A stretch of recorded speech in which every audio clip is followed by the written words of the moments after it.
Everybody's full of complaints. Hey, good morning, everybody. What's happening? You know, this whole Michael Vick thing, Stephen Marbury of the New York Knicks said, I don't know why everyone's getting all over Michael Vick. He goes, you get these guys going out and shooting deer and killing animals all day and night. He goes, dog fighting is a sport, and that it's no different than guys who go out and shoot deer. So I thought, well, does he have a point? I'm trying to... You're trying to determine if you can see your way around that argument? Yeah. I don't know. Just torturing dogs. To me, he does the torture's the difference. If you're really torturing dogs. Nobody makes the deer fight each other and rip their throats out. Look, I mean, I guess anybody who likes animals would have a problem with shooting anything, but the torture part is what's crazy. Yeah.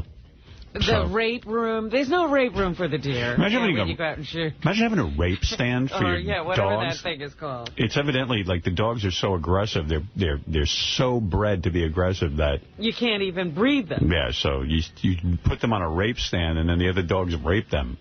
Can you imagine? Can you imagine a guy making $60 million a year is busy with this? You know, I mean, God, what was he, bored with pussy? Is he a married guy, Michael Vick? I don't know anything about it. I don't think so. I don't think so either. I've never heard of a wife. He's definitely a ladies' man, though, from what you hear. I mean, he's... JD page 1 here. Here's Stephen Marbury.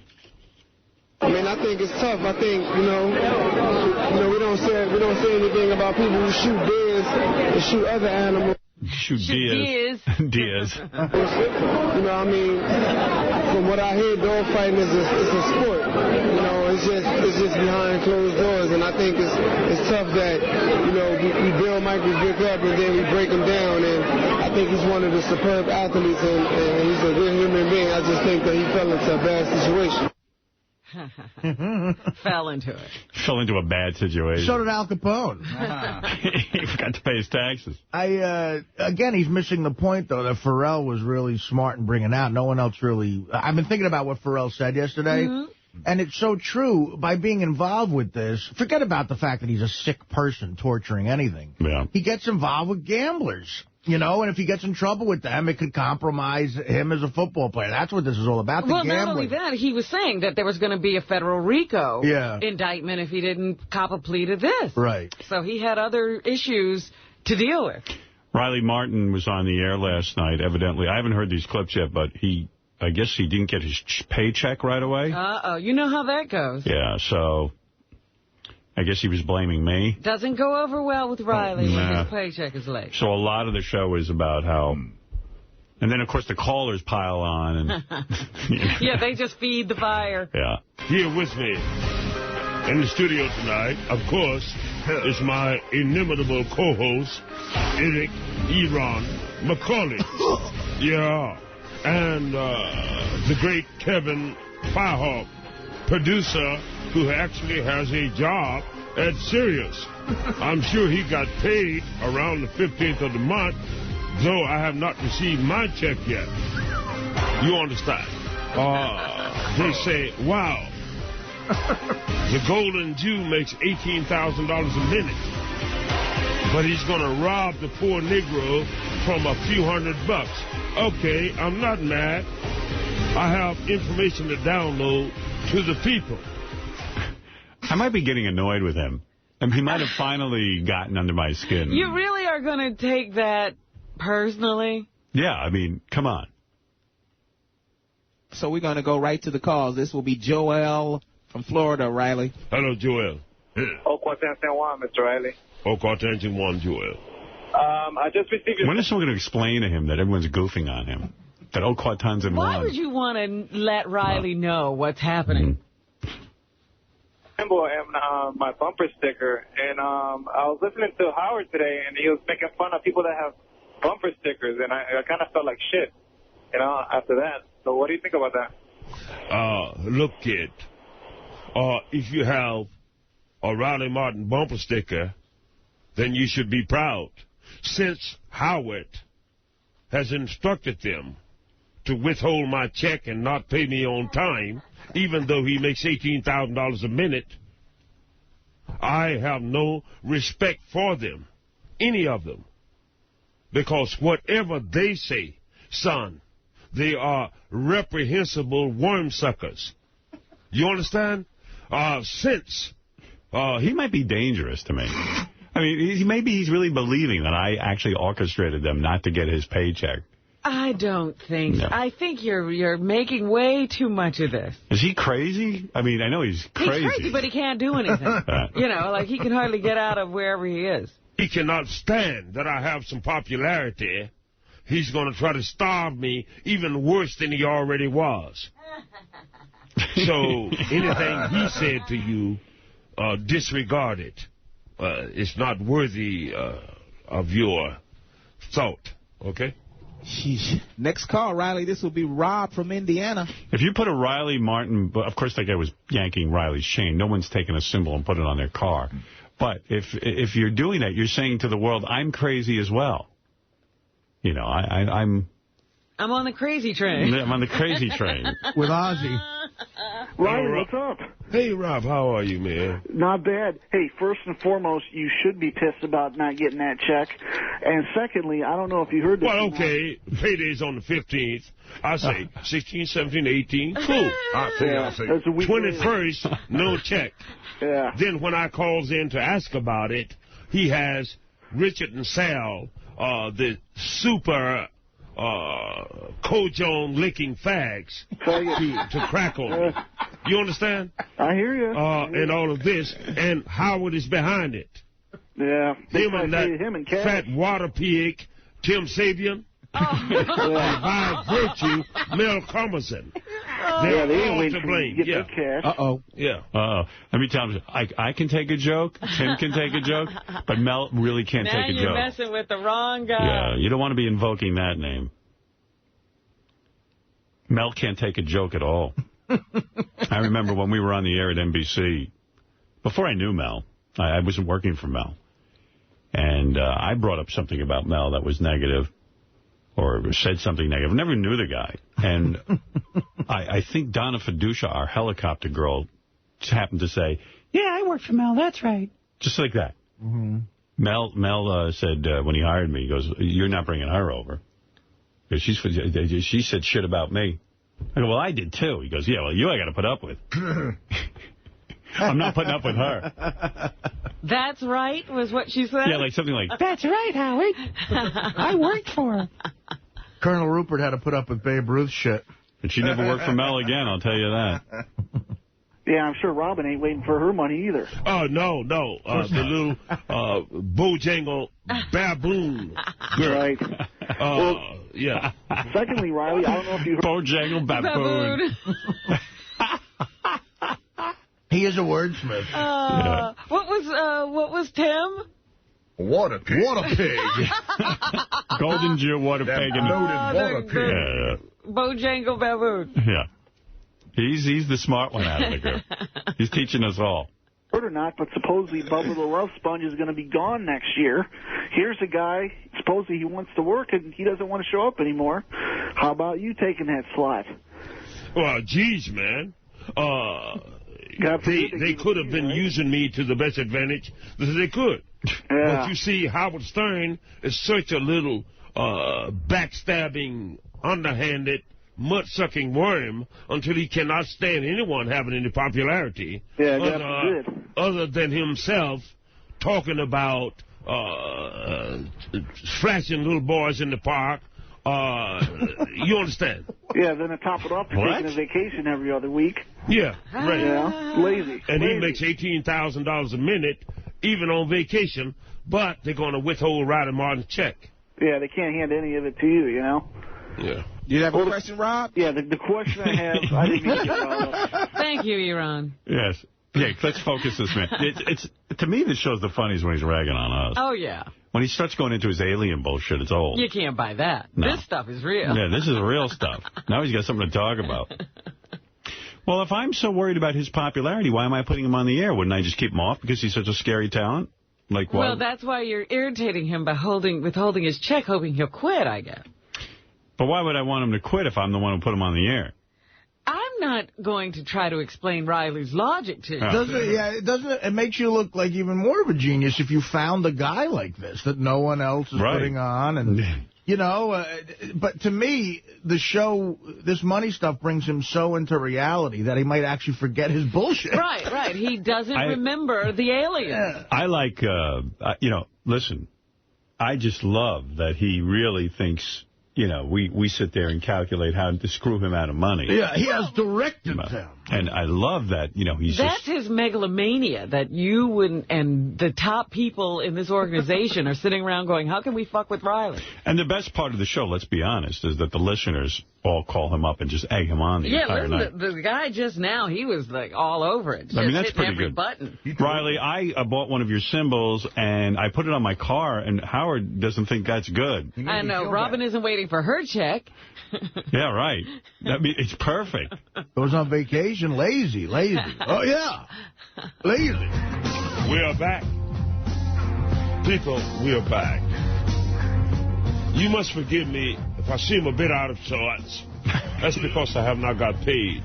You're out of the college. Yeah, right. Howard has instructed them to withhold the poor Negroes' money. You understand? And because they are so good about sucking up to him, you understand, then they think it's funny. But, you know, I'm trying to live over here. It's better save the world. Right. What was he doing before we started sending him? I mean, he's only been doing this show for how long? I don't know, but this money seems to be like his entire life. Now it's a salary. He was loading 600 pounds of pot onto a truck. All right. Riley, next call. This is Darren from North Carolina. Let's see how Darren gets him into it. Hello, Darren. Hey, how are you, Riley? Hi. I have a pretty serious issue on your pay deal. How can they refuse to pay you? Well, I've jotted this down. They paid a transvestite $900 to pay her bills. They paid a washed-up wrestler $2,500. They paid the phone bill for Jeff the Drunk. I mean, they spent like $4,000 in the past just 2 weeks. But they can't pay you. Right. I am actually... Good one. That guy Darren's smart. He added it all up. This is a thing that Howard Stern cannot stand. In his heart of hearts, he's a petty little weasel. A underhanded, backstabbing, golden Jew sucker-muckagus. You understand? Therefore, they're going to pay me, but they're going to hold it. And see if they can starve me out or something like this. He has given the word, and the rest of them snuffle us behind him and try to smell his pants and do what he's saying. You understand? You understand? I'm not impressed. The world will know. Thanks, man. The world will know. He just ran out of steam. Smucka-uckagus. Smucka-luckagus. He has given the... He has given the... Sucka-muckagus. Sucka-muckagus. Give him the word. Sucka-muckagus. He just made up a new word. Sucka-muckagus. No, he didn't. It's not catching on anywhere. I'm going to start using it. You are. You sucker-muckagus. Sucka-muckagus. You understand? It's not even a funny word. You know what I mean? No, because he's trying to say snuffleupagus or whatever that word is. Yeah. Snuffleupagus. He did spend some time talking about alien horse shit. Last week, Riley, you mentioned TAN did not permit you to go back in time to assassinate Hitler. If you can't go back in time to kill or save people because it will alter history, isn't saving the planet considered tampering with the Earth's future history? No. There have been humans, cowboy. There have been humans that tried to save you since the time of Gautama Buddha, Yahshua Hosanna, whom you call Jesus, Muhammad, Martin Luther King, Mahatma Gandhi. They have always, we can do it ourselves. There's no wrong with that. You know what I I'm here just to give you information. I cannot make you not kill yourself. All I can say is that by virtue of the universal creator, we can turn this thing around and not have to... I like that there were rules. He can't go back. Riley can't go back and kill Hitler because it will mess up the time continuum. Friend Riley. Yeah, but, you know, he's all angry. Somebody better send him a check. And accept Halliburton's money to be beat across the ass with a wet towel in some motel and pedophile little boys to our heart's desire in order to rob the world and kill our neighbors and things like this in order to live upon the earth. We can do it. No, they won't do it, but we can. You see? I depend upon you to help me save this thing. Okay? Okay. Yeah. And by the way, Riley, we did send you that check. Unfortunately, we sent it back to 1954. You have to go back in time to get it. Where it was worth more. Sucker-muckle-dus. Yeah. You can find that check floating on the Euphrates River. Wow, he got pissed. Yeah, don't ask him any stupid questions. Well, what the fuck? What the fuck is this? Sucker-muckle-dus.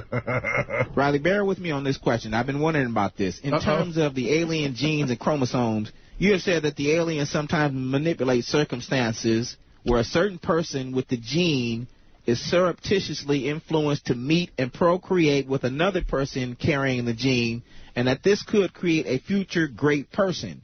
You also said this process generally takes about 14 generations, and I would assume that this is what they did to bring forth Riley Martin at this time. Is that correct? Well, I didn't say all of that. I'm asking in other words, how do I know why I'm here other than what I'm doing? You mean the aliens took 14 generations to create a Riley? I think they're trying to move in a direction where Riley becomes Jesus Christ. I think so. Yeah. I think that, first of all, the people in Riley's immediate camp worship him. Yeah. And now they're trying to spread. I think Iran's trying to figure out why the hell he's devoting his life to Riley. Right. I mean, but they're also trying to get other people. You can't keep this going if you can't dupe other people into following. All I know is that I know things that I did not learn in the school. I know that my education comes from the shape of a cloud, the whisper of the wind, the babbling of a brook, the song of a bird, the laughter of a child, the beauty of a woman, and that when I go up... The drag of a joint, the snort of a cocaine. The laughter of a bird. He's got quite a way about him, the song of a bird. You got to love the guy. He's great. You got to love him. Off into a somnambulistic dream, I learned things that I could not have known, such as the anti-universe and things of this nature, which I'm working on now. You know, okay, if I was put here for a reason, then so be it. But I claim no special dispensation. Boy, he was on fire last night. Yeah. Somebody was all fired up. You know he probably didn't get a check because he didn't fill out some form. Who knows? I have nothing to do with that. Every time it's happened, it's because Riley hasn't done what he's supposed to. I'm not going to fill out the water pig's form. Sucker-muckle-dus. You have explained that the Roswell crash as a lightning bolt hitting a ship coming out of a quantum window, correct? Yes.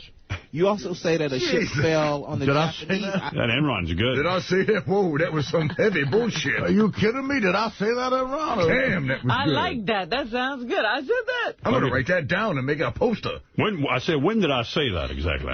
I'll say. Make me green and call me a frog. Island of Hokkaido. I must have been out of my mind when I said that. Man, that was some good bud. The ship was recovered completely intact. While the Roswell ship was broken into many pieces, my question is, what caused the Japanese crash? You know, Riley has him ask these. He writes them down ahead of time. Of course. Yeah. Now, ask me this one. I thought of some good bullshit for this question, so ask me this one. Been working on some major bullshit. Not the Japanese crash, it's the Chinese crash. Can't you read, motherfucker? Next week, the Korean crash. I was being protested today by two guys standing outside the building. But they were protesters for what? I didn't see him. Mike, the cop, told me. What were they protesting? I don't know, but your very existence. I was kind of bummed out that it was only two people. Yeah, I was walking in today and I saw them talking to this kid. This guy now I've become friends with because I see him out there having a cigarette. He works for the Fruit Channel, I think. The Fruit Channel? You mean the gay channel? OutQ? Yeah. The gay channel, yeah. And OutQ. And he took a piece of paper from them and gave it to me. And they have it's a lame. It's only two people. You know, so they don't have a lot going on. Well, what's the issue? It's typical shit. Artie gave me the piece of protest for progression. Evidently, they're formed in the wake of a tragic murder of Emmett St. Gullion, worked successfully to shut down the Falls Bar, and also to change negligent New York nightlife legislation. They're having a protest. Howard Stern show, The Root of Imus's Troubles, is an out-of-control whirlwind fueled by unparalleled misogyny, rabid hatred, and Talibani intolerance. Through Stern's twisted glasses, everyone's a piece of meat and a hoe. Come on, baby, take that bra off for Howard. Let me see those double Ds. Stern's demented world full of blatant bigotry. Oh, you're Asian, you must eat dog. And have a very small penis. So let's get to the bottom of this. Come join us, sending a clear message to Howard Stern that his irresponsible conduct will no longer be tolerated. Oh, thank God. Well, there's only two. If they could get me thrown off the air, I would so appreciate it. I could care less. I don't think it's going to work with just two protesters. Yeah. Well, maybe they could get some more people. Maybe we'll give them a show. Yeah, give them a show, and they can get me thrown off the air. And then they can get you thrown off the air. Yeah, I mean, at this point, who cares? Look at Imus. Look at the vacation this motherfucker had. He got the summer off. He got the summer off. Claims he got $20 million or $10 million, whatever the amount is. First of all, I don't believe any of it. First of all, if CBS owed Imus $40 million, why would you take $10 million? Why would you take $20 million? I would take $40 million. I mean, why would you settle for less? I guess the theory is that to avoid legal wrangling for so long to get your money. So this way they pay you 50 cents on the dollar. Well, I think it also was to get back on the air. Why would you want to get back on the air at 67 fucking years old or however old he is? But he's anxious to do so. Yeah. He's dying. I mean, again, it's what defines him, I guess, in his head. Without that, he's literally nothing. Well, he's just a cowboy. This radio doesn't define me. Friggin' ridiculous. Just a cowboy without that microphone. Yeah. This is a job. I love the fans for supporting the show. I spent a lot of years trying to change radio and get it done, but it was a job. It doesn't define my fucking life. Crying out loud. And my intentions were to make people laugh. And if a couple of bozos don't get it, who cares? Good. Throw me off the air. Let's make these two guys happy. Get me off. Well, really, I think we should bring them up here and let them state their case. Maybe they can get some followers. The problem is these guys, like, hating you or saying they hate you is what defines them. Yeah, it's fine. You go away, they have nothing to do. Guys, I have no hatred for you. It's all good. We're all one, brother. Yeah, get to work. Yeah. Get me thrown off the air. Get going. Yeah, it's okay. Let's ramp it up. You're telling me the worst thing that'll happen to me is I get thrown off the air? Wow. And probably get paid? I get to sleep past fucking 4:30. Oh, I was asleep so nice this morning. You know, it was cold yesterday. Yeah. So, it was particularly nice to be under a nice hot blanket and not step out into the cold. Lean over and kiss Jimmy goodbye. Oh, please. I was just at work. You know what? Yesterday on the wrap-up show, it sounded like you think Jimmy's using me, too. I said that? No, I didn't say you said it. I said it sounded like you think that. You're kidding me. When did I say that? I didn't say that. You're so funny. Suck a muffin. I know what Robin means, Artie. What was I talking about? You said that the reason why Ralph is good on the show is because he says things that other people are thinking or afraid to say. Oh. Like Ralph said, Jimmy's using Robin. Right. I'm saying I thought that. I'm saying I'm sure there's other people who think that. Oh, but it never occurred to you. It crossed my mind, but I knew it. I had an argument in my head, and Jimmy not using you won. Hey, Gary, should I interview the guys who are protesting me, or is that like just giving it too much? I don't know. It just you know what it looks like to me? Two guys with handwritten signs. Who are? I mean, where did they come from? What do they do? I looked at what they're protesting, and they claimed in their protest they claimed that they were able to close down a bar downtown that was, misogynist. Right. It had nothing to do with it. A misogynist bar? How'd they figure that out? How does a bar become misogynist? And which bar do you point out? What bar isn't? But how is a bar misogynist? See, now they got my attention. Hold on, I got the page. Bars don't hate women. Bars love women. Yeah, they give them free drinks. Right. I think the bar's name was the Woman Haters Bar. Now, there they got a point. Yeah. But, I don't know. But time has passed by, and it almost seems like every article written by Imus, he's finally waited it out to where people are putting a positive spin on him now in articles. Like, Yeah, like he was railroaded out of the business. Yeah. The guy is just, first of all, not a ratings grabber. In fact, even if they put him on the air with all of this press, I would say maybe for a day he could get some people to listen. But that's it. I mean, after the initial day, it's over. I mean, that's it. People can't... But everyone knows in New York, for example, Imus. They know where he is. They never listen to him. And whatever advertising dollars he brought in, I mean, I don't know if the blue chip advertiser is going to want to be associated with a guy who called black basketball playing women nappy-headed hoes. Well, they claim they did a little survey of some of his former advertisers, sponsors, and they said that they would come back at this point. They would come back, but when they got some shit, they'd be gone. They'll be back as long as nobody complains. That's Has it been long enough for people to forget? I don't know. I mean, hey, God bless him. If he wants to work, let him. Gives a shit. He's absolutely unimportant. He has nothing to do with the landscape known as radio. I mean, there's no impact from him. It's as if the station was running nothing. I mean, the ratings are proving that. So what can I tell you? Hey, this Leona Helmsley thing I saw in the paper today. Leona Helmsley, for those of you who don't know, and I imagine everyone does know, Leona Helmsley is a woman who was very wealthy. She married Harry Helmsley, who was one of the biggest real estate guys on the planet, and now she's dead. And she was called the Queen of Mean. People hated her. Her employees hated her. She was just a horrible person, evidently, from all accounts. I mean, they're struggling to find something nice to put in her obituary. They are saying she gave money to charity. So that's, the redeeming factor there. But I see they buried her. The Helmsleys have a mausoleum. And a mausoleum is this $1.4 million building. It's the biggest building on this graveyard.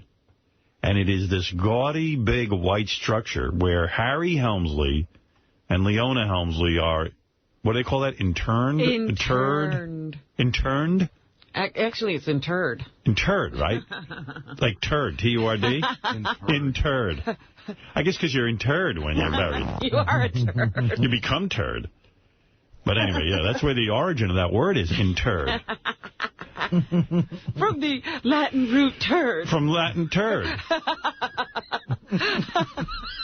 So, even in death, they're like in this mansion surrounded by commoners who are just merely in the ground, But there's something so obscene when the Earth's resources are so played out and there's so little space for people that we have these huge monuments to the dead and their bodies, Do I want something like that? Yeah, probably. You're going to have it, even though you're protesting it right now. I don't know about you, but I've never made plans for my death, even my will. Like I know you said you wanted to be cremated. I do not. I don't think I put it in the will, though.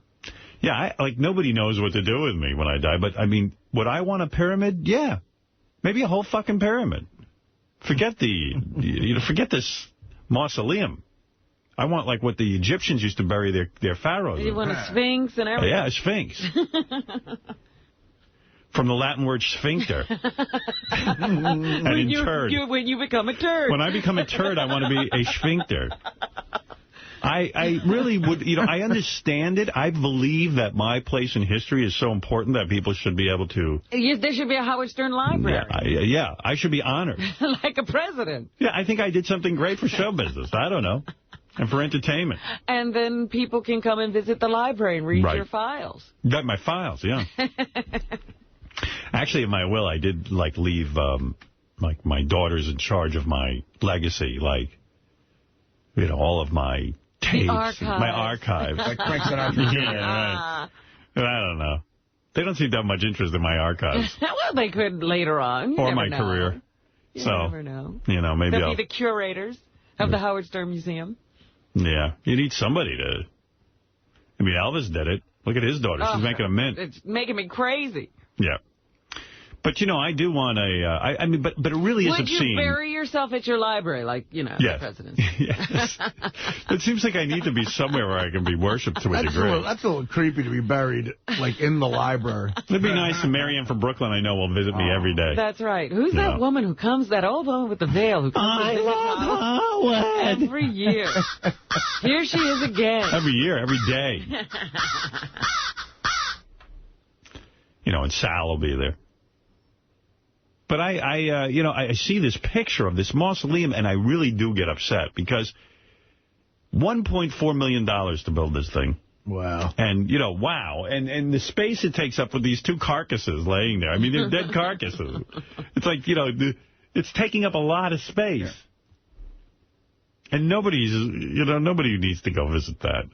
Well, apparently there isn't anybody to visit that, right? Yeah, I mean, even these dog cemeteries, I mean, I love dogs, but it is upsetting. I mean, let me tell you something. For years, a lot of these dog cemetery owners would tell the people who had the dog, oh, yeah, we buried the dog. But, Flossie's over there. Yeah, and they would burn the thing. In a way, you're like, thank God. I mean, you're wasting the Earth's resources. I mean, this big tribute to the Helmsleys. I thought as a tribute, as Leona Helmsley is now dead, that I could pull out some of the old bits. Somebody in the news department reminded me that Billy West used to do Leona Helmsley for us. And we wrote up some bits, and here is some to remember Leona Helmsley. This is various commercials, fake commercials we put together for the Helmsley Hotels. Perfection. Perhaps to you, but not to Leona Helmsley. Hello, I am the Queen, Leona. We are so thankful for your business. Gracias. She's gracious, but she rules with an iron fist. Look at these plates. How much do I pay you to be a dishwasher? You pay me $2 a week under the minimum wage. Miguel, what are you washing these plates with? Your nose? To me, Mrs. Helmsley, minimum wage is a dream. Keep dreaming. The Empress Leona knows a spotless hotel. Jesus, come here. That's Jesus, Mrs. Helmsley. Your name is Jesus, but on your nameplate it says Jesus, you dumb dago. Excuse me, Mrs. Helmsley. Barbara Walters is here. Oh, Barbara, that stupid marble-mouthed idiot. If she has another facelift, she'll have a pubic goatee and a sphincter for an Adam's apple. See, Mrs. Helmsley? Of course see, you stupid spick. Barbara! Leona! How are you, darling? Oh, I'm fine. How's Marvin, the Prince of Lorimar? Fine. How's Howie? God rest his soul. Oh. He's just had a colonic enema. He's resting. Did you meet my right-hand man, Jesus? No, I don't believe I did. Don't hit me again, Mrs. Helmsley. What? Oh, Jesus, you're such a kidder. You're another Ricky Ricardo. Ixnay, you ixpay. The Helmsley Hotel. Can't you say that with a little more verve? The Helmsley Hotel. This is what I get for my money? An announcer who can't emote? I want half my money back. Eat me, you witch! I don't need this crap! Good. I don't need you. I can do this myself. The Helmsley Hotel. That's how you say it, with verve, you shaggots. That's a good one, isn't it? Shagit? I love that. Shagit. Shagits. That's like Goyim. Oh, right. Hey, where's the other one? The one marked number 2? Should be number 2. It's fixed. It's on that... What page is it on? Gary. Try Gary, page 2. That's all I'm asking. Just want to know where it is. Thank you. You want to hear one more? Yeah. All right. As a tribute to Leona Helmsley. Let me see if I can find it. Gary, page 2. All right. Sí, Mrs. Helmsley, ¿cómo está usted? ¿Por qué te pusiste mi chaqueta roja esta? No, estoy en... English! This is America! English spoken here! It's Mrs. Leona Helmsley, the Queen of New York, a compassionate employer. Listen here, Aunt Jemima. I want a French tuck on that bed. Every corner of Helmsley Palace is perfection. You! Don't talk back to me! From the staff of the Helmsley Palace, we say thank you. Oh, Mrs. Helmsley, she is so good to work for and kind to her employees. Thank you, Gonzales. Now I won't have to call the Immigraciones and haul your olive-skinned ass back to Venezuela, where you screw goats all day under the Mayan moon. See, Your Majesty. The Helmsley Palace, run by a strong queen. I bust balls. The only hotel for excellence. I'll crush your nuts with my fingers. Your castle, the Helmsley Hotels. What? You need a pencil? What do you think you are, Mark Twain? Fabulous. You know... Those are great. Those are great.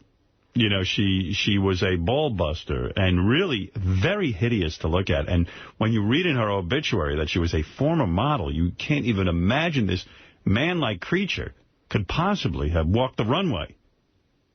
There is almost no semblance of a woman in there. I was looking at some of the early, Leona and Harry pictures, and she was less hideous, but she wasn't beautiful. No, she was no beauty. In other words, maybe she was a hand model. I don't know what her hands looked like. She became freakish looking. Right. With the makeup and everything. And the facelifts, yeah. Right. But, no, she is something else. I mean, she was just a monster of a human being. And she looked like a monster. And I read model, former model. I go, well, then I'm a model. She must have paid somebody to write that history. Right. Well, all right. I see it's time to take a break. And there's my tribute to Leona Helmsley. I bet she could have lived without that. Yeah. Something tells me she's shaking in a mausoleum right now. We got to take a break. We'll be back. Welcome to Sirius Satellite Radio. Welcome to a Wednesday. We'll be back right after these words. Okay. I'm reading about all the money Michael Vick's going to lose. Vick gets thrown for loss as deal could be voided. Like the guy who runs Nike, the guy who owns Nike or whatever, like the president of Nike, whatever the fuck he is. He's like a huge dog lover, like an animal. He brings his dog to work every day with him. You know, he's one of those guys. Not the guy to piss off. No. The bill for Michael Vick's role in illegal dogfighting could reach a staggering $100 million in lost future salary, potential repayment of bonuses demanded by the Falcons for defaulting on his contract. That's the weird thing about football contracts. Like, there's a million ways for the NFL not to pay this guy. Like, okay, he got into trouble and all that. So what? You still should get paid. Yeah, but don't they have those clauses? Everybody has clauses where, you can't do certain things. You can't run into, you can't just do anything and still get your paycheck. There's an ethical and a moral clause and everything. Yeah. Contracts I sign are like, hey, I can do anything. I just want my money. No, you have a few clauses. I don't know. You can't kill somebody. I think they said that you had to stop there. No, my contract, I can kill someone. This is from Gary Meyer's column in the Daily News, I guess. The grand total for Vick's potential financial losses, $71 million in base salary, as much as $25 million in bonus repayment, depending on the interpretation of roster bonuses of the new collective bargaining group, blah, blah, blah. You get it, you know what I mean? But it's like... some incentives of some sort. It's game over from a marketing standpoint. The Falcons signed Vick for a 10-year, $130 million contract, the largest in NFL history.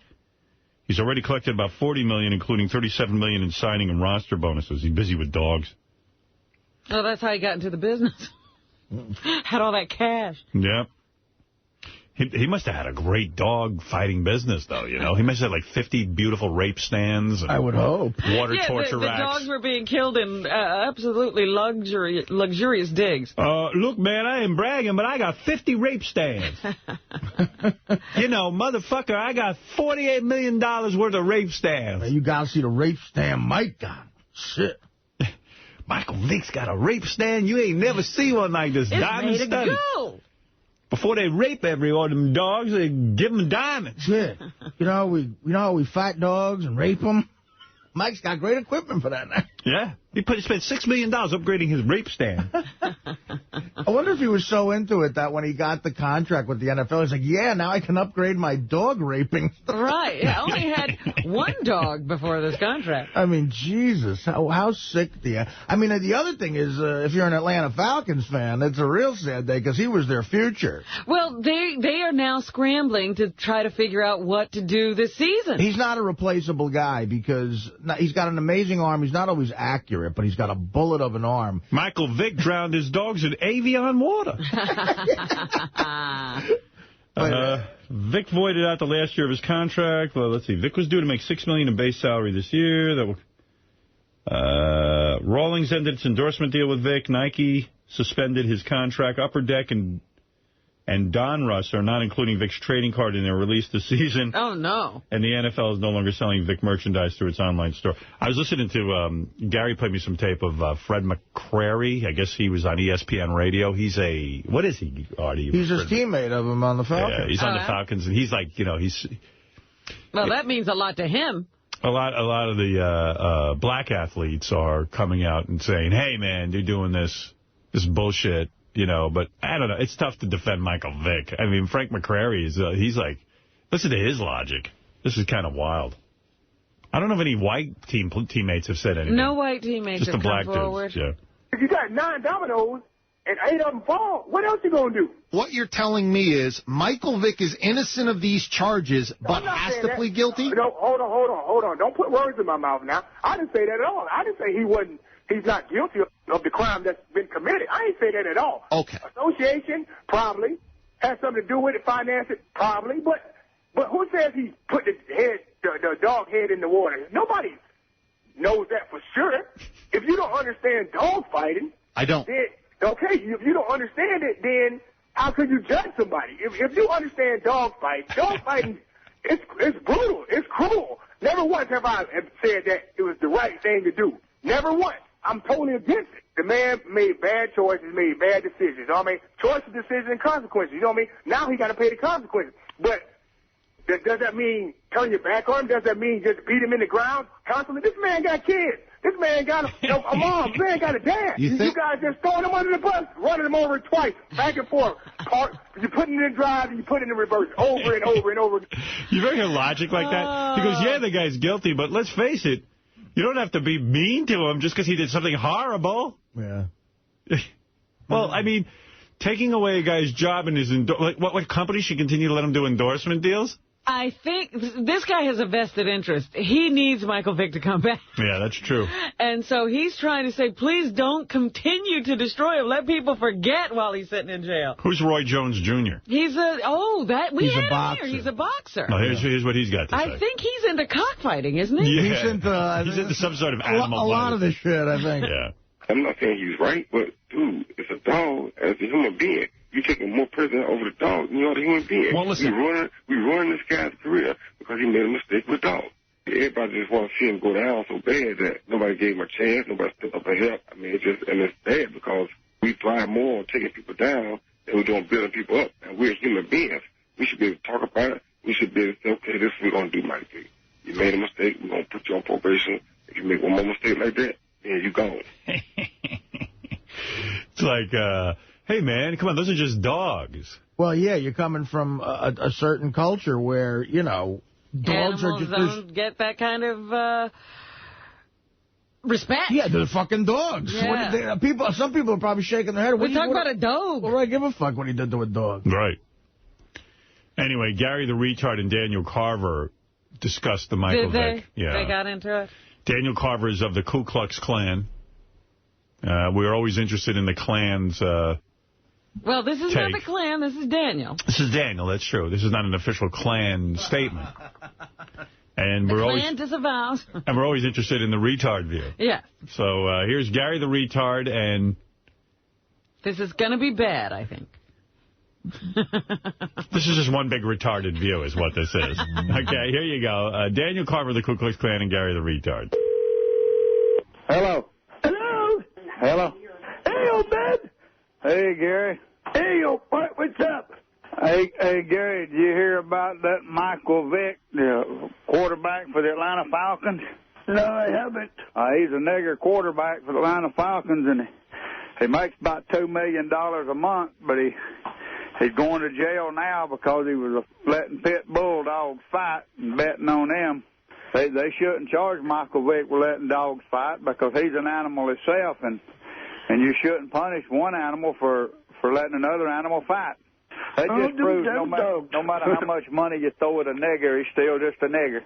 Michael Vick. That's all that's on the news down here is Michael Vick. He should just be fired. I would just fire him. Light him up and fire his ass. They probably won't let him play football. No, they won't. NFL no more, but I don't know. Him being a big old strong dumb nigger, he'll probably be playing football in prison. They'll make a hero out of him in there. They don't play football in prisons. I don't think he should have pled guilty though. I don't believe that a jury would have ever found him guilty. Niggers would not have convicted him. Been just like O.J. Simpson. He had walked and kept all his money, too. But being a stupid nigger, has a nigger lawyer down there in Atlanta, and niggers ain't got enough sense to figure nothing out. Now he's going to end up in jail because he's going to plead guilty to it. He always pleads guilty. Well, he is guilty. He's guilty of being a dumb nigger is all he's guilty of. You stupid nigger. Oh, yeah, there you go, Gary. You coming around now. You stupid fucking nigger. I'm proud to be white. Oh, that's right. My God. Like I said, I'm proud to be a homie from the Stogie. Bye. Don't do anything I wouldn't do. Bye, I'm gone. Okay, bye. Bye-bye. Well, there's a little bit of the Klan and... Or there's the retarded view. You can see how they recruit. Now you're coming around, Gary. Yeah. There you go. Now you want us. Well, all right. There's Daniel and talking about the Michael Vick situation. So he feels that a proper attorney would have let this thing go to court, and all his defense would have had to have been, look, black people are animals, therefore animals fighting other animals. How would they know what's wrong? You can't convict an animal of fighting another animal. Is it possible that Michael Vick could find a lawyer to come up with that defense? He could have gotten a Klansman to be his lawyer. He should have called Daniel. Yeah. Daniel would have defended him. So there is your whole thing. Hey, I was reading also in the Hollywood Reporter. I get a free copy of that once a week. That's one of the benefits, I guess, of being on the radio. I get see. Some magazines. They send magazines here. Right. And usually I throw them right in the garbage, but this one, I was taking a dump, and I said, I'll read this thing. Too much information. Sorry, Robin. Yeah, we don't need to know you're reading the Hollywood Reporter. But this guy wrote an article, and it's something that I truly believe in. This guy said, the guy's name is Ray Richmond. I don't know. He says, it's so sad. He goes, he starts out the article. He says, Merv Griffin was gay. That's the opening sentence. Well, now Merv can't fight back, so. Yeah, well, Merv was gay, and this guy even worked on the old Merv Griffin show, and he said, it was... But did Merv ever come out? No. He never came out. And he said, that's the shame of it. He goes, here's the guy like Merv. He says, I admired Merv very much from a business point of view, also as a human being. He was a great guy, evidently, to work for. And, he said, it was so sad. He says, it was considered such a negative thing, such a horrible thing for Merv Griffin to be considered gay that he went to all lengths to walk around with Ava Gabor, Zsa Zsa Gabor, whichever Gabor. Right? It was Ava Gabor. Well, he was married. He was married to a woman. But he says it was... He says, this whole charade, he goes, imagine how good it would have been if guys like Merv Griffin, because even today, there are so many closeted gay males. Let me ask you something, because you bring up a point here. Mm-hmm. There was all that speculation that he was gay. He ended his marriage. Should he have, just Is that what the guy's saying? Could have come out and flaunted what he was saying his is, lifestyle? What an unbelievably powerful message Merv Griffin might have sent had he walked around town with his male companions rather than Ava Gabor, his longtime close friend. Well, he was also Nancy Reagan's walker. Right. You know, imagine the amount of good Merv could have done as this very well-respected, usually successful gentleman, beloved. But to be uncloseted and gay would be great because it would help other gay guys. You know, like, it's just sad that this guy had to live a lie his entire life. I mean, his son almost beat me up because... Well, that's what I was going to say to you. Didn't he get on your case because you said his dad was gay? Yeah. So he doesn't believe it, does he? I mean, I don't know. I mean, he goes... And, you know, this guy who wrote the article, Ray Richmond, says, I loved Merv Griffin. I found him, you know, charismatic and charming and all of this stuff. And he says, you know, I worked with him. I was a talent coordinator on the show. But, you know, it was all... Everyone understood Merv was gay. How does he know he's gay? Did he... What did he say? Well, okay. He says, first of all, he says, on the show, it was... you know, the show was winding down. Around the office, Merv being gay was understood, but rarely discussed. We knew nothing of his relationships because he guarded his privacy fiercely. And this guy's even saying... then maybe he wasn't gay. His gay life was widely known throughout showbiz culture, if not the wider America. It gained some traction when Denny Terrio sued him for sexual harassment. All the sexual harassment cases were thrown out of court, by the way, and that should be made clear. So what does that tell you? But see, I'm still on the fence about whether he's gay. You are. He just said that, and again, he says, I'm not criticizing anyone who wants to stay in the closet can stay in the closet, but how beautiful it would have been if the guy could have just been yet another guy who says, look, there's nothing wrong with being gay. Well, you can't have it both ways. And Merv was from a different generation. Maybe he couldn't ever really reconcile himself with his gayness if he was gay. Yeah, and I'm sure then all of a sudden all these dudes accusing him of sexual, you know, male harassment probably drove him further into the closet, which this guy says, too, in the article. You know, he says, and I'm sure a guy from that generation, he says, just like you said, guys from that generation were like, damn, they saw guys' whole careers get ruined for being gay. But, you know, the guy says very little has changed since Merv's day. He says you can count on one hand the amount of uncloseted gay performers there are. He says, for the most part, it's still... deep buried in the closet. You're not kidding. But I just, you know, I do think it's sad. I am really very proud, quite frankly. I do not like Ellen DeGeneres as a comedian, but I certainly, and you know, and she never really... She was sort of dragged out. She was sort of dragged out of the closet. It is, and I hate to say this, it is different, though. I think society looks at women who are gay differently than men who are gay. They do. You're absolutely right. And it's easier for women to deal with it and certainly keep a career in Hollywood with it. Yeah, well, it's. I mean, you know, the idea that you would ever see Ellen DeGeneres playing a leading lady who's in love with a guy, it would be downright bizarre for some reason. You would just not buy it. She did a movie like that. It looked like it looked unnatural. Mr. Wrong. Mr. Wrong. Everything was wrong. Mrs. Wrong. Everything is wrong. Let me ask you this. I like the Rosie O'Donnell who was out of the closet, as I've said. I mean, that was brave in a lot of ways. Yeah, I like her. Well, no, it wasn't. Well, I mean, when she got married, like, you know, with all that stuff in the face of all that was kind of brave. Taking people on cruises. She stayed quiet until she had a shitload of money. She did get the cash. But she came. Merv had a shitload of money and never came out. The point is, she didn't come out until she was financially secure. That's not that brave. Again, though, I disagree. With women, Rosie O'Donnell and Ellen DeGeneres, they ain't playing leading women anyway. But, you know, hey, let me ask you this, because I guess they say 1 out of 10 or whoever. Mm-hmm. In our whole organization Is there a gay person closeted? And who would you think it is? Sal and Richard. Do you think, all joking aside, do you think Richard is on any level gay? I think Richard's bisexual. See, I think I agree with you. Yeah, and I mean, there's no debate, and I'll tell you why. I think he's a hillbilly homo. Right. Yeah, in other words... Which is the clinical term. That's actually a very good way of putting it, because really what it is like, well, I'm not gay, but like... if you give me a bunch of money, I'll put my dick in Sal's ass as a joke. Right. Yeah. There's all this homoerotic play that's not really gay because we're just two guys trying to make each other laugh. You know, he's shaving his balls and cock, and he's shaving, and his asshole is clean. And he had a dick in his mouth, and I mean, God, I would still be in at the fucking, Looney Tunes bin. And I know it's all a joke, so to speak, but the fact of the matter is, they're still putting their dicks in each other's hands and mouth. I mean, so I think he's open. I don't think he's a practicing homosexual, if that's what you're asking me, but I think he's open to some weird play. Like if he was in bed with a chick and some guy came in and everyone started fucking around, I think some shit could go down. And he was drunk enough. Yeah, I don't think he could end up blowing a guy. Yeah.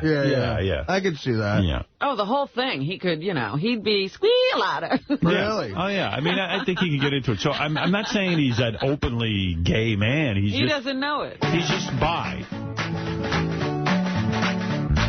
Richard, you're a friend of mine. I think you finally crossed the line, so listen up. I got some things to say. Nobody wants to see your balls or bare ass running through the halls. Oh, Richard, won't you put your dick away? You're a hillbilly homo, as crazy as one gets. You probably fucked your cousin and you ate your family pets. So, Rusty, pack away your dick. You know you're making Artie sick, and we all know that Sal thinks it's okay. Put away your tiny friend. The fans will thank you in the end. Oh, Richard, won't you put your dick away? Please, Richard, won't you put your dick away?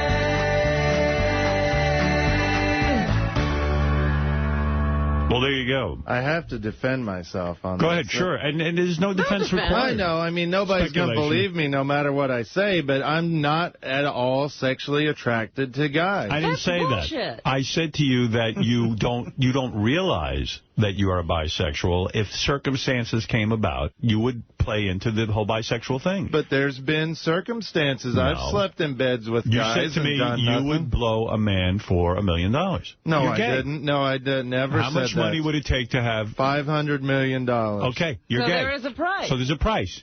For you to be gay. But it's not because I enjoy it. It's because it's an insane amount of money. Artie, how much... If I give you $500 million, will you blow a guy?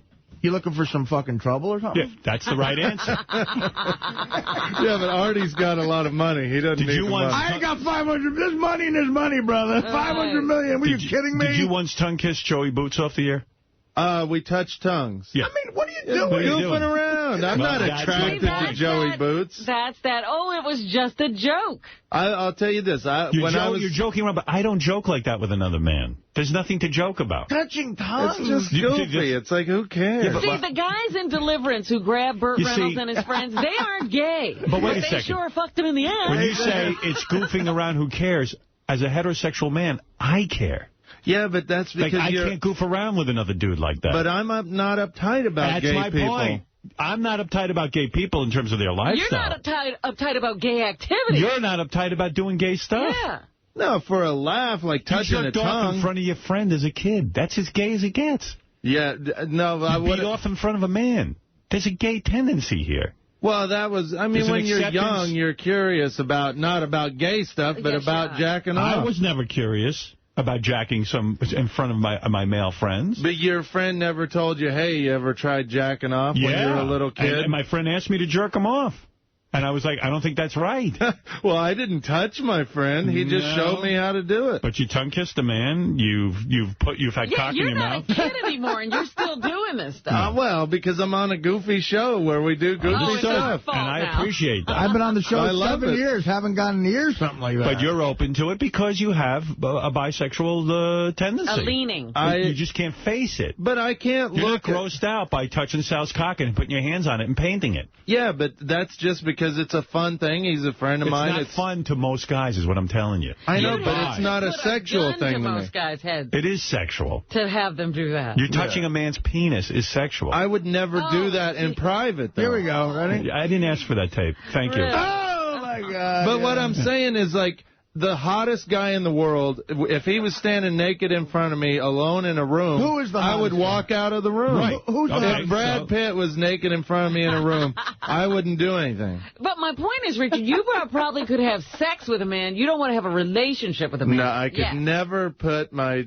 dong on anything of a man. But you have. I mean, yeah, goofing around, but not inside a guy or in their mouth. You're goofing around, but you're doing it. Even when you're drunk, you make phone calls and you start saying sexual things to other guys. Now, where's that call you made to J.D. or whoever? J.D. can probably put it up. Yeah. And Will? Yeah. And Will. You said you were attracted to Will? You actually, I think, got aroused by Will in a dress. I'm telling you something. I lived with Will and never did anything with him. But I'm telling you something. You were not a rape. The drunken message you left for Will. I would, in my drunkest state, and I get drunk, I've never thought to make a sexual call to one of my male friends. You're very open to this kind of humor, quote unquote. I am, yeah, yes. I'll admit that. It is funny. I'll admit, but you got to understand, in order to even come up with that kind of humor, there's got to be some acceptance. I do. I'll admit I accept when you were hypnotized, you said you were attracted to Will. Do you know that? I remember talking about his ass. Yeah, he had a nice ass, but I would never... You're attracted to him. I would never put my pecker in there because I thought it was hot. Where's that call you made to Will? Can someone put that up? You said he has a nice ass. Who even knows that? Well, he was in a dress, and Howard, you even asked him to lift his dress up and show his ass. Yeah, okay. During that contest. Yeah, because it's funny. Well, see, that's what I'm saying. It's funny to do stuff like that. When you're sitting there carrying on about his ass, I go, all right, show him your ass. No, this was before I said anything. Go to Gary Page 1 there in the third column in light blue. Here, listen to yourself and tell me how you could say you're not gay, or you're certainly on your way. I would have been there by now. You're I'm 33. You're almost there. There are a lot of people who wait until they're 50. You're on your gay way. All right, here we go. Hey, what's up, Will, you sexy bitch? All right, I'm going to leave you a message, and this is it. I'm going to take a piss right on the phone right here. Dude, don't. That's gay. What? Pissing for Will on the phone? Does he not have the same cadence, too, as Wendy the retard? Yeah, but there's a reason he pulled this voicemail, because he thought it was funny. It is just funny. A funny thing. It's funny, bizarre. But in other words, you made the call. He's an evidence. No, he pulled this as evidence for the prosecution that you're gay. I'm wasted. All right, hold on. There we go. You little sexy bastard, you. You want to hear my voice? You want to hear me get all worked up? You love it, you little bitch. All right, here we go. I'm taking a piss right now. I just pissed on my shirt. All right, listen to this little bitch. Did you hear that? I just took a leak. Dude, I'm wasted. I'm taking a leak right in Manhattan on 42nd Street.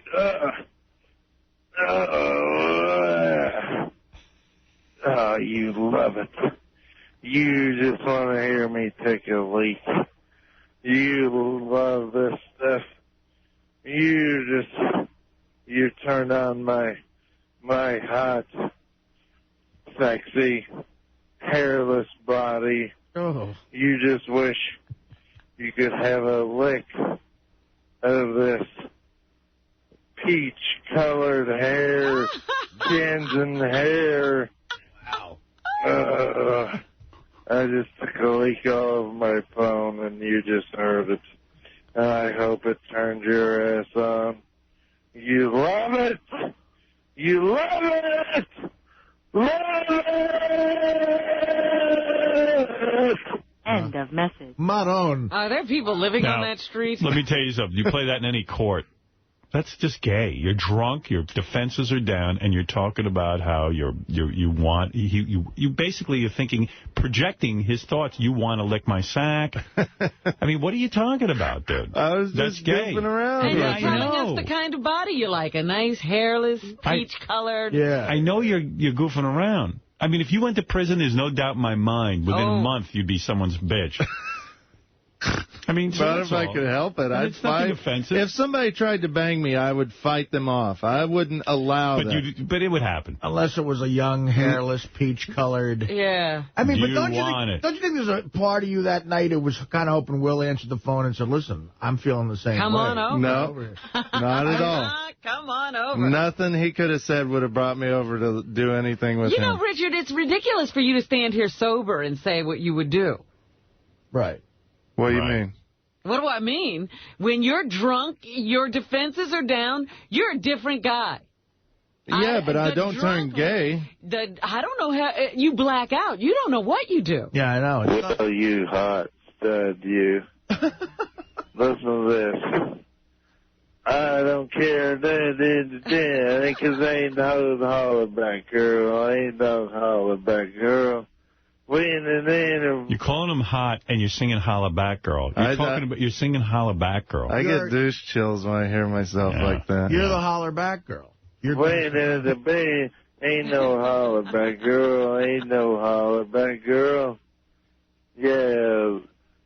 God, ain't is the same. Holler back girl. Yeah. You're calling yourself What's a up, girl. dude? Give me a call. Man, it's about 11 o'clock on Friday night. I just got off the booze cruise. Just giving you a call, man. See what's happening. Give me a call. Talk to you later. Bye. You call him up, you tell him how hot he is, and then you sing Holla Back Girl.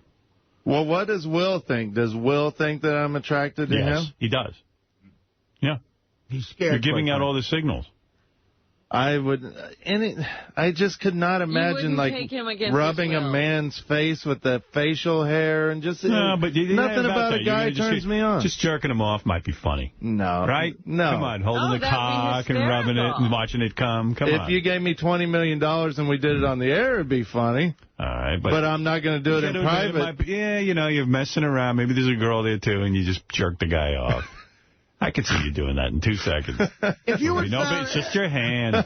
If you found out that a rich guy, an actor in his career when he was young, to get ahead, had fucked a guy or jerked him off or something, would you think that guy might be gay?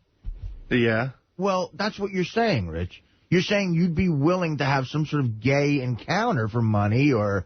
an advance in life somehow. Like, you're the same thing. But for an insane amount of money, a lot of straight guys would do crazy stuff. A gay male whore. Chris, you're on the air. I mean, there's no amount of money that could get me to do that. Chris. Hey, now. Hey, now. Hey, Howard. I think that's a pretty unfair question I asked Richard about the, $1 million. I'm telling you right now, I'm straight as can be. You offer me $1 million, I'm sucking the pants off the guy. You got a problem, too? You're a gay guy, too? Right on, buddy. Hell yeah. All right, guys. Well, whatever. You're gay for pay. Come on, when you live in a warehouse in Florida for 8 years, money means a lot. I've lived in the worst fucking conditions. And let me tell you something. I got out of college. I was desperate for a job. And I ran into this guy who was a porn producer, oddly enough. And he was gay, and he was doing straight porn and gay porn, and he offered me a great job for good money. I'm a guy out of college with no job. No one's hiring me for the radio. I ain't Howard Stern, the guy you know now. And, I was thinking about it. I go, man. You thought about it, though. No, I was thinking, wow, I could have a job, but I turned it down. I mean, it's like... decisions you make in life. Richard's like it would have changed my life. He's like the porn stars who are the stars of male pornography, right? But claim they're not gay. Right, they're just doing it for the money. They're doing it for the money. Yeah, but it would take a hell of a lot more than what they're getting paid from me to do anything like that. Right. Okay. I have a ridiculously high price that nobody will ever meet. Right. And now get out of here and go paint Sal's cock. Well, I want to know, though, this is fascinating to me. A guy came up and offered to have you in gay porn? No. To work, I would have been a production. Yeah, you wouldn't have started. No. Who wants to look at my bony ass in gay porn? That would be the lowest selling gay porn in all history. Comedy porn. Yeah. See, but that sounds extreme, but that's how a heterosexual guy thinks. Like, he was even too sort of freaked out by it to even be a PA on the set. Yeah, I mean, it's just like it was not my scene. You know. Well, yeah, I can see that. I mean, I wouldn't want to be right there watching a guy. You would do it. I don't think... No, J.D. and me have watched those gay movies to pull clips, and even watching the movie disturbs me. I couldn't be in a room with a guy. See, if I'm a lawyer, I'm just playing the tapes of you sucking on licking Sal's sack. Well, playing those clips. That's why I said I have no defense. I can't convince anybody that I'm not gay. I'm confident in myself, knowing I'm not gay or bisexual. I think the gay clips you pull are funny, and that brings a different aspect of humor to the show, because when I came here, I wouldn't have known what a gay porn sounds like, because I've never seen one. It would never even occur to you to go look. Right. And I didn't know till I worked here either. And I remember the first day me and J.D. were pulling audio, we were in tears laughing. What did you do? You just said, let's watch a gay porn? I think we were on this website, and there was like a clip on there, and we just heard two guys at the same time going, and we were just dying laughing. All right, here I am, a lawyer, all right? I'm on we're at the trial of Richard, whether or not he's gay. Here you go. Joey Boots for the defense. Yeah, a lot of people... Or for the offense. Yeah, a lot of people feel that you would do anything for the show. I mean, Richard's not gay. He licks balls for the show. A lot of people feel that you're, like, in that same mindset that you would do anything for the show. Drunk. See that? He posted pictures on SFN. We were drunk one night. It was at a comedy show. We just touched tongues a little bit. Was there any kind of caressing with the hands or anything? A little bit on the shoulders. Like, each of us had each other's shoulders. Nothing below the waist? And we just twirled our tongues around together. Well, why'd you do that? I mean, that's for free. There was no show going on. There was people in the parking lot laughing, yeah. So as long as people are there, you're not gay. Yeah. As long as you're doing gay stuff and people are laughing, it's okay. Yeah. Okay, I got it. We weren't in a room by ourselves. But listen to what he just described. You two were facing each other, caressing each other's shoulders. I don't remember caressing. Well, you were drunk, and he's twirling you. You're fucking playing tonsil hockey with the guy. No, we touched tongues. Like what is that? That's gay. What the fuck planet are you living on? That's different than tonsil hockey. Yeah, but it's like when two chicks kiss each other because they want to see what it's about.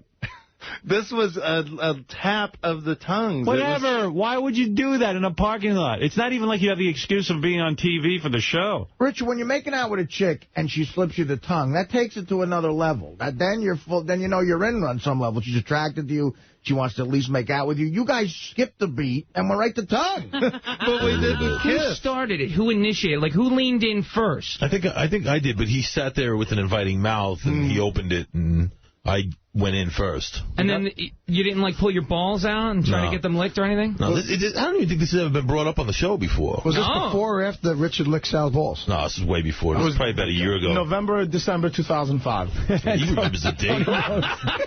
Were you there? He's like a gay I had just joined SFN. Keeping track. He has all the gay stats. Hey, since Joey came out of the closet, has he developed any more of a gay-sounding voice or anything? I mean, no, he's a little too manly. Yeah.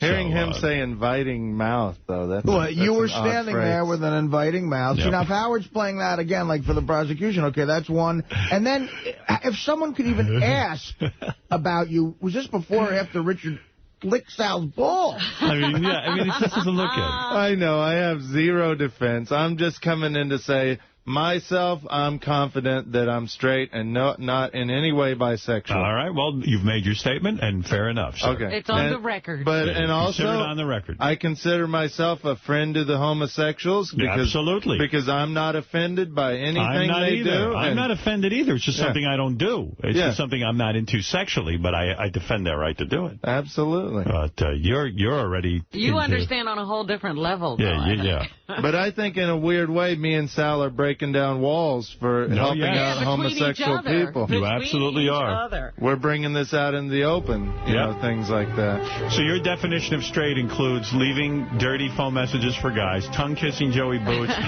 licking Sal's balls, and taking Sal's cock and taking some cock in your mouth. Okay. Okay, I understand. You're like Bill Clinton. I did not have sex with that woman. All I got was a blowjob. Actually, my friend Kamal from the Jerky Boys. Yeah. Well, a couple times he met Richard, and after one of the first nights, he called me up. I forgot about this.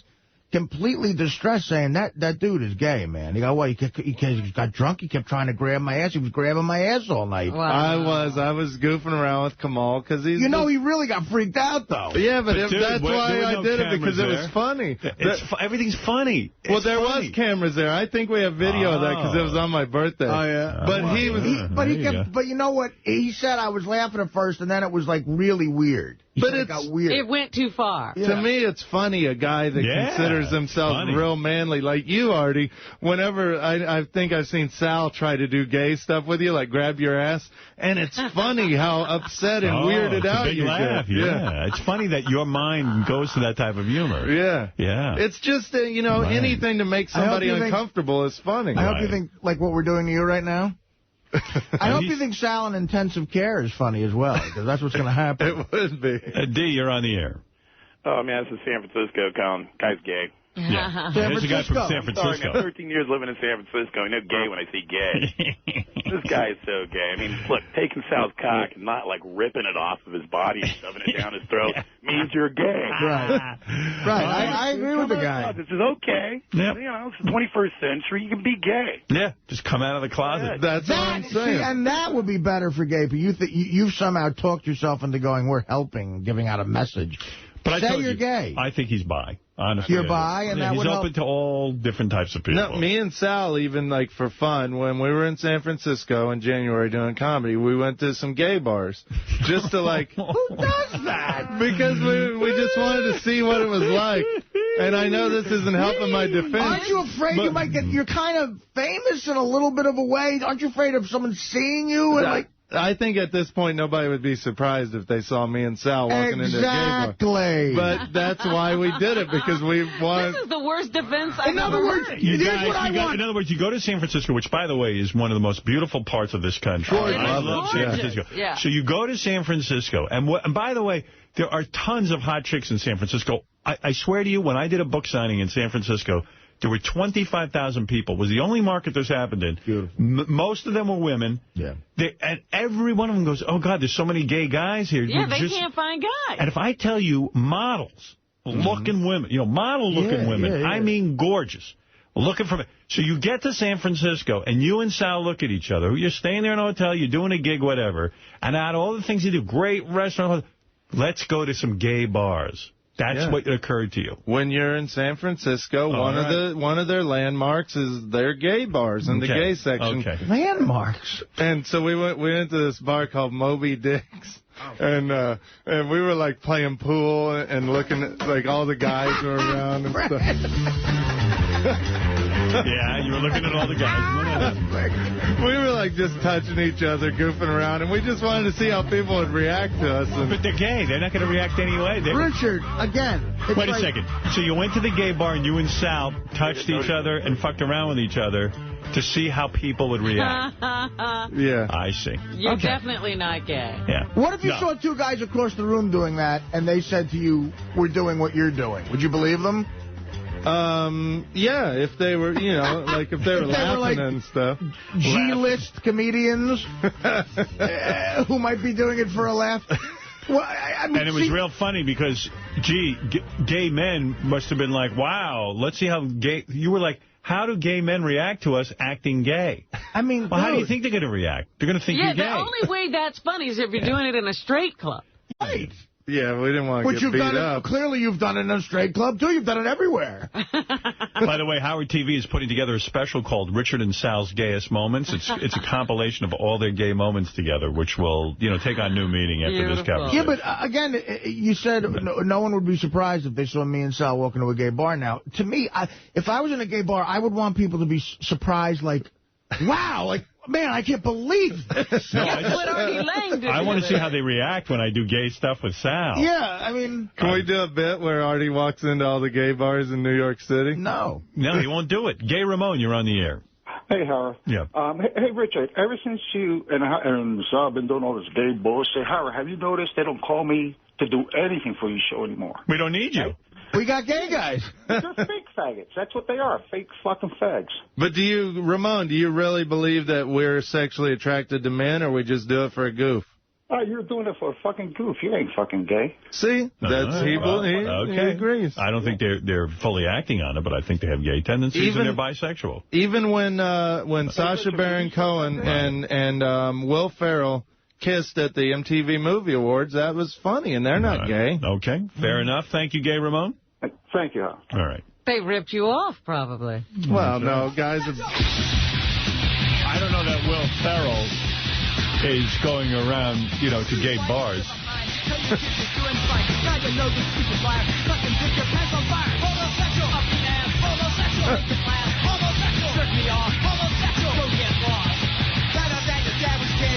Who does this song? Yeah, this is great. Wait, who does it? Hold on. See if I can get the information. Homosexual. Because I was looking for another one, too. Play event info. That is the Angry Samoans. Of course. Oh, good. Angry Samoans. It's a cool song. All right, thank you. All right, thank you. Here. How you doing? Hi. This is actually Michael Vick's lawyer, and I think Richard should cop a plea, and him and Sal should turn in that rape stand of theirs. See, Michael Vick's lawyer even says Richard should cop a plea. You know, really, in the day and age that we live in, aren't you surprised Michael Vick just didn't go to a jury with this? Because what famous guys go to jail anymore? You see the O.J. trial, you see the, what's that guy, Columbo? They must have had videotape, is all you can think. Yeah, I mean, really. Robert Blake. Robert Blake. Well, I mean, why would you? It's all you can think. They must have had the evidence. Yeah, too much. Let's see. Let's go to Eric. Eric wants to say good morning. Hi, Eric. Hey, Howard, before I talk about Howard TV, is Richard out of the room? Yes. All right, because I want to speak among men. Gayer than gay. Right, okay. Yeah. Listen, I try to watch Howard TV over the last few days with this girl, really hot chick, and I just met her a few weeks ago. We're going to go in and watch, she doesn't know it, The Queefer Girl. Right. And I think the show is about a 50-minute episode. Yes, it's a long episode. So I get her over to my house. We actually lay down on bed, and we're going to put on The Queefer Girl, and you got the first, 20 or 30 minutes is you guys busting Ronnie's balls about his glasses. Right. 2-3 nights in a row, she comes by, we fall asleep in bed. I don't touch the girl. I'm trying to be a gentleman. It's killing me. Last night, I realized that, and I never went to the section on Howard TV, you have these different segments. The first one is Best of the Week, or right. The second one is the one I always go to, which is the actual episode. You could pick a day. Right. We put on the best of, and I go to the last week, and this is the best programming on television today. It's got the best 5 minutes of every day that week. And sure enough, the first one or the second one's The Queefer Girl. Needless to say, when she came out of that pool and she shot that water out of her puss, yeah, the girl ran out of my room. I couldn't get laid. There you go. Well, that's what's great about Howard TV. You got to be careful what you pick. Yeah, I mean, you got to watch that alone. Yeah, it's just really amazing, though. I mean, Howard TV, after you get done working for the day and you go home and you've heard Howard throughout the day here and there, you get home and you turn on Howard TV, and it's like you guys are right there again. It's just amazing. Well, I believe in the product. I think it's good. I think on-demand programming is a lot of fun because you can pick and choose what you want to watch. And, that's what's sort of great about the Internet, too. I mean, that you can pick and choose. You know, you don't have to sit there and wait through a bunch of commercials and all that other stuff. And it's just an easy way to watch television. It's really, really, really great. Michael Vick's favorite phony phone call is on, should I play that now? Okay. I'm going to play that now. This is Michael Vick's favorite phony phone call. Hello? Hello? Yes, hi. Larry? No, who are you looking for? Larry? Yes, hold on 1 second, please. What, do you have his direct number? I'll transfer you now. Hello? This is Larry? Yes. This is Mary with Financial Services. Yeah, what's up? My goodness. I was calling in reference to payment on the leasing equipment. Right. Can you tell me why you have to make payment? Hold on 1 second. God damn it! Get that fucking dog out of here! Right. Right now the account is due for September, October, November, December, January. Hold on. Shut the fuck up! What's up now? I'm calling in reference to payment on the leasing equipment. Hold on. I'm going to take this bottle. Your fucking head. Go ahead. Go ahead, man. That's okay, sir. Who else can I speak to? Hold on. Woman! I should get this fucking...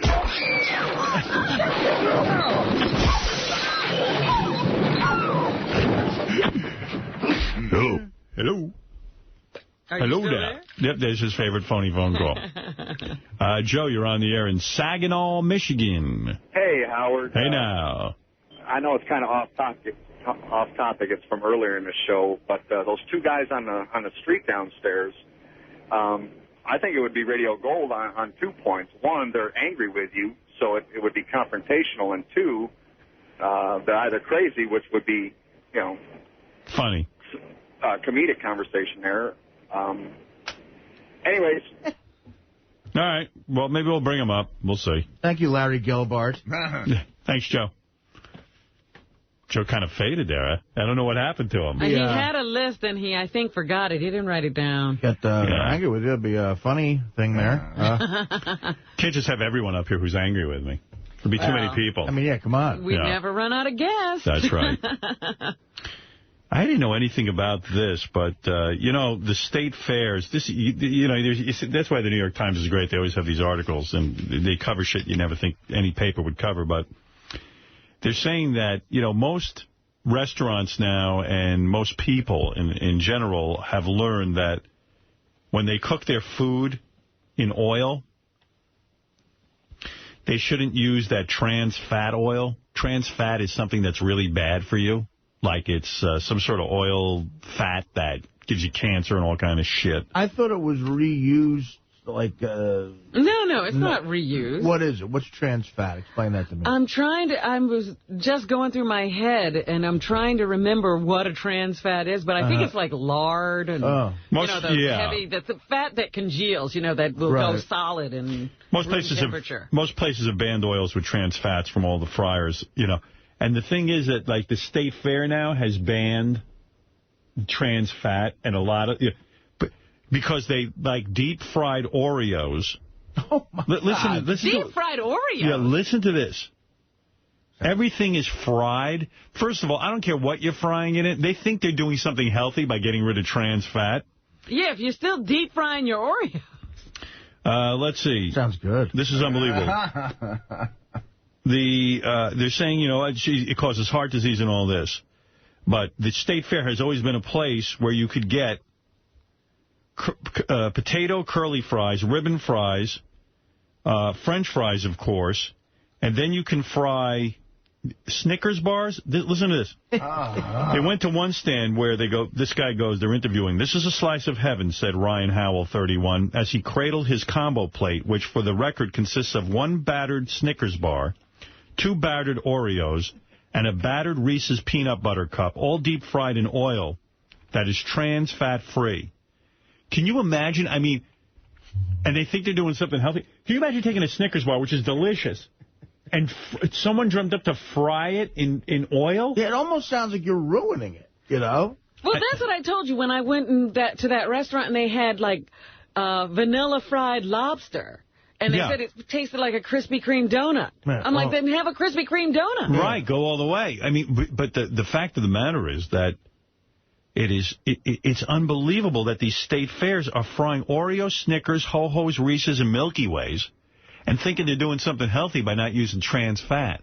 And by the way, why would you even dream of this combination up? It's weird. Yeah, a trans fat is like Crisco. Yeah, okay. But isn't that wild? It's like Richard's argument. We're not really fat people. We're just doing this as a joke. I mean, even, you eat some bad shit. I mean, would you eat a fried Oreo or a fried Snicker? I don't think I would, and nor does it sound inviting to me either. I'd rather just, like you say, have a Snickers bar. Home of the famous deep-fried Oreos, Snickers, Ho-Hos, Reese's, and Milky Way. There's the thing at the state fair. I mean, honestly, I'd be willing to try one, though. Just to say, because you never know. You might be onto something there. I don't know, man. I would just so eat a Snickers bar, Yeah. I don't eat. They're trying to figure out how to add more calories. There's very little junk food. I mean, the food is already decadently luscious. Right. And now you're going to fry it. It's wild. Yeah. No wonder this country's so fucking fat. No wonder we're obese. We are. We're frying Snickers bars? There's very little I wouldn't try. And everybody knows, you're not supposed to be, you're supposed to be taking the fried food out of your diet. People are adding it. Yeah. Hey, by the way, who is this Foxy Brown, the rapper? Did we have her on the show once? No. I don't think. We had Little Kim. Jesus, this Foxy Brown's a nightmare.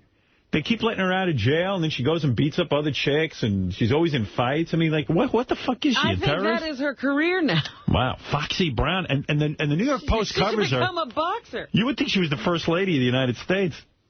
Well, I've never done the stories because I'm like, who is Foxy Brown? I know. I don't know one song. I keep reading about Foxy Brown. They keep saying... Cover her. The weird story was, I kind of almost am feeling like, man, somebody ought to, like, lock Britney Spears up in a mental institution. She's trying to make a career comeback, they say, and it seems that this guy, Timbaland, who is a big deal... Producer. Like, he can make hit records like the way, you know, well, in his sleep. He was responsible for Nelly Furtado's album and Justin Timberlake. He's the Quincy Jones of his day, they call him. And the guy has this busy schedule. Like he's ridiculously busy because he's successful in the music industry. So he wrote a song for Britney Spears to perform with Justin Timberlake. Oh, my goodness. Justin Timberlake's career is red hot. Yeah. And Justin Timberlake agreed to it. And that would be a great, you know, they used to be lovers. Right. Everybody would be interested in that collaboration. It would be huge, and evidently getting this guy Timberlake to write anything would be ridiculous, or Timbaland, or whatever the fuck his name is. I think it's Timbaland. Timberlake. I don't know what the hell he is. You know what I mean? I got my own problems. But she just didn't, she blew it off. She was a no-show? She was a no-show. According to Page 6, they're saying now she really must be fucking mental. Well, I just can't wait till the MTV Awards, because she's supposed to perform. And I love to see crazy people perform. But how great would that have been for her to perform with Justin Timberlake? It would have been fantastic for her career. With a big song. This is even better She's for just us who away. love crazy people. And it drives me crazy when somebody tosses away a career. You know, I just finished this book by Steve Martin called Just Standing. You finished it already? Yeah, I can't think of the name. He sent me an advance copy. It's coming out. It's the years he devoted to stand-up. That's all the book covers. Mm-hmm.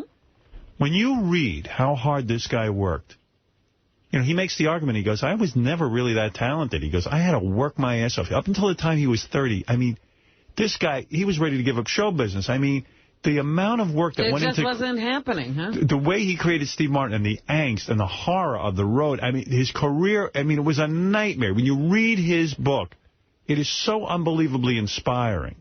His dedication. And even the sadness with his father and his sister and his mother. I mean, it's a whole saga. And you see what it takes to get a showbiz career going. And how many people want a career in showbiz. And you see this fucking broad throwing it away. It drives me out of my fucking skull. Well, by the same token, this was a child plucked out of obscurity. It was really her mother and father who did the hard work of getting her to a gig and pushing her out on stage. It drove her crazy. She's just pissing it away. But yeah, but that's Robin makes a good argument, though. Steve Martin was an adult and made a decision that he wanted a career in showbiz. Maybe Britney Spears never did. I don't know. She didn't have a choice. She didn't have a choice. I don't know. I mean, I think that's a great argument. Robin brings up a great point there. Britney Spears might not have ever wanted to be in showbiz. All right, but whenever I see somebody throwing away a gift, you understand? Yeah, but, you know, she made $100 million. She doesn't know what to do with herself now. Exactly. She actually wanted to get out of it, well, then get out. She doesn't know what else to do. By the way, the book is called Born Standing Up. She's well, like I gotta get that. Janine Lindemuller, who was trying to get out of porn by tattooing her body. She just couldn't stop herself. Right. You know, and this Mariah Carey, there's a picture of her on Page 6 today. She's in a bikini yet again, where she's posing for a publicity photo, you know, with a sexy pose. And she's with two, of course, black guys. I guess they look black. They're light-skinned black men. They look like Barack Obama. Wait, that is Barack Obama. And they're like crawling all over her because that gives her credibility with... As what? With black people. Oh. She wants that street credibility that she's somehow tied. You know, listen, every white female singer now has a black guy. Gwen Stefani's with... oh, geez. You see that picture? And I'm looking at this. I'm like, wait a minute. Is this a rape? Should somebody call the cops? Well, why? But what it is that she insists on being in a bikini, and the chick just doesn't have a bikini body. And it's like no one can tell. I mean, does she look at the pictures? There's nothing. And by the way, the newspaper guys give her a free pet. They're always like, sexy Mariah Carey. Look at her. Yeah, but they know what they're doing. This picture is not sexy. I mean, somebody, you know, Tommy Mottola, God bless this guy, when he was married to her, he'd say to her, could you put your fucking clothes on? Cover up. Cover up. You're not that great a body. And, you know, she liberated herself from him and immediately was running around half naked with a fat ass. And the whole thing with these white chicks, they got to get black guys. It's laughable. Well, is she really white? Mariah Carey? Yeah, she's white. Isn't her father black or something? I don't see it. I don't see it. But you know what I mean? Like I'm watching the Gwen Stefani video. I like Gwen Stefani, but Jesus she's Christ. White. She's as white as they come. With you there. And Fergie's got to get the black guys, and you name it. Yeah. You name it. They got to get black guys because, you know, a white guy just doesn't give you the credibility.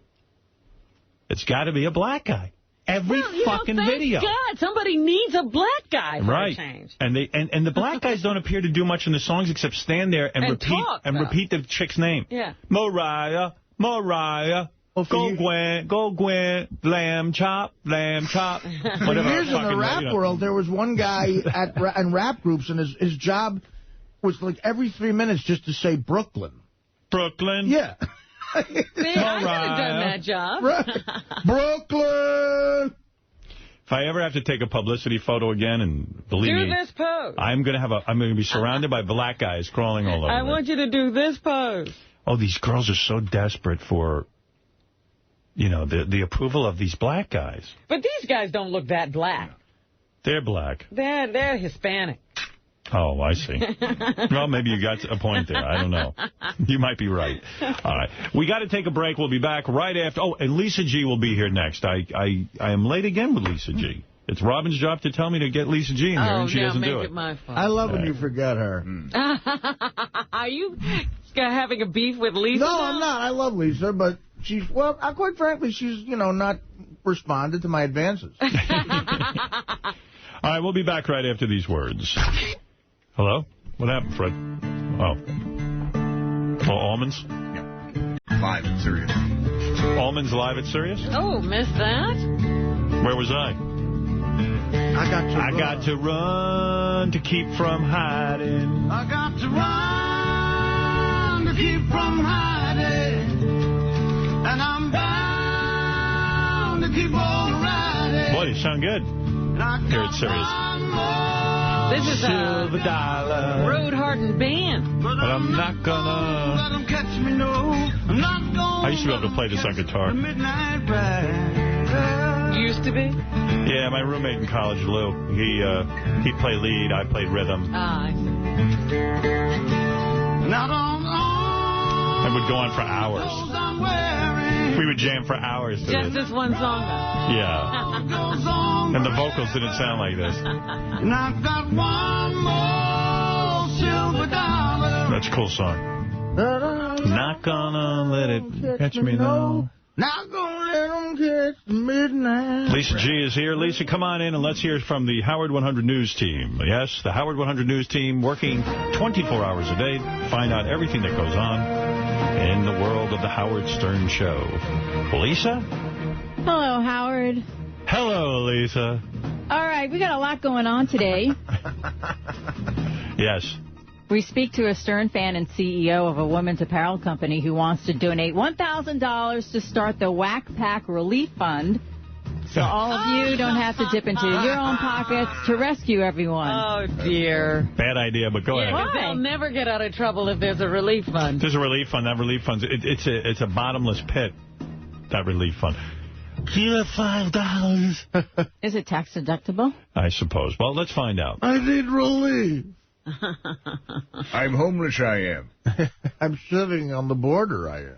All right, anything else, Lisa G? Howard 100 News finds out that Ronnie the limo driver isn't the only tough guy with a panther tattoo that looks like a salamander.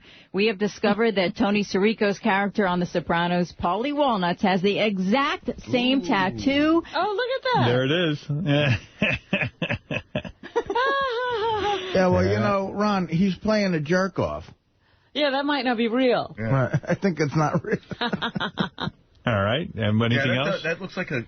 And if that was for his character, wouldn't they have purposely made it a bad tattoo? It is a bad tattoo. Anything else? Yes, Howard 100 News speaks to the man who says Ralph Cirella was a disrespectful house guest and burned his table with a clove cigarette. The man says Ralph came to his apartment attempting to woo a woman, but ended up striking out, leaving the table with scorch marks and almost burning down the entire place. All right, there it is. Thank you. All right, and that's it. We'll see you all day. All righty. There it is, Lisa G's report from the Howard 100 News team. Thank you, Lisa.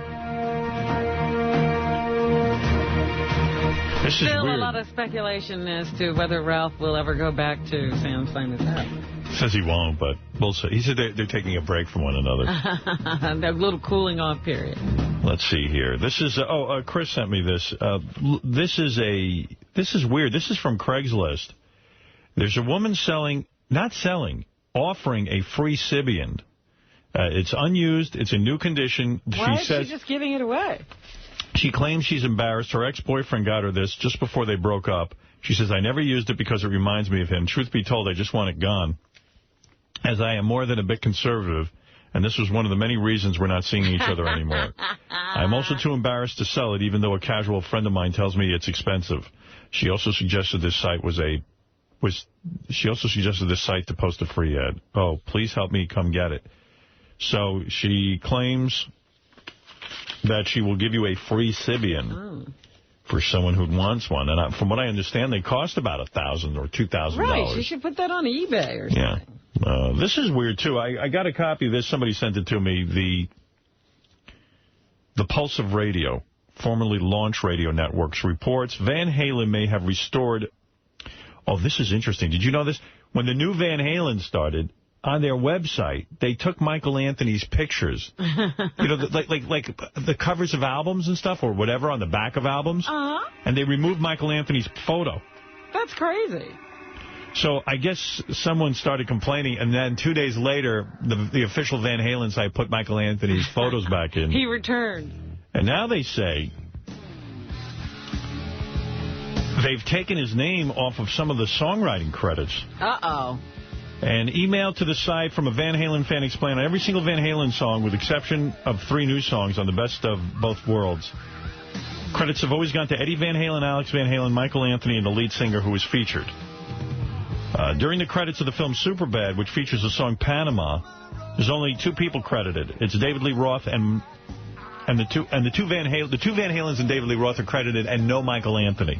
Now, they can't do that legally, can they? I don't know. They're trying to erase him from the history of the band. Eddie's really pissed at Michael. Yeah.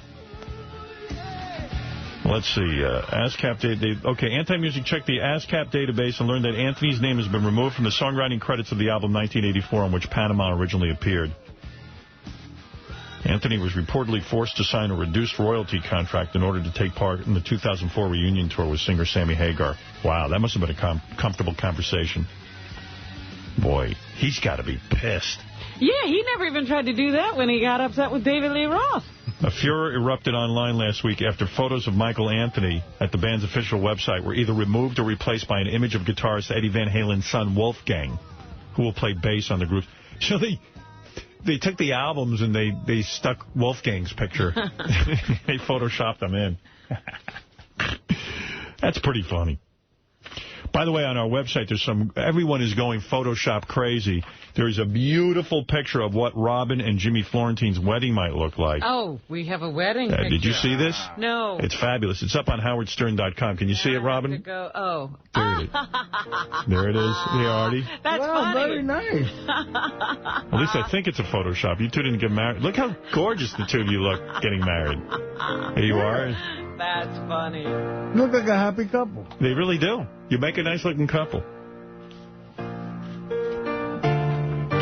Robin and Jim. Well, Jim I'll have you and sing Robin. us down the aisle. Yeah, I'll be like a David Hasselhoff. This David Hasselhoff is unfucking believable. This guy, yeah. I'm sorry to interrupt. Do you know that our guest is up on the phone? Oh, Kevin's on the phone. Okay, thank you. Kevin Bacon checking in. Really? He's in Montana. What are you doing in Montana? I'm shooting a movie. What kind of movie? Doing? Hey, man. How's it going? Long time no see. Everybody okay? Yeah, we're good. What's up, man? Kevin and I are kind of friends. I mean, in a weird no, way. you're like he's one of the celebrities you actually know. Yeah, I don't actually really see him all that much, but if I do see him, we're like, hey, man. That kind of thing. That's a friend to you? Yeah, and Kevin has actually invited me to his home for, like, parties, which very few people will do. Yeah. I mean, I was running behind you the other day, but I couldn't catch up. Bullshit. Literally. Where were you? I swear to God. I swear to God. And you didn't say hello? He couldn't catch you. I couldn't catch you. Then you must be the slowest runner in the world. Are you serious? You couldn't catch me, or you just... I mean, I could tell you was you. You were probably about a block away, so I definitely could not. I could not catch you. Thank God. If I'm a block away, he shouldn't be able to catch me. You know? But he's in good shape, Kevin Bacon. He's in very good shape, and never let himself get out of shape. You know what? I have to run in the scene today, and I haven't been doing much running, but I was sort of trying to get back at it because I had to run in this movie I'm doing. And last night, I got out of bed in the middle of the night. I'm in this little, cabin, and I whacked my knee against the edge of the fucking bed. Oh. It was killing me. Not good. So what are you going to do? What do you... I don't know. I guess I'll just... I don't know. I haven't told anybody yet, but, I mean... You can't... With a movie, they set up for that scene. It's like they can just say, okay, we'll do something else.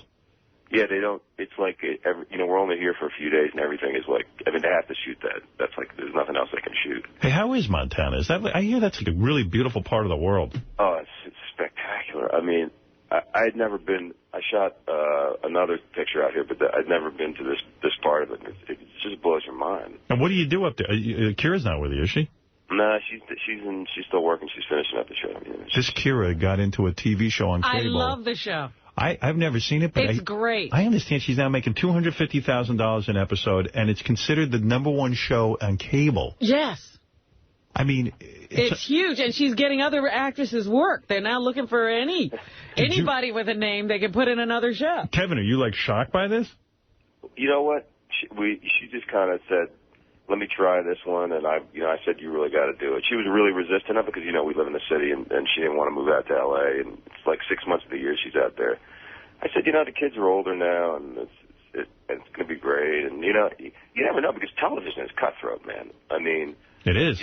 If you don't get, people to watch you in the first couple of weeks, they just say goodbye. I can't believe this success. $250,000 an episode on cable she's getting paid. That's nice. How popular the show is. Yeah, it's a great show. And what happens how could this show be so great? I mean, what happens on this show? She plays this character. She's a very quirky character who happens to have a great talent at interviewing suspects and getting them to admit their crimes. I should maybe watch this. It's a great show.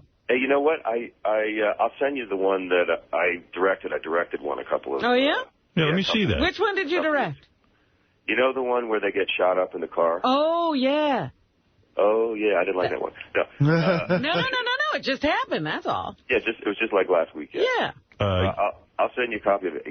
And so on this, when you go on the set, they have give you a director's chair, and they put your name on the back of it. And how do you guys work it financially? Like if she's making, now all of a sudden, you're always the bread earner and stuff. I mean, although she's had a big career. She did movies with Travolta and stuff. That was a good story I was telling you. Yeah, wait a second. Never mind that. I got a better question. So now that she's making $250,000 an episode, does that all go into one bank account, or do you guys, how she keeps a separate name? Does she keep a separate bank account? No, we share everything. You do? Yeah. Did I interrupt a good story, or was it... Not that good. Yeah, screw that. Anyway, I wanted to hear it, yeah. Anyway, they bring out the chair. Yeah. And, it's got my name on it. I turn around and it says Kevin Sedgwick. Oh, motherfuckers. Oh, you don't want should have left. A little joke from the prop department. Yeah. So, you're in Montana. Yeah. And what do you do up there? Do you fish? No. Fish. What do you do? What do you do up there? I know you're working, but, how do you get to... Hang out. I'm working. I'm in every shot every day, and I haven't had any time off. I wish I did, because it really is. You can fish and hike and raft and all that kind of stuff. Didn't you guys just do some kind of weird vacation where you took the kids to Costa Rica? Yeah, that sounds horrible. They usually... last year we went to the Galapagos Islands. Right. Horrible. Outrageous. You've got to go there. Oh, my God. You should have there camping, fighting bugs. Yeah, that sounds great. Well, you really know how to relax. Hey, there's some guy on the phone. Hey, Kevin, there's some guy on the phone claims you have a huge penis. How would he know that? I have no idea. Hold on. Let me check this out. Let me lock you in. Hey, Lou.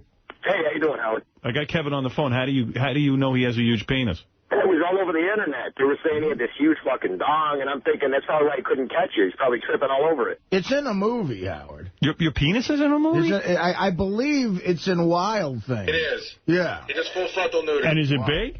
It's not that big. It's not like full frontal. I think it's one of those where you catch a glimpse or something.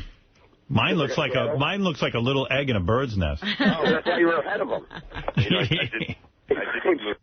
I did this movie, Hollow Man, and they had to create a digital image of me, you know, because I was, like, invisible in the movie and stuff like that. So I saw a test of it, and they did this guy who's getting out of bed, and, you know, he's nude, and they gave him the most gigantic penis. I said to the special effects guy, this is ridiculous. I mean, it looks like a porn movie. So it's not that big is what you're saying? No, of course not. Of course not. He's got a real deep voice. You figure maybe he does. Yeah, no, I think it looked big from what I saw in Wild Things when I kept pausing the DVD. If I had to be nude... You pause the DVD? I'm kidding. If I had to be nude in a film, I would have to, like, chub up. Like, so that it looked like I was, like I'd say, no, I'm not erect. Look, there's no scenario where you'd be nude in a film. So, No. I mean, right. I mean, it's...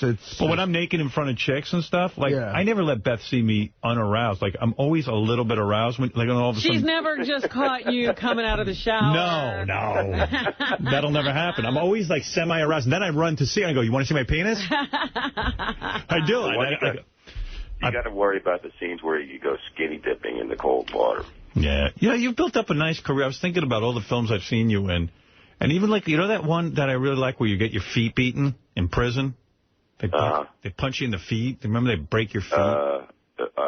Murder in the First. Yeah. You got a lot of good films, you know? You're doing good. Well, Thanks, I appreciate that. The Kevin Bacon game, you know, the fact that you could play a game like that proves that he's had an amazing career. Yes, he's in everything and has worked with everybody. I've been in a lot of movies with a lot of people. I don't know if that's necessary. You know, they don't give any Oscars out for that, you know.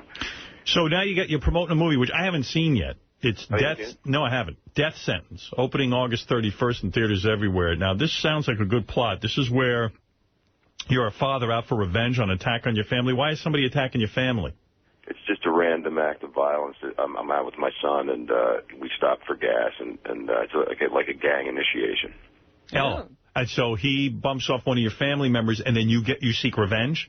Yeah, I seek revenge. It's like I go after this guy. I don't really know what I'm going to do, and you know, I'm not just like I'm not a fighter. I'm just a guy from the suburbs, and I end up killing this kid, and then it starts this kind of cycle of violence. And I love that shit. You know what that's like? That's like a Charles Bronson kind of Death thing. Wish. Like Death Wish. Well, it's the same guy that wrote. Death Wish was actually a novel, believe it or not, and the same writer wrote, I guess back in the late 50s or 60s, wrote this movie called this novel called Death Sentence, and this is the one. So it does come from the same source. The regular guy who has to go out and seek revenge because he can't get justice with the police, right? And he goes out and kills every motherfucker on the planet. I love that. It also sounds a little bit like Straw Dogs. Yeah, I love that. You see, that's the kind of movie I like. I like action. There's a lot of action, right, and a lot of killing.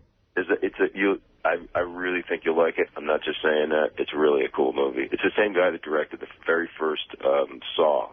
Oh boy. And it's really hardcore, but it's also like really emotional. I mean, the guy is, right. Like it's his family, and I mean, I looked at it and I thought, well, I got to have something to play, and it's deep. You know what I mean? It's got to be good. In other words, like you know what movie fell apart and tried to pull that off? What?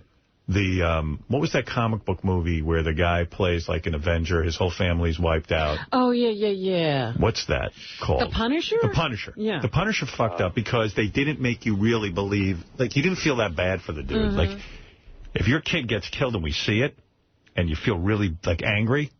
Yeah, you're glad that he's killing these people. Yeah, then we're with you. We're going to have a screening next week. You guys got to come to this. I'm going to come. You'll dig it. It really came out great. I mean, you never know. And any hot chicks in it? Kelly Preston. Oh, no kid. How's she looking? Great. Looks fantastic. You think she still bangs Travolta? I don't know. Of course she does. Did he come to the set? Did Travolta come to the set? No, he was working. He was doing hairspray. See? You mean he was busy dressing up like a woman? He was dressing like a woman while she was with Kevin. He was having his fun. Were you feeling any chemistry with her? Yeah, of course. Kevin will never admit it because Kevin does every interview and talks about how great and tight his relationship with Kira and he's the happiest he is, but he's full of shit. I mean... He is? Yeah, well, he's a man. I mean, he's working... Kelly Preston's a good looking... That's what they keep asking me. But, he's a man. How do you guys do it? I'm so sick of that question. I can't tell you. Yeah, I mean, he's saving a lot of suffering. I mean, it's not the easiest thing to be a Hollywood actor. Who's the hot chick in Montana you're working with? No hot chick out here. No hot chick? All guys in the movie. Well, yeah, I mean, there was an actress who played, Paige Turco played my wife, but she's not out here in Montana. So you had a couple of scenes with her, huh? Played a couple of scenes, yeah. That ain't easy, man. That definitely strains a marriage, I'm telling you. My theory on Kira and Kevin, that they swing occasionally. Oh. What is it? Swing? They swing occasionally. What do you mean? Why do you say that? I don't know. I get the vibe. You say that about everybody who's had a long-term marriage. You say that about Sting and Trudy? I think if I press Kira, I think I can bang her. Oh. You know what? You might be right. I'm telling you. I think, and they probably have an understanding. She gave you a sign? Or? No, she gave me no sign. But she gave me no indication of that, but I just kind of look at her and I go... You like to think she wants it. I think you could be onto something. You like to think it. There is a sort of twinkle in her eye when she talks about you. So what's the deal? I mean, you're off doing movies. Who's watching those kids of yours? They're not that old. I mean, they do need some parenting. Well, my son's going off to college, and my daughter's out in L.A. with Kira. So okay. She goes out in the summer and hangs out with her, or wherever we have to be. Nice life. Your son get a lot of broads? Does your son get laid a lot? I'm sure he does. Does your son get laid a lot being a bacon?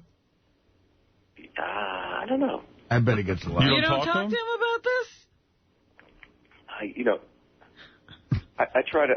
What? My son has asked me, out of respect, he's asked me to not discuss him in Well, screw what he wants. Gee, out of respect. Now, isn't that crazy? The son is telling you what to do. Yeah, tell him you're his father. You've given him a great life. Say, out of respect to me, son, could you not spend any of my money? Yeah. And maybe you'll pay for college yourself. That's right. Yeah. Yeah, maybe you could take the check from Mr. Griver and shove it up your ass. So what, he didn't have a check in high school? I mean, he's Kevin Bacon's son. Yeah, he does all right. He does all right?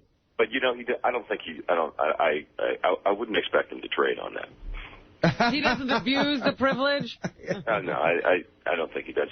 Kid probably got laid when he was 14. You got to use what you got, man. Hey, Mom, guess who I had sex with? Kevin Bacon's son. Oh. Chicks are always into that. He's a lucky boy. I've met him. He's a good kid. Yeah? Yeah. He's a good kid. Yeah. How are your girls? They're good.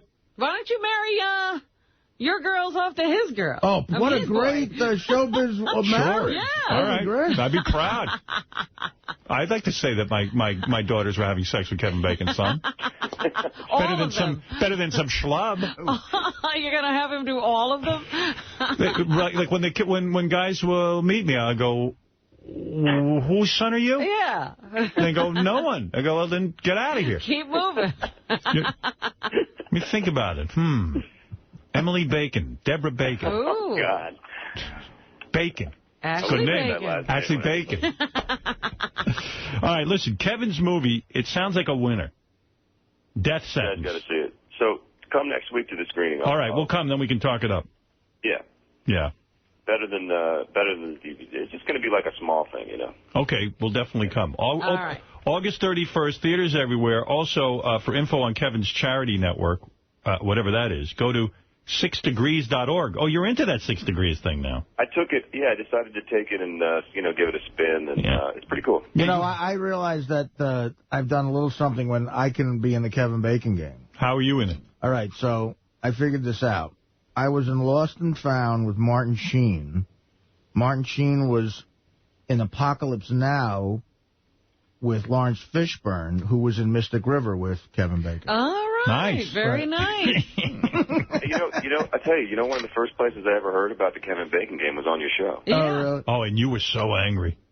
Yeah, I mean, Kevin was he felt people like are goofing on me, and I hate this Kevin Bacon game. Now all of a sudden he's got 6degrees.org. Yeah. See, you embraced it. Smart. You got to embrace the beast. I think it's a compliment. I don't Actually, it is. Right. Well, listen, I'm telling everyone, go see Kevin Bacon in Death Sentence. He's a great guy. You know, a guy who puts out good movies. He's opening August 31st in theaters everywhere. And if it's the guy who wrote Death Wish, then you know it's good. I mean, that's right on target. And that's it. All right? Great to talk to you guys. All right, Kevin. Good luck. Take care. And we'll see you at that screening. Be careful out there. Thank you. Be careful. All right. Any black people in Montana? No, that's what I thought. There's one guy who's on our crew. You brought him there. I mean, I wonder if there are black people in Montana. Of course there are. What do you mean there are? Why do you think white people go there? Why wouldn't there be? Because maybe they never got there. Oh, and they just skipped over that state and went to every other one. There are certain states where there are very few black people. But there's still some. I think Nebraska has never even seen a black person. No, Nebraska. You don't read about a lot of Bloods and Crips in Boise. Yeah, why would a black man go to Montana? Why not? I mean, he might like to fish. What's the big city of Montana? Fred got information. 0.4%. 0.4. Hey, Fred. That means and in the United States, it's almost zero. It should be 12.8. So that just shows you how few. Listen, there's under 1 million people in the whole state. There's more Indians in Montana than there are. Well, there should be Indians there. There's more Asians. Think about how big Montana is. Under 1 million people, there's 10 million in fucking Jersey. The only minority that's less in Montana than blacks are Native Hawaiians and other Pacific Islanders. 0.4. You know that. He's looking at statistics. It's the U.S. Census Bureau. Fred has this committed to memory. Fred has it in his head? When I hired Fred, I said, Fred, I want you to find out where the black people are. Exactly. And always have that Montana's information not one available. It would be very impressive on the air if we can quote how many black people are in a particular state. Incredible. Kev, how long you been out there for? You forgot about the internet? We're hooked up over here. Oh, are you? Do you know Fred can quote the black population of every state and town in our country? Just throw a state at him. You bet. Oh, yeah. Just try it. Kevin, thanks. Thanks, you guys. Kevin Bacon, everyone. Death Sentence, opening August 31st in theaters everywhere, and 6degrees.org for some type of charity work. Idaho has 1/10% more. Really? I just pulled up a website that has African Americans in Montana. Yeah. Both of them. They have them listed. Yeah, but they could be like Charlize Theron's an African American, you know. Hey, you want to talk to anybody on the phone? Some people want to talk to you, Kevin. I don't know if you want to. Maybe. Let me hold on. I'll tell you what blows my mind, though. You can't get used to the fact that, you walk into a restaurant or just like a grocery store, and they really do wear like big cowboy hats and boots and stuff like that. Yeah, they're into it. Yeah, it's almost like when Jews go to Israel and they just see everyone with a yarmulke on. It just freaks them out. Well, let's go to G-Man in Newton, Connecticut. Hey, what's going on, guys? Hey, now. Hey, now. Kevin, my wife is totally in love with you, and you make me look bad, man. Why? We named our daughter after Kara. We go see the Bacon Brothers when they come to Connecticut. Any chance I can get tickets to that screening? I don't. He's not handling tickets. Yeah, I don't think he's in Montana. He doesn't know what's going on. Preston, you're on the air. Hey, F. Timmy. Right. How you guys doing? What can I do for you, Preston? Go ahead. Kevin, I know a good friend of yours. I work for him, Brooke, in Philadelphia. Oh, yeah. Yeah, how you doing? Boy, this was a bad idea, taking phone calls. Yeah. All right, Kevin, I'll let you go. I'm sorry. That was a really dumb idea of mine. Yeah, sorry about that. All right, there we go. Death Sentence, August 31st. Thanks, Kevin. You guys are the best. Thanks. You too. Take care, man. Right. Bye. It's Kevin Bacon. Checking in. Good to check in with famous people once in a while. Yeah, solid actor. What a life, man. You see, that's the kind of life I like. I like to be in Montana, shooting. Well, I was listening. Oh, who was it the other day? Then my wife would be off making $250,000 in a cable show. Think about that. That's nice. An episode. It's not just $250,000. I'd be happy with just $250,000. She's making that an episode. Wow, that's impressive. Yeah, I mean, it's been huge for her. She's won awards. Yeah. It's been a great career move. How many of them they do a year? It's not like a network. They probably they probably do 12, 13, somewhere around there. That's what you need, Artie, where you're like a mastermind criminologist, and you do 13 episodes a year. You know what I could see me in a remake of? The 70s detective show Cannon. How about Ironside? Yeah, you chasing criminals on foot. Oh, let's put Artie in a wheelchair. Ironside. First of all, Cannon must have weighed 500 pounds, and then he'd chase people on foot. I loved karate chop them. Yeah, and his titties would be bouncing up and down, and then he would, like, catch them. And he was right. He'd karate chop. He'd give him one karate chop, and he could barely move his arm. And they would just fall to the ground. Down they went. He had, like, that huge 70s car, like a Monte Carlo. Yeah. And his car phone was, like, as big as, like, a payphone on the street. Cannon! Before Kevin called in, I was going to play you this. David Hasselhoff is one of the judges on America's Got Talent, and Jerry Springer's the host. And so Hasselhoff, who claims he's a huge star in Germany, I mean, doesn't even claim it, he is. No, he is. Yeah. He came out to sing a song to all the contestants to inspire them. And it really is just, it's almost like... I can't watch that show. It's so cheesy. I don't watch it either, but you got to hear this song, though. Here's David Hasselhoff singing This Is the Moment. Like, like a moment like this. This is my moment. This is a moment like this. That one? No, This Is the Moment, it's called. It's not a moment like this, but everything about it is like American Idol, so this is the moment. Check this out. Hold on, let me re-cue it. I'm going to get it right from the beginning. I'm going to get it right from Jerry Springer's introduction. Right now, we've got a special musical message for our 2 remaining finalists. With This Is the Moment, please welcome our very own David Hasselhoff. Wow. Thank God for reality television. I mean, where else would these guys be working? Nowhere. Sing this. Oh, absolutely. This is bullshit. This is like one of those Broadway shows, This moment. He couldn't even get on this show, and he's a judge. See, you say this show is cheesy. To me, that's why Simon Cowell's worth the money. To me, there's no difference between this and American Idol. Right. Doesn't he have something to do with Except Simon Cowell. Yeah, he produces it. Yeah, but I mean, him being on it, I think... And the lyrics to that song, and then, he's just making up the tune as you go. Give me any random song, Fred, and I can sing that song. See what I can dig out for you. Broadway sounding kind of shit. Some Broadway shit. Yeah. You could make any lyric. That is just a horrible song. Horrible.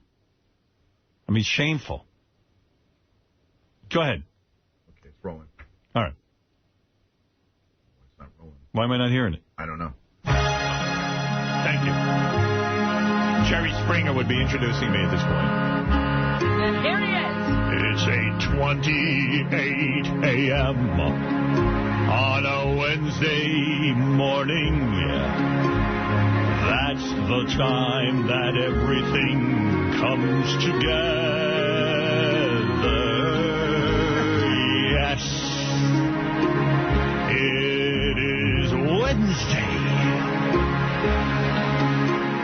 28 minutes after 8, I'm ready for my time. This exact second. Soon to be 8:30. That's when it all will pass. But now at 8:28 and 30 seconds, it is my moment. I put the mo in momentum. Yeah. Like Richard puts the ho in homo. In 32 minutes, it will be 9 o'clock. In the morning, yeah. In the morning. Thank you for the doubling of my lyric. That will help. That will help. I want to peek at the clock. Because I'm so afraid my moment will pass. But I won't look. This is so much better than David Hasselhoff. Thank you. You're enjoying it. Well, it's not even close.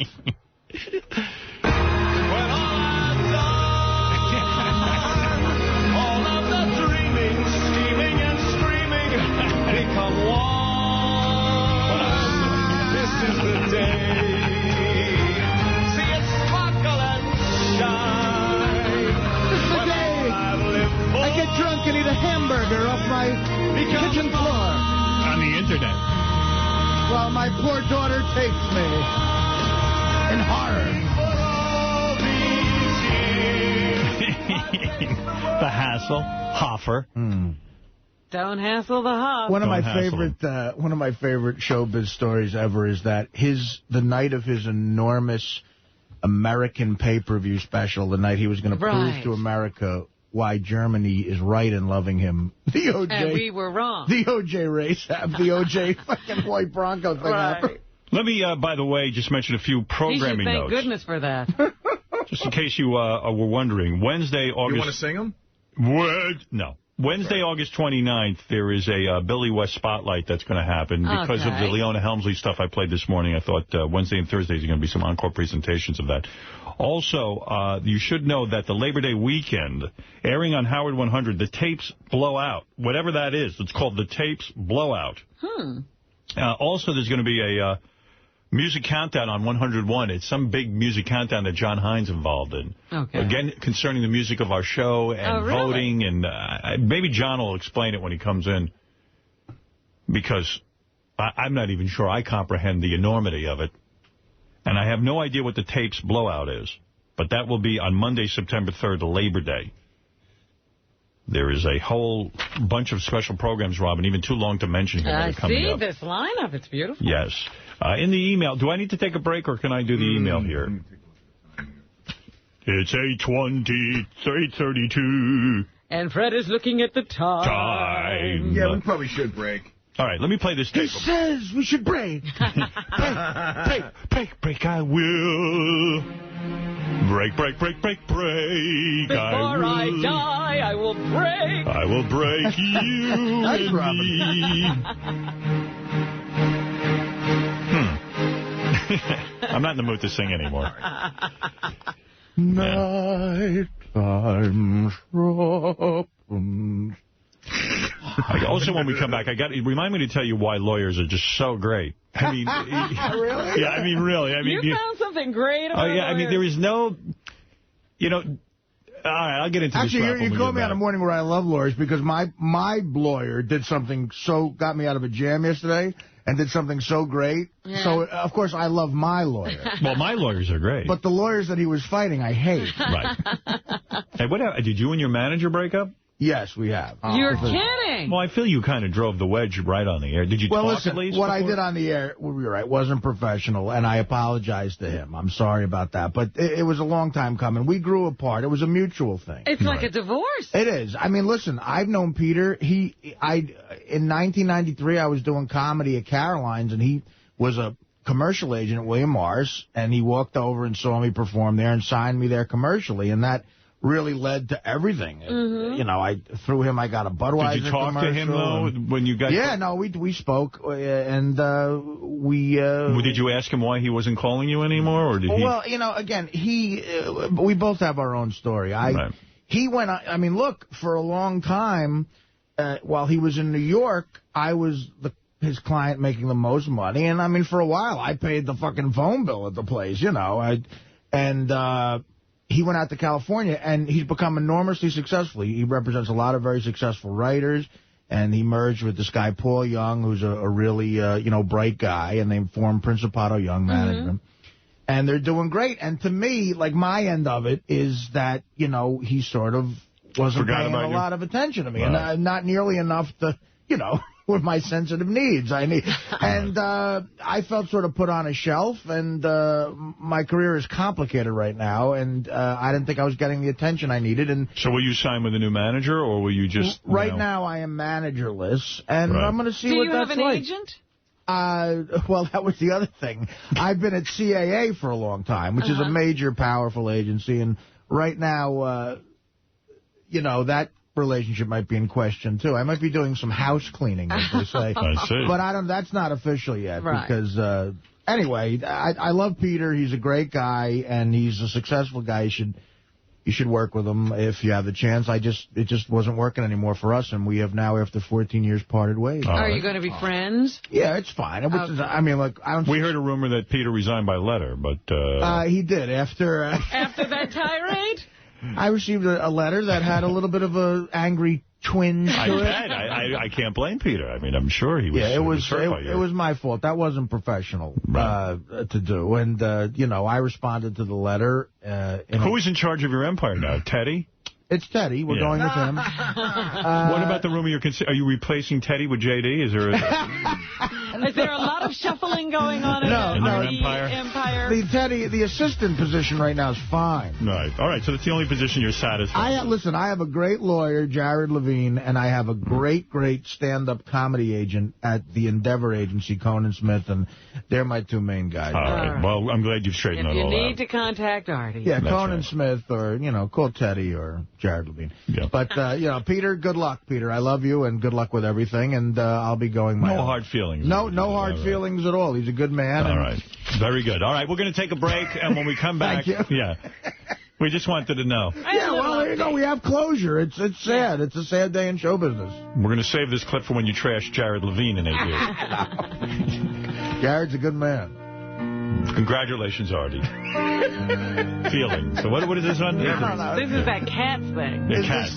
No, my Aunt Murray song is more appropriate. And the feelings we know. Right. The lamplight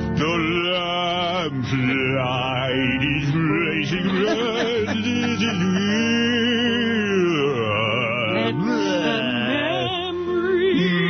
Memories live again.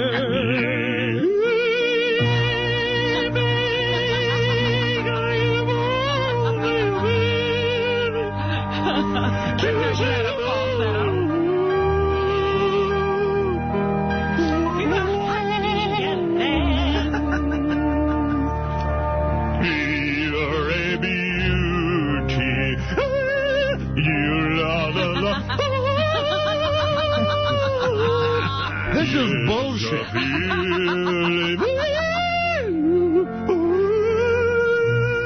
I am Darth Nihilus. We'll be back right after these words.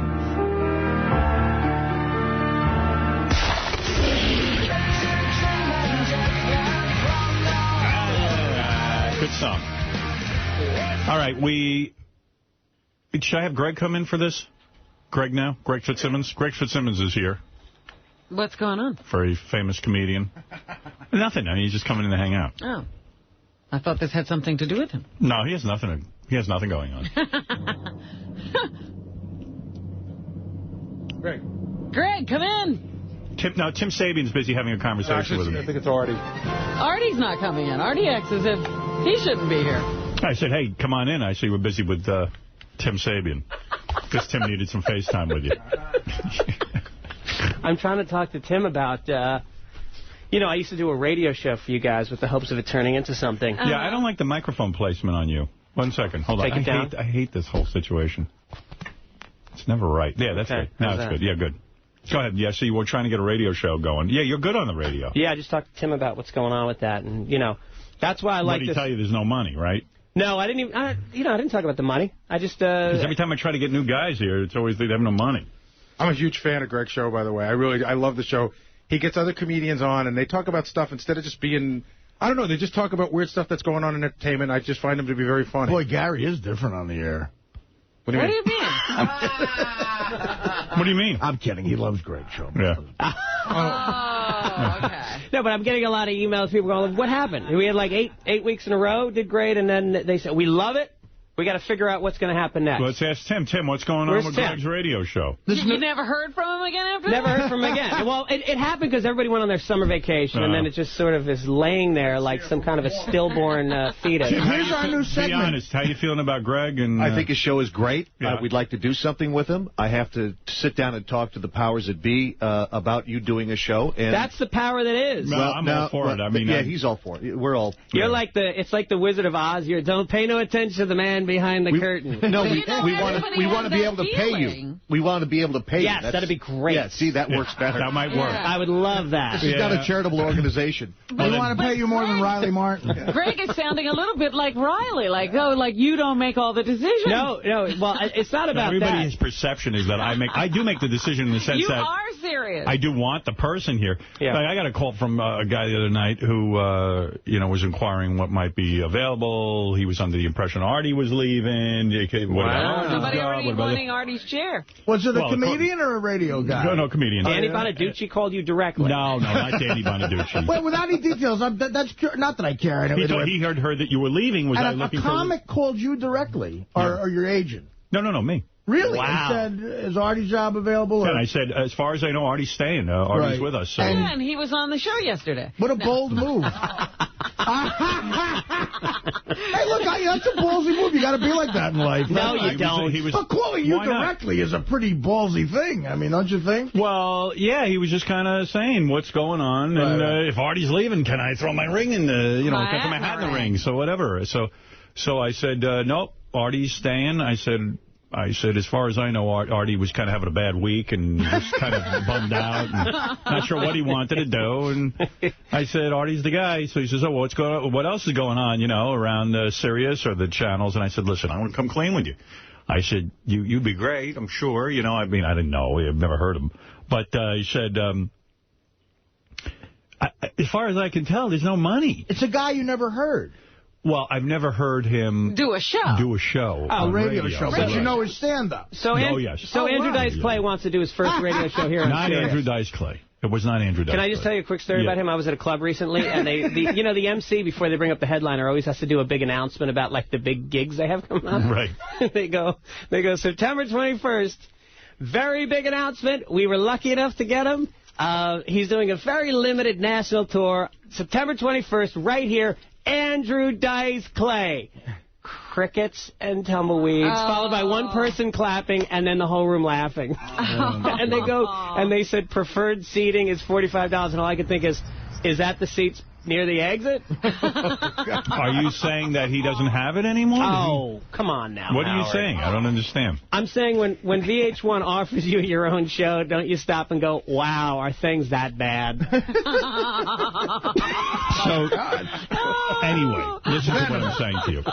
So I was telling this guy, I said, there were certain people that I think would be good. It's serious. I have a group of people in mind. I've been in touch with them that I think would be good on the radio. They would have a good show. But I don't think, Sirius, their attitude is they're waiting to see if a merger goes through. That's number one. Which shows you yet again, they can't really do anything until that is resolved. You don't adopt children before you get married. Right. That's a big deal, the merger. It really is a big deal. But the merger aside, it's kind of like, well, there were certain people I'd put on, but there's only so much resources. And then they go, well, how many subscribers are they going to bring in? That's the first question. I go, well, how the fuck do I know? Right. I mean, Oprah's not bringing in subscribers to XM, so... But they certainly got the money for her. Like, if you brought up a name, like, say you said you could get Steve Martin to do a show here. Okay. They have to pay him a ridiculous amount of money, so they said, we're not going to hire him because we don't have that kind of money. Right. Then if you bring up a name of somebody... who could do it? Say you said, Roseanne wants to do a show. Oh, she's not big enough. So you can never find the person that they want.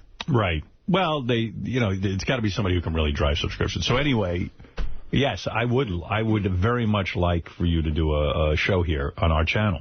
You're very good. Thank you very much. You've proven it. Every show has been good. Well, Greg love to do it. Greg just wrote an op-ed piece to the Times entitled "The Golden Jew." I read it. I thought it was great. I used to be anti-Semitic, but now that I've met you, I really feel strongly about your people. A lot of people feel that way. Yeah. Anyway, Greg, before we get to anything else, and by the way, Greg will be at the Helium Comedy Club tonight through Saturday in Philadelphia, and October 4th through the 7th at the Funny Bone in Hartford, Connecticut. So you can check out Greg Fitzsimmons in any of those places. But this is just something I got to get to. What?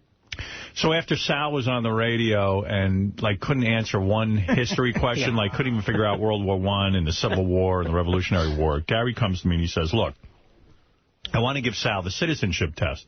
It's about 100 questions, and let's see if he would be eligible to be a citizen in this country. So I said, yeah, fine. So I guess Gary gave him the test. Uh-huh. And now Gary wants to announce the results. All right. Now, let me ask you a question. Sure. Are there 100 questions? 100 questions. How many do you need to get right in order to become a citizen? It didn't tell you, but I was going to go with 75%. I was going to go 75%. Okay.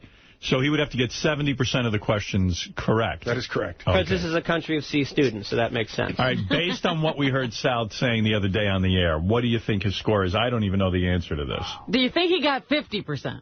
I say no. I'm going to say he got, based on what I heard the other day, I don't know what the questions are. Yeah, what are they? Can you give me a sample? I'm going to tell you that I think that there are a couple of questions in here we all don't remember every moment from American history. Give me a sample question that you think is easy, like people should know. I'm going to give you the first. I'll give you the first 4 questions. Go ahead.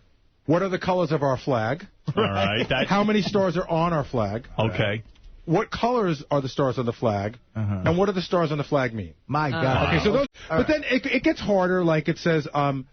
But this isn't even that hard. What were the 13 original states of the U.S. called? Right. Okay. Who signs bills into law? Okay, so it gets like progressively harder. Those aren't that hard. Well, but like you can imagine, I don't think Sal could answer. I think he'd know red, white, and blue, and after that he'd be in trouble. What did you say? I know red, white, and blue. Yeah, that I know. So what do you think you got? Because Sal doesn't know the results. Why are you out of breath? We were just, for On Demand, we were just doing Gary impersonations, and the whole way, they came out great. They were funny. What do you mean, Gary impersonations? Like Gary walking up and down the hallway, Gary walking into Scott's studio asking for a CD, Gary telling Richard to shut up. So. Right. Are you wearing the mask? No, I didn't even need it for that. I just pushed my lips and my teeth out a little bit. Let me hear you. Let me see you do Gary going to Scott the engineer. I can't do it. Now, you know, when you're asking me to do it now, I'm good at improv. In other words, I don't ever see the ad. I'm good at improv. So don't ask me to do it now. Can you do Gary as a plumber? Go. Okay, it's a Western, and he's gay. So anyway, the citizenship test. How do you think you did, Sal? Anywhere from a 68 to a 72. Okay, so you were pretty confident. Confident that he failed. We just said 75 is passing. He told me, I would say 70% is 70 passing. He told me before he thought he did between 75 and 80, so now he's bringing it down. I never said 80. I said between 68 and 70. My average is 70. My average is 70. I'd say he's in the 50s. I'm going to say he's in the... I don't think he did better than 20%. No. I'm telling you, based on what he did the other day, 20%. But I have to tell you, I learned a lot from the other day. There were some questions. Yeah, you know what? I'll tell you what. Even with that, I'll give you 20%. Really? I'll bet you he did 10% better based on what went on here in the last week. You're right. Had we given him this test a week ago, you could take 10% to 50% off. So 30. All right, so I'm going to write this down. Howard says 20%. Artie says 30. You know what? I'm going to say 40. Or 40. 40's the best. See, I'm going to go... All right, Robin? 45. 45, Greg? Look, you know, maybe I'm looking at Sal with rose-colored glass. I'm going to go 50. Wow. Fred? I'm going to be generous. I'm going to take Artie's original guess, 30%. Wow. All right, I say I'm going to win this hands down. Can I put my percentage in? You said you did 72%. But I'll lowball myself. I'll say 60, but I'll say 65. Now he's doing the Price is Right thing. He doesn't want to be the guy that's over. Are we going with the closest or the closest without going over? We're going with the closest without going over. Just Price is Right rules always. Okay. All right. And we throwing money in the hat?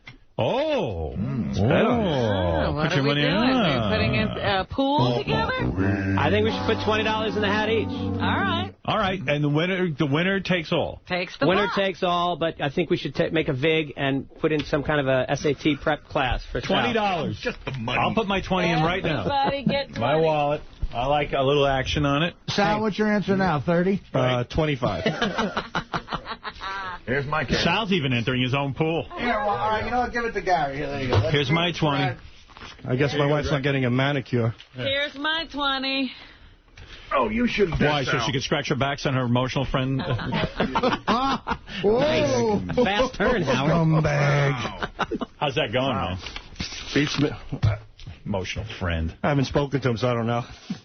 I guess it's going all right. I don't know. Someone made a bizarre allegation on the wrap-up show the other day, but he rescinded it quickly. What was it? He said that he got really angry. He goes, "You guys are calling me stupid. I'm having a shitty life. My wife's out sucking cock." And Artie goes, "Whoa, whoa, whoa." And he goes, I didn't mean that. My wife's sucking cock behind my back. That's what he said. Is that what you said? Dude. It was the heat of the moment. All right. Dude. You don't really believe that, do you? No, she ain't sucking mine. I mean, I doubt she's sucking someone else. Last week he dreamt he choked her to death, but he doesn't need the therapy anymore. All right. Sounds like someone else is choking her to death. How much money you got there now collected? Well, I got 100, and then I don't have Robin's 20 yet. It's right here on the table. All right, so let's call that. The winner gets $120. I feel confident. Gary, announce the results of Sal's citizenship test.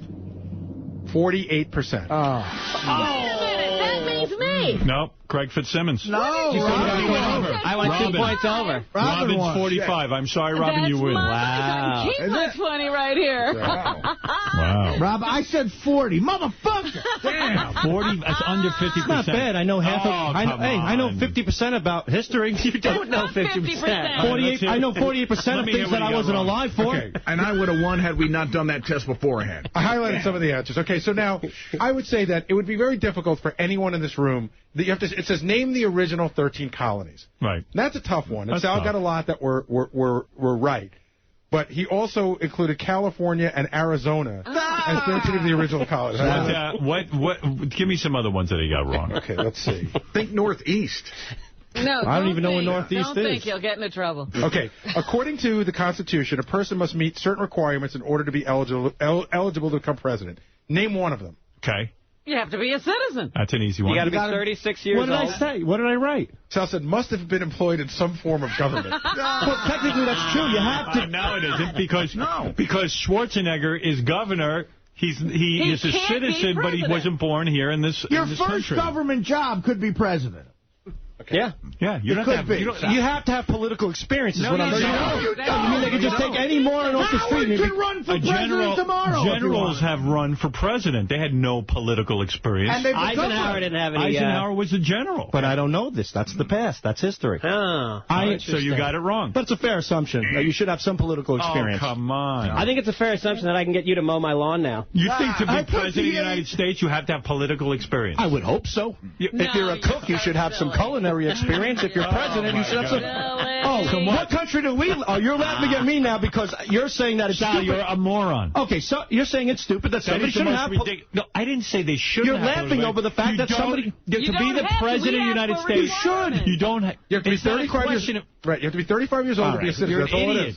I'm an idiot because I made a fair assessment on somebody having political experience to be a president. That's not what do you think? We were asking what the Constitution says. Fuck the Constitution. You got to be 35, an American citizen, and you can't be abroad or black. Here you go. You ready, Howard? Okay, guys. Why did the Pilgrims come to this country? Why did the Pilgrims come to this country? What did he say? To get to the other side? Unclaimed land. Oh, gee. Well, that's right. The unclaimed land. Sure, Columbus tipped off the Pilgrims. He tipped them off. Columbus told the Pilgrims and they came to... That's what I... What's the... he was a real estate Columbus discovered America, right? Got here, there was nobody but the Indians. The Pilgrims came over like, hey, free territory. Yeah. That's what I'm thinking. Yeah. Why were they here? Yeah. Religious freedom? They were persecuted. Religion, according to Howard, Easter bunnies and Santa Claus. So they're just as stupid as me. Wacko. People overseas were, in England, Europe. Okay. They were persecuted for their religious beliefs, and they came here to have religious freedom, the right to observe any religion they wanted. It's almost like what's going on now. Right, okay. That's how I guess the Iraqis and the Israelis. When was the Declaration of... The Iraqis and the Israelis, okay. Iraqis? When was the Declaration of Independence adopted? I guessed. I didn't know. What did you say? I was guessing, the bicentennial, 1776, around that time. He wrote in the 1800s. Yeah, I figured it's back then. It's got to be around that time. He also guessed 1776 and then saying the 1800s. Around the 1800s. I don't know. Bicentennial. What else did he get wrong? Okay. He also guessed that Angelina Jolie adopted it. Give me both of these answers, Sal. What is the national anthem of the United States, and who wrote it? The national anthem is a song about America, freedom. Okay, what is the song? I know the song. Who wrote it? And I don't know. I don't know. What is the name of the song and who wrote it? The Star-Spangled Banner. Right. And I don't know who wrote it. He got that wrong, by the way. He wrote...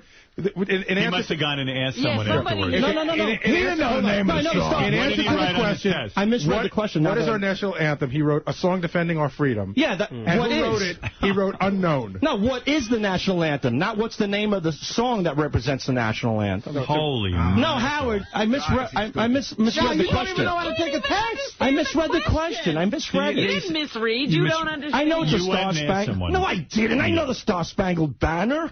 Okay. You don't know who wrote it? Have you ever heard... Somebody wrote it. Have you ever heard of Francis Scott Key? Have you ever heard that name? I guess that's the guy who wrote it. Have you ever heard that before, though? No. I don't watch baseball. What does baseball have That's to do what they with open the it? show up with every night. With a retard. Hey, Sonny, you're on the air. Let me tell you, Sal, you should be deported for not knowing this shit.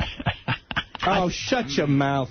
I think he should have to do illegal immigrant labor for the rest of his life. Didn't he know? I mean, it's just fascinating. Okay, what month is the presidential election and what month is the inauguration? I was guessing February. You were guessing. February for both, Howard. Well, because one or the other. So you mean they have the inauguration as soon as they have the election?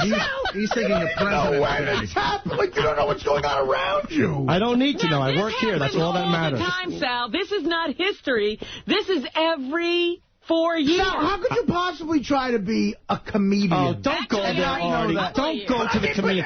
All right, you're brilliant. You're clever. You know everything, Artie. That makes you the greatest comedian in the world. Don't miss. Okay, I know you do. God bless you. But you don't have to be brilliant or clever to know this. That's the point. I don't know what month. I don't know. Have you I don't ever know. voted? No, I don't vote. I should vote. But you notice other people voting. Yeah, well, let them vote. God bless them. You worked in the stock exchange, which means you got that day off every year. They close the stock exchange on that day, don't they? I guess so. I believe so. I think it's a national holiday or a bank I was thinking April, but that's when you do taxes, so maybe it's February. I don't know. Isn't something in February, Howard? Yes, there's something Election in February. Day. The Valentine's Day. Martin Luther King Day, but you probably work on that Election days. That's why I thought it was Election Day. Election Day's in February, right? No, it's not. He's thinking of President's Day. President's Day. There you go. It's close. No, you weren't. Groundhog Day. Next question. Black History Month. Who is the commander-in-chief of the military? I thought it was Colin Powell. Oh, no, in general. In other words, that's okay. Okay. Let's back up. I'm going to help you with this. That's fair, though, Howard, right? I mean, to a certain degree. So fair. If it was 6 years ago, yeah. Right. Wait a second. No. The commander-in-chief of the military. In other words, it changes from time to time. Yeah. What position does that person hold to entitle them to be commander-in-chief? Who has the final word? The president? I don't know. There you go. Is that the answer? Now you think. See, if I just stop and think a little bit. No, you tell you the first 5 you got wrong and you keep thinking you get it right. But do you see why, like, in general pop culture, like, there was just a show called Commander-in-Chief. You know what I mean? Like most people, doesn't interest me. I know, but most people would know what it's about just from the title. You don't. Like, you're walking around in a daze. Colin Powell. I mean, that guy's always on TV talking about the war. He's not even in a cabinet right now. But to me, I mean, whenever... And he wasn't Secretary of Defense. And he's not always... He hasn't throughout history been the commander-in-chief. In other words... You gotta use your head. Yeah, you gotta know how the country's put together. I'm not. Hey, listen to me. I wasn't put in on this world to control the fucking country. I was put in this world to make, fart jokes and prank calls. That's my department. I'm sorry, but thank God. But Howard, can I just point out one thing? When I see you talk to Sal this way, with the patience and the way you just helped him, almost like with a homework assignment, it's a shame because you've gone to so many years of therapy to correct your childhood. You would have been a great parent, really, of a retarded child. You could have gotten through that. Fuck you, Greg. Howard, I'm going to give you 2 more. How's that for political commentary? Go fuck yourself. He's right, though. Take Plymouth Rock and bash it over your bald, freckled skull. There's some history tied into a joke. Plymouth Rock, Artie. See, now he's back in his I hate Greg. You hate Greg. I don't hate him. Not even close. I don't hate anybody. Bullshit. Come on. Say guys. Oh, the guy took 7 digs at me. I didn't say one fucking word. Now I'm defending myself. I hate him. Yeah, I hate him. I hate your guts. Die in a fire in front of your family. He's not a fan of Greg. I'm a fan. Not anymore. Greg, would it be fair to say we get along? We've gone out to lunch several times? Absolutely. Okay, so there you go. I did a benefit with him. He's not the funniest guy in the world, but he's all right. Oh, that's what I'm saying. He doesn't... well, it's a funny show. If you're not funny, get the fuck out. I mean, that's nothing. That doesn't mean I don't like the guy. You don't feel Greg does well on the show? Yes, I do. No, you don't. Oh, now when I joke, it's serious. When Greg There's always some truth underneath the joke, though, isn't there, retarded guy? I can't be that retarded if I put those two together now. I'm going to give you 2 more of his answers. That just shows that Sal gets a lot of his history from watching television. Because they're sort of right, but then they go Columbo's vice president. Awry. Hey, okay, question number 61 is, what is the basic belief of the Declaration of Independence? And he writes, life, liberty, and justice for all. But my favorite one. Like Superman. But my favorite one, this is the one that John Hein and I laughed at the most. You ready? Question 76. Close. I know it's close. All right, what is the next one? Name 3 rights or freedoms guaranteed by the Bill of Rights. And the first 2 he got right, but then again TV comes into it. Speech, to be appointed an attorney, and to remain silent. I couldn't think of the third one. No, I figured that's a good third one. I think you should remain silent. I think those 3 are for marriage and divorce. You're probably right. Yeah, keep your mouth shut. Yes, Dominic. Did he pass the Series 7 when he was a stockbroker? First time, 86. How did he do that? Easily, because it's not history. It's short-term. It's information that you retain. I studied my ass off. I never study this stuff. I don't read the paper. I have no interest in this department. I'd like to make a challenge that he take a lie detector test and that he's not bullshitting all of us. No, he's not bullshitting. I'm not bullshitting, Dominic. Series 7 is a really... Very hard. Complicated test. I studied for 6 months from 8 o'clock in the morning to 5 o'clock in the evening. 6 months straight. 6 days a week. I smell a rat. How could he not know when Election Day is? He doesn't know anything. But how? Because I don't care about that. Complicated test. You can't become a stockbroker without a Series 7. So are you saying he had someone take the test for him, Dominic? Well, that's a possibility. That's fucking crazy. You know, John Hein and I looked up the Series 7. It is a very difficult test. There's no doubt about it. But it sort of doesn't take common sense. In other words, I give you a book with a lot of rules and laws in it. Yeah. It's a lot of rules.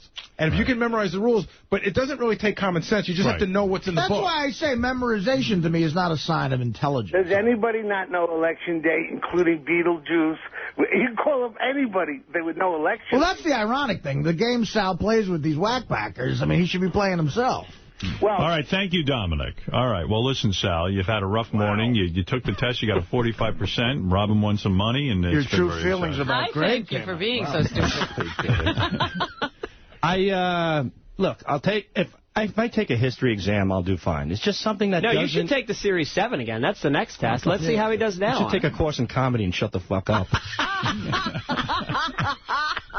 Look at that. Hear them laughing, Greg? Give that a shot. That was solid, man. The roast and this. This is your two big shining moments. The thing is, like Artie's right, the Series 7 was short-term memory. I just don't have an interest in it. No, but it's just that the thing that upsets me... You never like reading the paper? That's you're a New Yorker, you read the paper, you pick up the New York Post and read everything. I read the paper today a little bit, but, you know, you start reading about Elliot Spitzer after 3 lines, I really don't get it. The words start bouncing off my forehead. He's not the only thing in the paper, Sal. Yeah, I do read the paper. I read, you know, you can ask, but fine. Whatever. It's fascinating, and I just don't like, I'm sorry I don't like history. All right. Thanks, Sal. Good luck, marriage, and everything. Shoot me.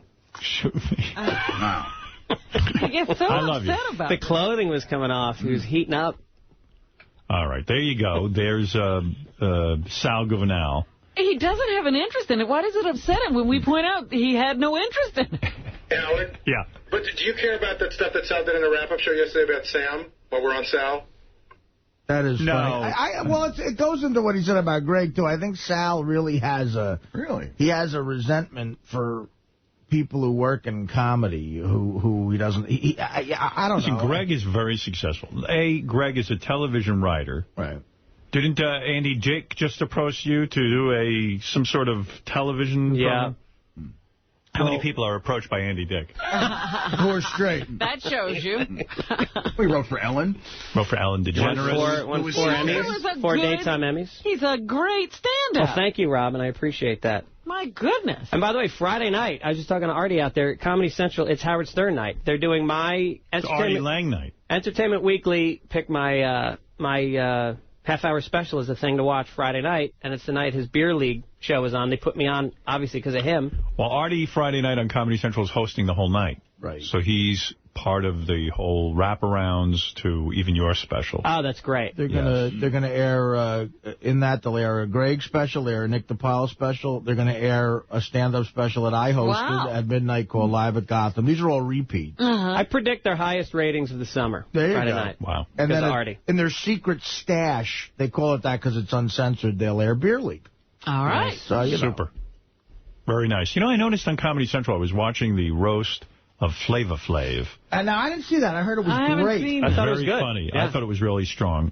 And I was watching it, and they bleep the dirty words, but not the word shit. They actually say the word shit. Really? What was it? Well, you know what? After a certain time, I think they're okay with that. I guess. I don't know. I saw that weekend, coming up to it, they showed the old roast. If they show it after a certain time, they were saying cunts on Comedy Central. Wow. Well, they're allowed to. It is cable. Oh, yeah. No, actually, he's right. This was the greatest thing ever. I was on the road, and they replayed the Shatner roast. At 2 a.m., I heard myself call Janine Garofalo a cunt. Yeah. Wow. I mean, that's just my greatest moment in show business history. Yeah. Well, you're allowed to do that, evidently, on cable. There's no rules. It's like after 10 o'clock or 11 o'clock, even on network, you can do anything you want. Can you imagine when I had my show on E, if I had called someone a cunt and they aired it? That would have been the end of cable. They would have regulated it. Yeah. It just seems to be me that is the catalyst for change, especially conservative change in this country. Yeah. I am telling you that's the reason this merger is taking so long. This merger would have been approved in 10 minutes. It's not controversial. It's definitely a competitive situation between regular radio and satellite radio. There's enough competition in the marketplace, blah, blah, blah, blah. This is because of me. It's because I'm involved. Yeah, there's congressmen that have to answer to their constituents, and someone's going to run against them and say, this guy voted for Howard Stern to be... Merged. Or something weird. It's just, I bug people somehow. Well, you know, I was talking to a British guy a few weeks ago, and he said... that he came to this country and he couldn't understand what was going on. He said because all this stuff was out there. There was racism, there was sexism, there was all this stuff in the air and nobody was talking about it. And then he finally found our show and he goes, that's where they talk about it. And he said, that's what makes you so dangerous. You're the only one who brings up the crap that nobody else wants to talk about. Good. Yeah, who needs everybody bringing up that stuff?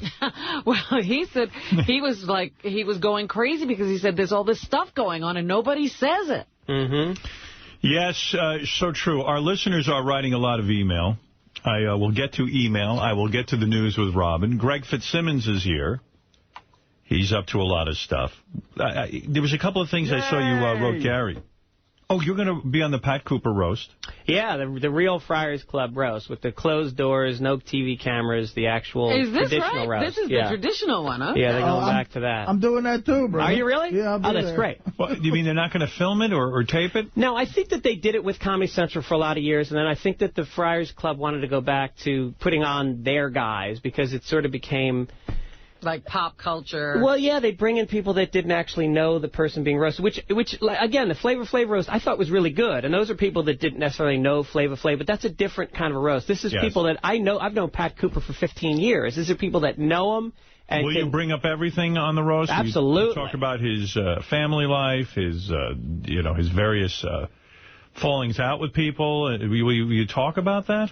I think with Pat Cooper, Artie, don't you agree? I mean, he's a guy who spent his career doing that, so I don't think there's any room not to pull any punches. I would go nuts. He doesn't take a joke well. No, he doesn't. That's why it's going to be good. Which is funny, But he's also a great, roaster, so his rebuttal should be funny. Yeah. Yes. Well, he loses it. He used to close the roast forever. He was the last guy to go on. He's funny. You couldn't follow him, yeah. You're teaching a Playboy Playmate stand-up comedy? Yeah, I was hired by Playboy TV. Great. There's a woman named Allison Waite who is... Playmate? Playmate. She was May 2006. Only woman ever to be on the cover and the centerfold the same month. She's got a master's degree in gerontology, which is the study of old people. And she lives in the guest house at the mansion. She's super hot? Gorgeous. And not Playboy hot. She's got dark hair, like light freckles, all that, like gorgeous. You know what's funny? I see running around now this woman, I don't know if she was a Playmate or what, a hot chick who now they have a reality show on Fox. They're training her to be an anchor woman. Oh, yeah. That's brand new. It hasn't started. I think it's just about to start. Am I the only one? But I don't think she's that hot. And the reviews are not good of the show. No, there was one good review. Oh, really? Yeah, in the Daily News. I agree, Howard. I don't think she's that hot. Really? For some reason, I don't know. It's something off about her. And by the way, the premise is kind of flawed because now everywhere in America there are anchor women who look like Playboy Playmates. Exactly. I mean, and all they do is read. They're not journalists. Yeah, they just scream fire into the camera and hope that you watch. Yep, you bet. So they basically film me working with her. She's going to host a stand-up series for the network, possibly, and they want to see if she could become a good stand-up comedian. Train someone who is not funny to be a stand-up comedian. They wanted me to coach her and write jokes for her. Is it possible to coach someone to be a stand-up comedian? I originally said no, and then the guy sent me a DVD of her, and I was like, wow, because she had done it. And I said, she's actually got something. So I started working with her, and she's got these crazy stories. Like, her mother got, like, the first pair of breast implants, like, 35 years ago. Right. And she's only had sex with 4 guys. She's saving anal for her wedding night, which is pretty sweet to do. So what do? You help her craft a joke out of something like that? I tried to do that, and it didn't work. I realized you can't have someone who doesn't do stand-up do jokes. And so I just have her tell these great stories from her life. Like, she's on Deal or No Deal now. She's one of the The girls who carry the suitcase? Oh, she must be way hot. Yeah. And so I have her just tell stories, and I try to make the stories funnier because she can do that really well. And then she's great. If someone heckles her, she can fucking demoralize a grown man in seconds on stage because she's been hot her whole life, and so she's used to it. Well, she must have some ability if she's doing it on stage and getting laughs. No, she's good. So they've been filming us, and then the guys at Playboy said, this is a show, and not even for Playboy. They want to sell it somewhere because it's... It's a show to teach someone stand-up comedy. Yeah, maybe I'd teach her and then other people, but I think that she's getting it. She's getting really good. See, Robin, he says, Greg Fitzsimmons says that he can teach someone to be funny. All right. He can find out how they can be funny. That's and then exploit that. Exploit it. And what is this? You told a joke in front of Howie Mandel about Deal or No Deal. Did he take offense? No, I just did the Montreal Comedy Festival last month, and I went up. They have a thing called the Gala, which is this big theater, and they broadcast it all over the world. And Howie Mandel was the host, which I didn't know until the day before. And I have half my set was shitting on Deal or No Deal. Right. I say, if you're wondering why people are flying planes into our buildings, watch Deal or No Deal someday. It's everything that's wrong with this country. It's just fat Midwestern morons turning down more money than they'll ever make, while their dumb family stand there going, yeah, Dad, no deal, we want more. And 26 bulimic Coke whores stand there with suitcases stuffed with cash, acting like they can act. And we should get starving third world children to hold the briefcases instead, like real starving kids, distended bellies and flies on their heads, and just a close-up of their crying faces as these people turn down all this money. Right. And so then before I went on, I was like, I can't do this shit in front of Howie, because he's a really nice guy. Now he's a great guy. And he's a great host, and I felt like I can't do this in front of him. So I went up, and I kind of put a set together at the last second, and I went on second to last in a 3-hour show, and I'm fucking tanking it. Right. Oh. Bombing. And I mean, I'm not exaggerating. Like, there's not a sound in the room. Wow. And so finally I look off stage at Howie, and I had said to him before the show, hey, I got this Deal or No Deal bit, but I'm not going to do it. And he said to me, what are you kidding me? Do it. I don't care. Right. But I'm thinking in my head, well, he doesn't know how mean it really is. But that's not real mean. That's good. So then I look off stage at him, and he's going like this to me, like, do the bit. So then I do the Deal or No Deal bit, and it kills. Yeah. Right. And I kind of just paddled out of the pool at that point and dismounted. That's good. And it was, but no, he's a very cool guy. I didn't expect that from him. Deal or No Deal. That's good. I like the idea of the little African kids. Right, the real starving kids. Holding back, briefcases full of cash. That's sexy. And show the kids, like, take them to the bathroom, and for a bathroom break, and they're like, what is this beautiful porcelain bowl of water? What do you do with this? Oh, we shit and we piss in it. We shit and piss in beautiful water. No! That's like the cleanest water in some of those countries. In India, they can't even find a glass of water. That's right, because a lot of, they don't have toilets, right? They just have holes in the ground. That's right, they dig holes. You talk about digging holes in the ground. Richard Christie was telling me that when he lived in a van for a while, and he said he had a bathroom in it. I go, what do you mean he had like that's a pretty expensive van? He goes, no. He goes, he cut a hole in the floor, and he found some toilet, and he just would shit in his van, basically, and it would drop. I go, well, would it drop into a bucket? He goes, no, it would drop onto the ground. He's just a grotesque homosexual. What, is that true? Hey, Artie's shitting his pants before he tells that heroin story. I was on heroin. Yeah, I mean, you're in a van. I wasn't building a toilet in a van. You're like that Chris Farley character. I live in a van. Why don't you just cut a hole? Why don't you just go outside and shit right on the ground? I mean, just shit. Well, I could have, but... destroying the van. No, there was no passenger seat in the van. And like, where would you park this van? Was it like in a supermarket parking lot? Sometimes, yeah. I would usually park it wherever there was a party going on. And if there was a party, I'd just park my van and I'd stay there. Where is the party going? Keg parties in Kansas and outdoor parties. And so, like, when your van would pull away, there'd be shit on the ground? Yeah. So if you were in a parking lot for the night and you took a shit, and then you would shit, would you drive away right away, or would you just drive away in the morning? Sometimes I would just back up like in the 10 feet or something. And then step in it in the morning. Step in his own shit. You'd back up 10 feet because you wanted to smell it through the hole, it would right? come into the van. Right. But it was like... Would you wipe yourself with paper? Yeah, I had toilet paper into the hole in the toilet? That usually just went out the window. What? But you threw shitty toilet paper out the window? Oh, man. I would say 90%. Rich, I don't even know. I don't even know how to react to you. I don't anymore. 90% of the time I was out in the country, so it's like it didn't matter. I hope you were on 38th and 3rd. That sounds like you were dropping these in Blacktop, right? Well, once there was this Mexican restaurant that I loved. Oh, yeah, dropping loads. So I would park there so that when I woke up in the morning, I could go inside and eat at this restaurant. But then there'd be dump in their parking lot, too. Oh. That sounds like a plan hatched by 12-year-olds in a treehouse. We'll get a van, we can drive to parties. Yeah, it's not even like so people would go to this restaurant to eat dinner and there'd be human shit. A big man-sized shit. There are lots of people who probably stepped in his shit and brought it into the restaurant. Well, dog shit. Yeah. I don't know how to react. Richard and Sal are just a plethora of endless material. Yeah. Yeah, but this van, I paid $400 for it. You were fucking ripped off. Well, why not go to the bathroom in the restaurant since you were parked by a restaurant? Well, because a lot of times it'd be middle of the night or it'd be when I was really wasted drunk. And I couldn't, the places were locked up, or I'd be way out in the country. I bet a lot of people live in their vans and stuff, Oh, this was nice. I had a sleeping bag in the back so I could pass out. I had a stereo. It didn't approach nice.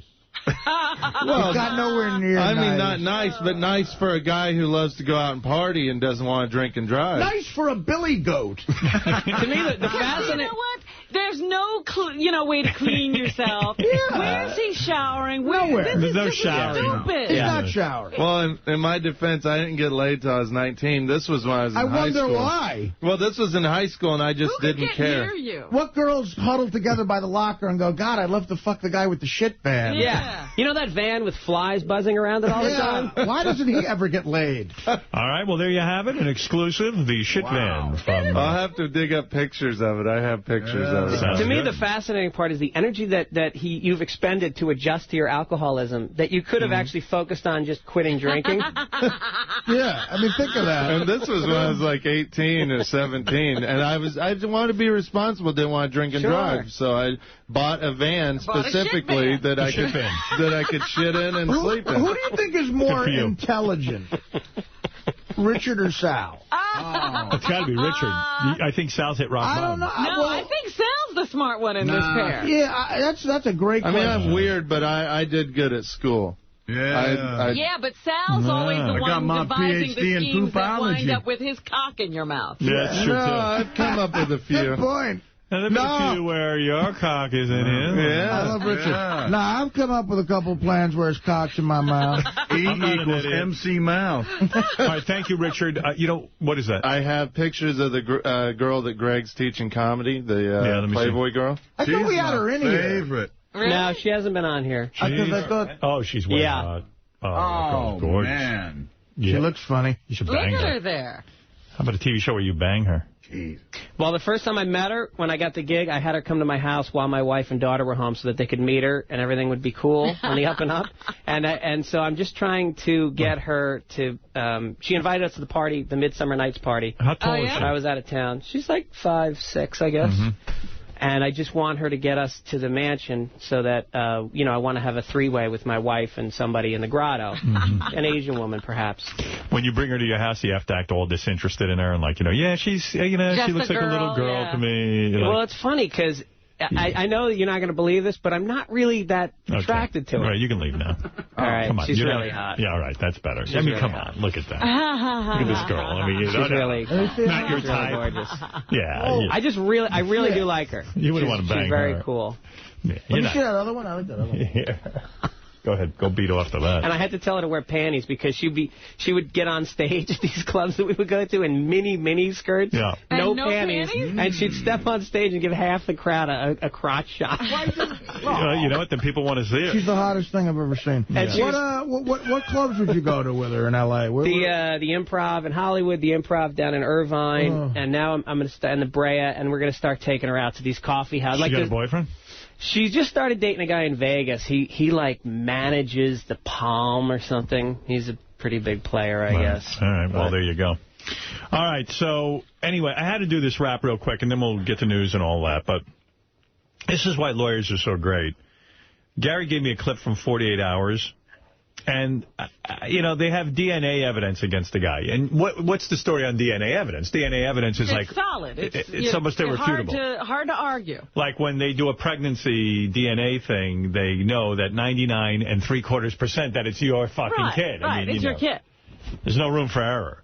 But here's a lawyer explain. They have DNA evidence, and the lawyer goes, don't believe DNA evidence. This is why lawyers are great. Yeah. They can argue any point and come off fairly credible. Yeah. Joe's DNA was not found at the scene. As for the DNA hit on Richard, I don't know if we can rely on that. 1 in 240 trillion. We don't even know what that number means. Ultimately... Did you hear that? We don't know. It's his DNA. That's how sure it is. 1 in 240 trillion. Yeah. That's how sure they are that it's the guy. And she says, we don't even know what that number means. She goes, what do you mean? What is 200? I mean, what does that mean to you, 1 in 240 trillion? We'd need 12 more generations to come back from the dead to even make that a mathematical possibility. But this is why lawyers are great, and you got to just love it. Wait, let me back up. We must have confidence in the testing, that there was no contamination either at the lab or beforehand in order to trust a result. If somebody milked him like a cow and got his DNA over at the lab. But if indeed it is her client's DNA found on that blanket inside the abandoned van, Parisi claims someone could have planted it there.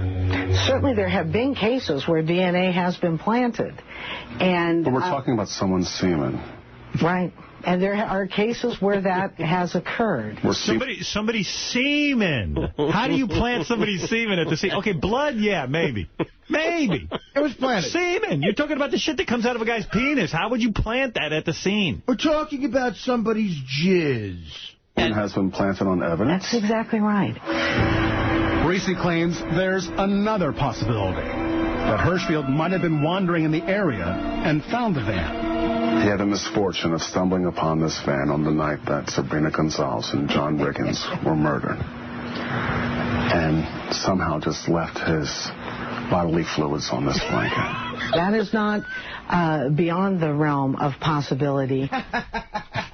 That's why lawyers are great. And they do it with a straight face. So he stumbles upon an abandoned van, jerks off. It might have been a really nice blanket. They didn't talk about what the blanket looked like. Steve Langford, John Hein, and Steve the Intern all have updates. Fred, do I have to take a break or do I have time to go to the updates? We could update. All right, Steve Langford, Howard 100 News. I know you have important things to get to. Go ahead. Just some of the stories we're working on in the Howard 100 newsroom. Is the Great Quivers Florentine Night of Romance still on? Of course. Robin lashing out at both Howard 100 News and Jim Florentine, threatening to call the big date off. Robin invoking the tired old blame the media excuse for our daring to suggest a Robin-Jimmy date is news. And now Robin saying she's enraged at Florentine for telling Howard 100 News the idea of having this reporter cover their date as it happens would be funny, but clearly not feasible. So, Robin, any updates? No. Have you spoken to Jimmy? No. But you're still willing to go out with him? No, I didn't say that. You are willing to go out with him? I didn't say that. Are you willing to go out with him? I'm not saying that Jim's trying to cash in on this, but I heard he had 1-800-mattress tattooed on his dick. All right, so, Steve, does that answer your question? I'm not talking to Steve about anything. Why? Because it's my personal business. Here's the new sitcom, Howard. It's called Robin and Steve. This was so funny. Yesterday after the show, she is so funny with him. He's like tailing her like a little weasel with a microphone. And she's just going, I'm not talking to you. I don't care about you. And guess what? Laughing. She talked to me after. She was laughing. It was great. What did she say to you? Oh, all sorts of things. But what did she say? Did you learn anything? You know, I got a transcript. You didn't learn anything. Transcript? Well, I mean, it just goes on and on about how we're not supposed to cover it. It's not news. She decides. I mean, it's crazy. I've told her that we cover the news here accurately and respectfully. 100 News. The Howard 100 is our show. And so covering a date, you know, if she were dating somebody else, a normal civilian, it wouldn't be our business. But it's Jimmy Florentine and Robin Quivers. It is our business to cover that news. Jimmy's an abnormal civilian. That's right. But it's not your business what I do. A date like that is news. He is a varsity cock blocker from high school. Wolf, you're on the air in Philadelphia. Go ahead. Hey, now, how's it going? Hey, now. Hey, Robin, just a quick question for you. Yeah. Out of all the first dates you've ever had in your lifetime, how many times have you had sex on that first date? Once. Really? I don't believe that. That's absolutely true. Wow. And that, the guy with the anal? Yes. Ooh. Guy just bent her over his sink. It was not even really a date. It really wasn't. We met. She met him and we met. And she walked right into a bathroom with him and just bent over his sink. We spent hours and hours and hours together. Well, then you can wash the undercarriage as soon as you're done. That's very handy. Wash your undercarriage. And you've never had sex with a guy after that right away? No. Wow. I wonder what the protocol is for Jim if they do have sex on the date. How many days does he wait until he prank calls her? That's what the newsroom wants to know. So, Robin, were most of those first dates just oral then? No. Nothing. Just a date. I'm shocked. You seem so sexual. Yeah, but, you can't just give it up like that. Yeah, no. She's not like that. She's not a hoe. When you got to go, baby, you got to keep it locked up for a while. Yeah, Bradley, let it build. Bradley, Illinois. Mike, go ahead. Hey, now. Hey, now. How you doing, Howard? Hey, now. Hey, can we give Robin a little break here? I mean, she's been with the show so long, and we all love her. I mean, come on. I mean, Steve Lambert couldn't even get the fucking TV in the box right. I mean, come on. I mean, we owe this to Robin. Cut her a little slack, please. Pretty please. Steve, what about it? Are you going to cut us slack? Let's be honest here. What are the chances of us actually finding out where and when this possible date may be? They're not going to tell. I mean, Jimmy Florentine has been emasculated at this point. Wow. He's doing. I said to him yesterday that he is having a negative impact. And look at what he's doing. Yeah. Robin, I can't get it up. Yeah, that language you're turning Jimmy into a woman. The thing is that you get belligerent and you heckle a lot of people, and that's not right. No, listen, we're covering the news, and if you want limp-wristed news, go watch MSNBC. Tune to another channel. Eli, you're on the air in Brooklyn. Hey, listen, I think Langford's the best thing since, I don't know what, like Beetlejuice or Hank or somebody. He's great. He's a pit bull. That's great. Do your job. Can a grieving, drunken road comic and a billionaire newswoman have a tryst? Just an innocent love. He is grieving. I hope you'll be delicate with him, Robin. I'm not going to be seeing him because of Steve. Don't blame us. Steve, what else have you got? Don't blame us, Robin. Don't blame this reporter. Now I've emasculated him, so there's nothing to go out with anyway. It's true. Hey, Brandano, get afraid to say anything. So remember, if you see Robin Quivers and Jim Florentine out on a date... What a madman! Putting a bounty on it. Call the Howard 100 News tip line 877-33-SIRIUS. Choose channel 100 or email us at howard100news@sirius-radio.com. A complete madman. Anything else in the news? Today, Artie Lang's right-hand man, Teddy, moving up a notch on the Rescue Me Stars totem pole. This after Artie and his longtime manager, Peter, fired each other. Teddy telling Howard 100 News, shows like David Letterman, Conan O'Brien, and Jimmy Kimmel will now have to contact him directly in order to book Artie. He told you that? I mean, that is true, but like, what did he run to you with an exclusive? No, I ran to him. Teddy will be now in charge of speaking with Letterman and Conan. And it proves how useless certain people can be. Like, those shows just have a different phone number to call. Anything else? Meantime, Artie losing it on some poor guy at Comedy Central. The cable channel sending over a ridiculously censored promo as a gag. Artie thought it was serious and tore the Comedy Central guy a brand new one. The real promos for the TV premiere of Beer League Friday night set to be here today for Artie's perusal. Why, they goofing on you? They played a joke. I guess they heard the show when I said I wasn't happy with some of the censorship. And the guy, I don't know why he would do this, but the guy, as a joke, sent over one of the clips that was bleeped ridiculously. Like, the word naked was bleeped. So Teddy shows it to me, and, Teddy not fucking smelling any sort of a rat, a complete dupe. Just shows it to me and is like, look, Art, look what they sent over. This is what they're going to air. And he shows it to me on his fucking computer there. And I was like, you got to be kidding. I said, this is a joke. He goes, no, it's supposed to be the real thing. And I was mortified. And I ran over. I called the guy. I got his voicemail. I was screaming. I'm like, are you out of your fucking mind? Oh, that's great. And then Teddy goes, hey, that was a joke they played. Great. Thanks, Sherlock. Anything else, Steve? That's it. Just Robin Quivers and Jimmy Florentine. Call us. Right. Wow, you're really on a rampage with this date. Jeez. It's the biggest story to hit the newsroom in a long time. He's evil. He's evil. He's just evil. Is that? Hi, sir. How are you? Fine. How are you? Oh, I'm doing as good as can be considering the circumstances. We had a little predicament with one of your paper boys. Uh-oh. Yep, my dad went out in the yard this morning to try and break up a fight between your paper boy and some other neighborhood ruffian and ended up getting gonked in the head with a rolled-up newspaper. We don't actually hire paper boys here. Well, that's not what Dad said, but can I put him on the phone to tell you what happened? Yeah, you could tell me. I can't really do anything about it here, but I'll forward the information. Thanks. Hold on, let me holler. Dad? Dad, get on the phone. All right, here's Dad. All right. What on earth is going on here? I don't know. You tell me. Here's what happened. I walked by. I saw people fighting. He stopped the fight immediately. There was nothing to record. Hold on. Let me tell you what I told your son. I don't have any paper boys at this office. Oh, bullshit. Okay, sir. If you're going to be like this, I'm not even going to talk to you.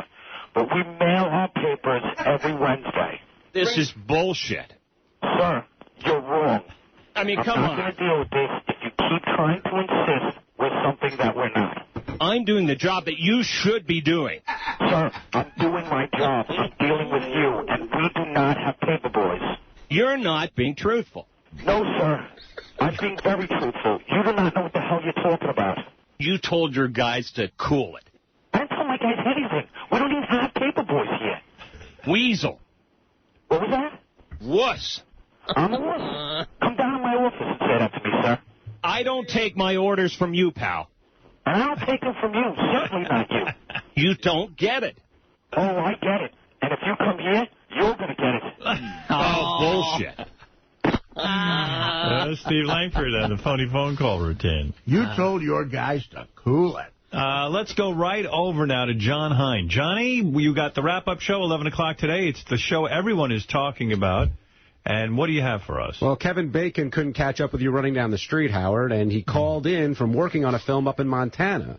We'll look at Kevin's career, how he respects his son's privacy, deals with his wife's success, and how Kevin and the closer have managed to stay together after all these years. All right. Plus, Howard thinks he's a bisexual. Robin says he's a hillbilly homo. But Richard insists that he would only be gay for $500 million. We'll continue that debate, weigh in on the incriminating drunken voicemails that he left for Will, and examine Richard's theory of how any gay type of act he performs here is solely for the laughs. There it is. And last but not least, Sal got almost half the questions right on the U.S. citizenship test, and Robin won $100 by having the highest bid without going over on the correct answers.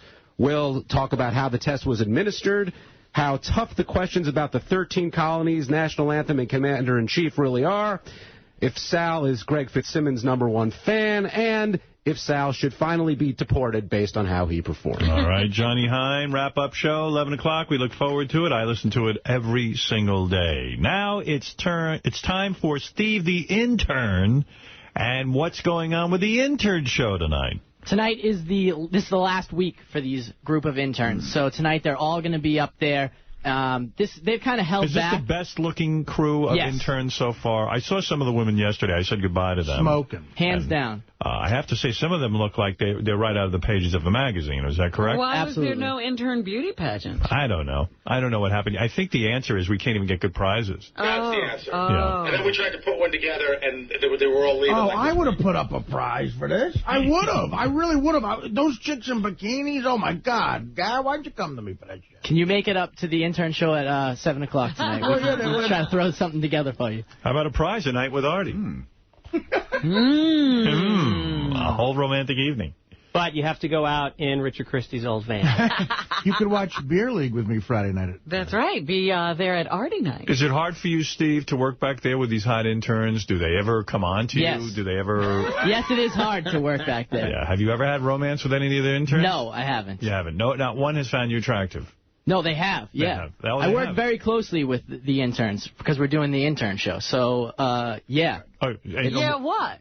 Yeah, some of them have made advances with me. Oh, yeah, absolutely. And you don't act on it? No, I've had a girlfriend this whole time. Yeah, some of the hot ones. Really? Now, Howard, would this be fruit?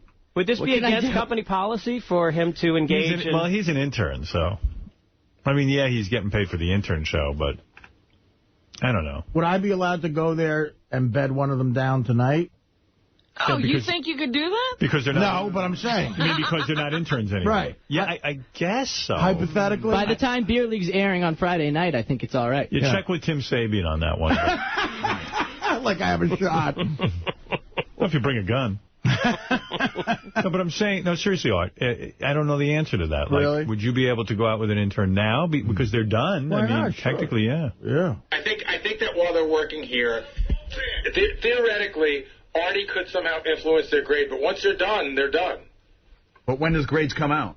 Influence their grade? Because Friday they're done, and everybody pretty much gets, like... You could have a negative influence on their grade. But somebody could turn around and say, I got a D because Artie and I slept together, and he's mad at me, and he told Gary to give me a shitty grade. That's not me, Gary. You know that's not me. No, but they could say that. Artie would be so grateful to any of the interns for sleeping with him. He would Gary, never give him an A+. A. The other thing is she could say, a lot of people could say, well, I look at Artie as, as somebody above me, and I felt pressured into sleeping with him because I was afraid to be fired. Exactly my rap. That's the one. That's what he's relying on. Yeah. You can pressure them into it. I don't think if they have sex with him, he should be above them. Honey, if you want your free job here, you better have sex with me. Yeah. You know that job you make no money at. If you want to keep getting Benji smelly egg white. Gary, have you ever failed any of our interns? God, I hope not. I fired like 3 in, 20 years. Right. And, everybody gets an A unless they do something so fucking ridiculous. But if they do something so bad, they generally end up getting fired. So I don't think we've ever given anybody an F. If they stay to the end, they get a grade and they're passed. The worst are the ones I recommend. The worst. True, Howard. That is true. Artie's recommendations. Yeah, Artie runs into people who want, internships. Or... Do you know these people, or you just taking... No, I do friends for people. Yeah. I do favors for people, But they're not, you don't know the kids, you don't know them. I do a friend for some... everyone he knows is like the worst intern. No, really, it's like one of them, Tracy, at the old place, Anne-Marie was always nice to help me out, and like Laurie Metcalf's daughter was an intern once, and I guess she was good. She did good. But, one of them couldn't even get past Tracy's interview. Like, supposedly it was so rude. Tracy goes, that guy you sent there was awful. Like, I don't know. My heroin dealer's son would like to be an intern. What else is on the intern show? Speaking of Tracy Millman, she may be on the show giving her evaluations of the interns, and she can get quite fired up, so I would tune in for that. All right, that sounds like they won't be holding back tonight because they'll be gone next week. So Grillo? Bullshit. Not one buyback, Grillo. Grillo, you're a douchebag. Yeah, she can get vicious. Wow. Yeah, we could have went up the fucking street and drank for fucking way less fucking money like we always fucking do. You said you could fucking get buybacks. You drag us down to your shitty place, Grillo. Don't even fucking start. I like you, but you're a douchebag. Can you imagine like getting rocked into that hurricane? I'm like, what the fuck? Where's that tape? I love when Tracy... Grillo, don't even start. Led Zeppelin page, Howard. All right. Oh, she's on the Led Zeppelin ripoff page. It's the far right. She's a heavy metal gal. With column and gray. Douchebag. Led Zeppelin ripoff page? That's it. Okay, thank you. You didn't buy a single fucking round for anyone, so shut the fuck up. And someone who was a 7-year intern who knows that these guys don't make any money to sit and take advantage of them and not even buy a single fucking buyback. Oh, I'm going to take care of you? I'm going to buy you Ace shots? Whatever. Grillo? Then you shouldn't have made an offer you couldn't stand up to, because we could have gone to the play right down the street and spent a third of that fucking money and had twice as many drinks. We all walked 5 fucking avenues and blocks in the rain to come to some bar that you needed to promote to keep your fucking job when we could have gone down the street and drank for a third of the money and been treated a lot better. You're full of shit. You made empty promises that you were not willing to come through on, so I don't want to fucking hear it. I don't want to hear it. You're full of shit. You're a fucking piece of crap. That's why you were a 7-year intern, and after all that fucking time, all you're doing is tending bar, okay? Fuck you. Wow. Fuck you. What a dressing down. What a, You realize she could have had twice as many drinks at any other place? For a third of the price. For a third of the money. So these were 6 times as expensive, according to my math. We could have had 18 drinks.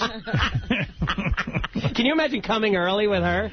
Oh. No, Tracy, listen, she calls it the way she sees it. She runs a tight ship back there. I like Tracy. I was hanging out with her a couple. Yeah, I was hanging out with her a couple weeks ago. Did you get buyback? She's a lot of fun. Well, actually, what is a buyback? It means when you buy.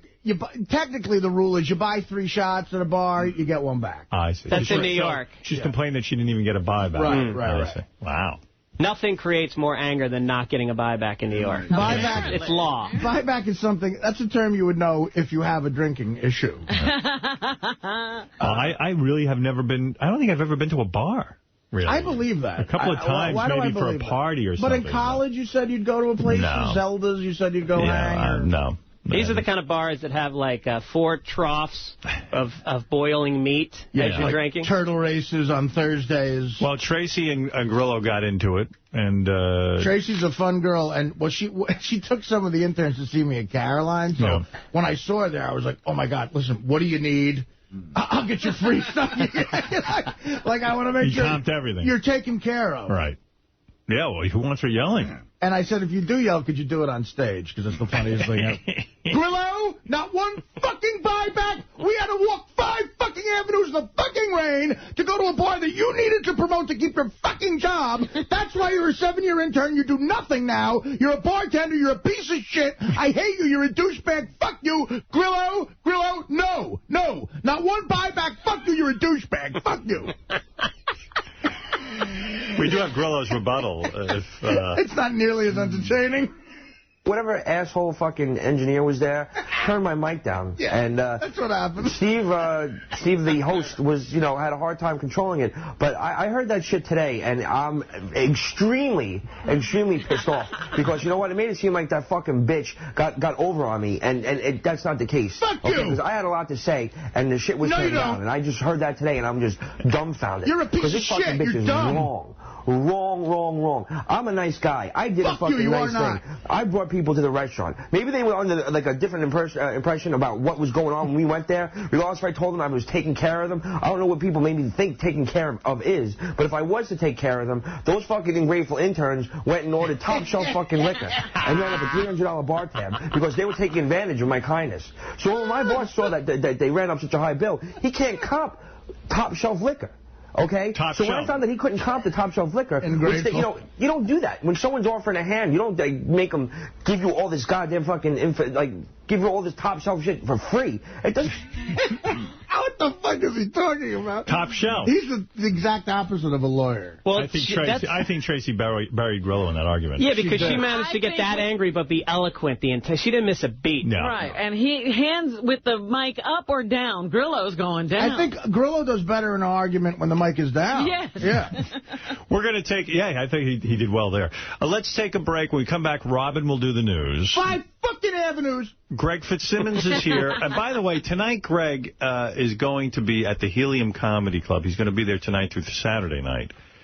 Then he moves over. He leaves Philadelphia, and he goes October 4th through the 7th to the Funny Bone in Hartford, Connecticut. This is a very big schedule. It is, and I forgot to add, Sunday night I'll be at Uncle Vinny's in Point Pleasant, New Jersey. Yeah. Oh, Uncle Vinny's. You can get some good pasta and sausage and peppers. If you need any kind of details about Greg, myspace.com/FitzDog. FitzDog is the key word.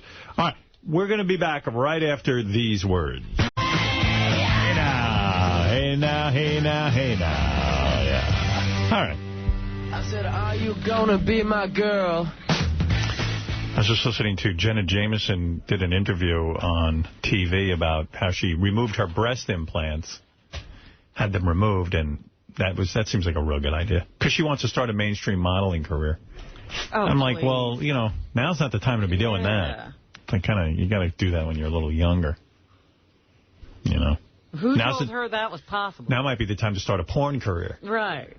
Yeah, you should have done the modeling first. I took my breast implants out. I'm going to say it. I'm fabulous. I don't need them. It's Jenna Jameson's surprise confession. A surgery so recent, the evidence is still on her breasts. I got my surgery August 1st. I still have bandages here. The incisions are so small. It was very easy, and they're stunning. Jenna not only lost her implants, she recently lost a lot of weight. How do your boobs look stunning after they remove implants? Don't they sag? Yeah, if you take those big implants out, isn't there saggy skin? There's going to be a lot of skin left, right? Maybe they do the tightening up operation, too. Maybe, I don't know. Yeah, now they look like footballs, probably. One time getting down to 94 pounds. But in our last interview in the spring, she blamed the stress of her crumbling marriage. I got very... Yeah, blame it on a guy. No, the crumbling marriage. That marriage was crumbling the day they got married. Very, very low in weight. And I saw a picture of myself, and I was like, wow. Jenna tells Us Weekly she's now stress-free thanks to a life change and a new man. She's divorcing husband Justin Sterling and dating Ultimate Fighting champ Tito Ortiz. He is amazing. He has changed my life. Isn't that what she said about the other guy? He has a golden penis. He can kick anyone's ass on the planet, pretty much. That's for sure. Then Debbie, I didn't hear this one. Debbie Harry had black sheep embryo injected into her face. What?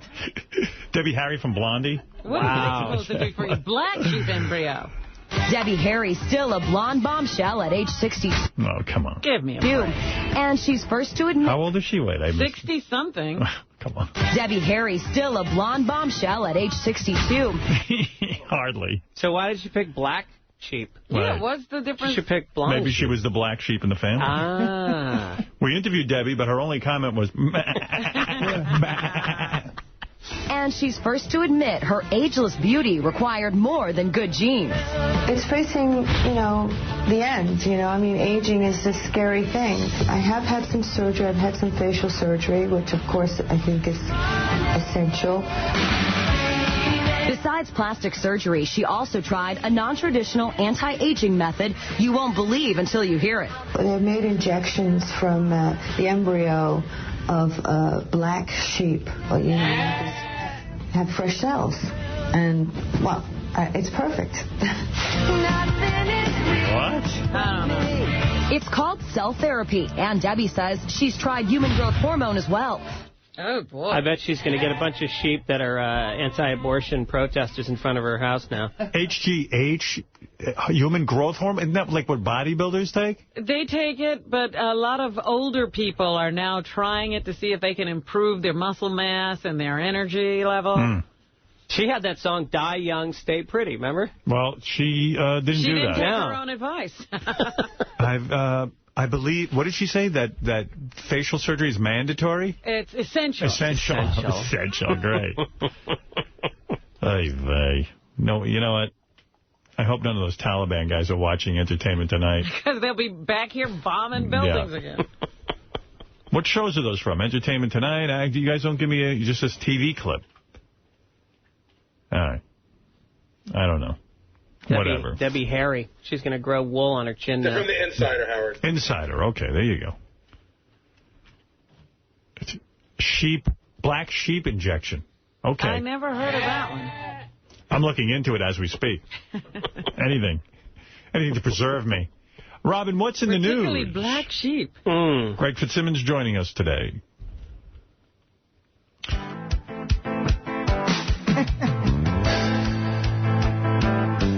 Don't you love her titties? Oh, God. Robin's bugs are pretty. They're so big and round. Yeah. Like Hershey chocolate mounds. Don't you love her melons?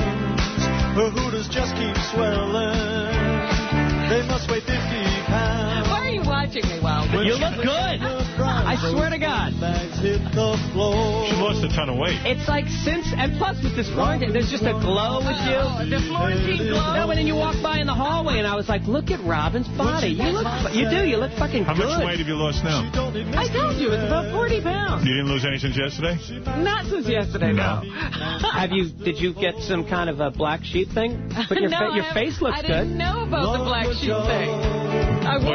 There's a big part of the song you're talking about. Oh, sorry. Love her jugs. Love her jugs. An opus. Love her jugs. Her rack is so damn huge. This guy's going on. They make me wanna splooge. Enormous memory. It's the country version of a Doors song. Double D's right there on my cock. Well, don't you love her titties? That's a great song. And don't you love her? Is that Mike Morse? I don't know who that is. It doesn't sound like Mike. Oh, Mike did the Jack and Diane one. Yeah. Right. Oh, we got to play that one. You never had any work done, Robin? Nothing? No. And a nice round can. What work would I do? Robin Quitter's face pussy. looks good. Well, thank you. Please any man. So if you want to see her pop, that's pink. All right, well, let's get to the news. Thank you. It was Mike Morse. That is Mike. I thought so. Yeah. Okay. All right, Robin. How many executions do you think they have performed in Texas since the death penalty was reinstated in 1982? Let's say about 100. Anybody else? I say if that's the under-over, I'll go over. In Texas, since it was reinstated? They do, like, tons of them. Really? I bet it's more like 50. How many, Robin? And you're taking the over. Well, I know that since Bush left office, it's been less. Because when he was there, apparently they shocked more black people than the Def Comedy Jam. So, old joke. It is 400. Wow. Holy shit. Wow. They're not fooling around, man. I'll tell you what, I ain't murdering anybody in Texas. Yeah, don't go there and commit your crime. No, sir. I wonder what the racial breakdown is on that. Do you have that? I don't have the racial breakdown. But, yeah, they are on a record pace with this executing down there. They're always doing it. It's almost a sport. Yeah. They ought to open it up to public scrutiny. You mean pay-per-view? Yeah. I would love that. James Brown, they're still finding his children. He died a few months ago. The Augusta Chronicle says that DNA tests have confirmed a third person to be a previously unknown child of Brown's. They wouldn't confirm the identity of the latest addition to the Godfather of Soul's clan. Earlier this month, 2 other people were discovered to be offspring of the legendary performer, a Florida woman who didn't want her identity to be made public, and a retired teacher living in Houston. So all their lives, I guess, you know, they said that like about 26 people or a dozen people came forward after he died, all thinking they were his kids. And you'd think they'd do the DNA test and none of it was true, but they have found 3 children out of 26? Out of more than a dozen, they say. So, there you go. Some of those women were telling the truth when they said, James Brown is your father. Wow. The NBA still has a problem. They're now saying that... Imagine being that irresponsible in your life, you know, especially like a guy who has success and, again, like Michael Vick. I mean, it's just like you're just going around, just impregnating women, having kids all over the place. Not knowing where your children are. Yeah, I mean, it's just wild behavior, you know? It's just wild. I guess I can't comprehend it. Well, also, I was reading something in the paper the other day. I think somebody got him at the end of his life to write the children out of the will as well, maybe knowing that some other kids besides the ones he claimed were going to come forward. Maybe. Can you do that? Evidently. Yeah, sure. I guess. You don't have to leave your kids anything. Why should you have to leave your kids anything? Right. It is amazing because so many couples will have an abortion.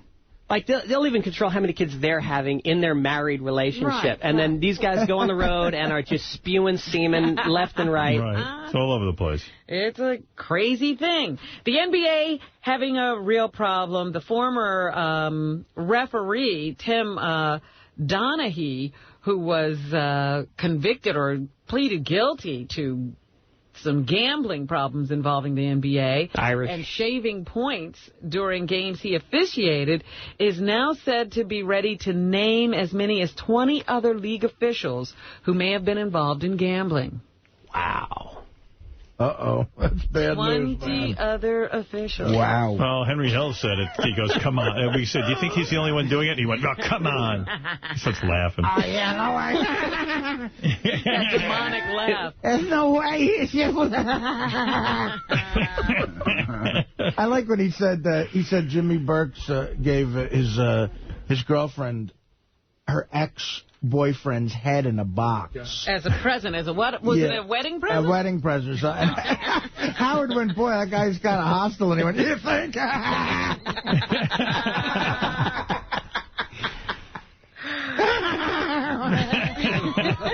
You think? You think he's the only referee doing that? Oh, of course. You don't think other guys would do that, do you, Henry? Oh, no. I don't win. Henry, I mean, there's really, you know, like, this is probably one bad apple in the NBA. Yeah, one bad apple. Well, why are you laughing, Henry? I don't understand. I don't know. It's funny. It's funny. There's one guy. Did you ever kill anyone, Henry? No. I never hit anybody with a meat hook in the head of them. That was all like, you know, Jimmy, Tommy did all the killings. I just stood there.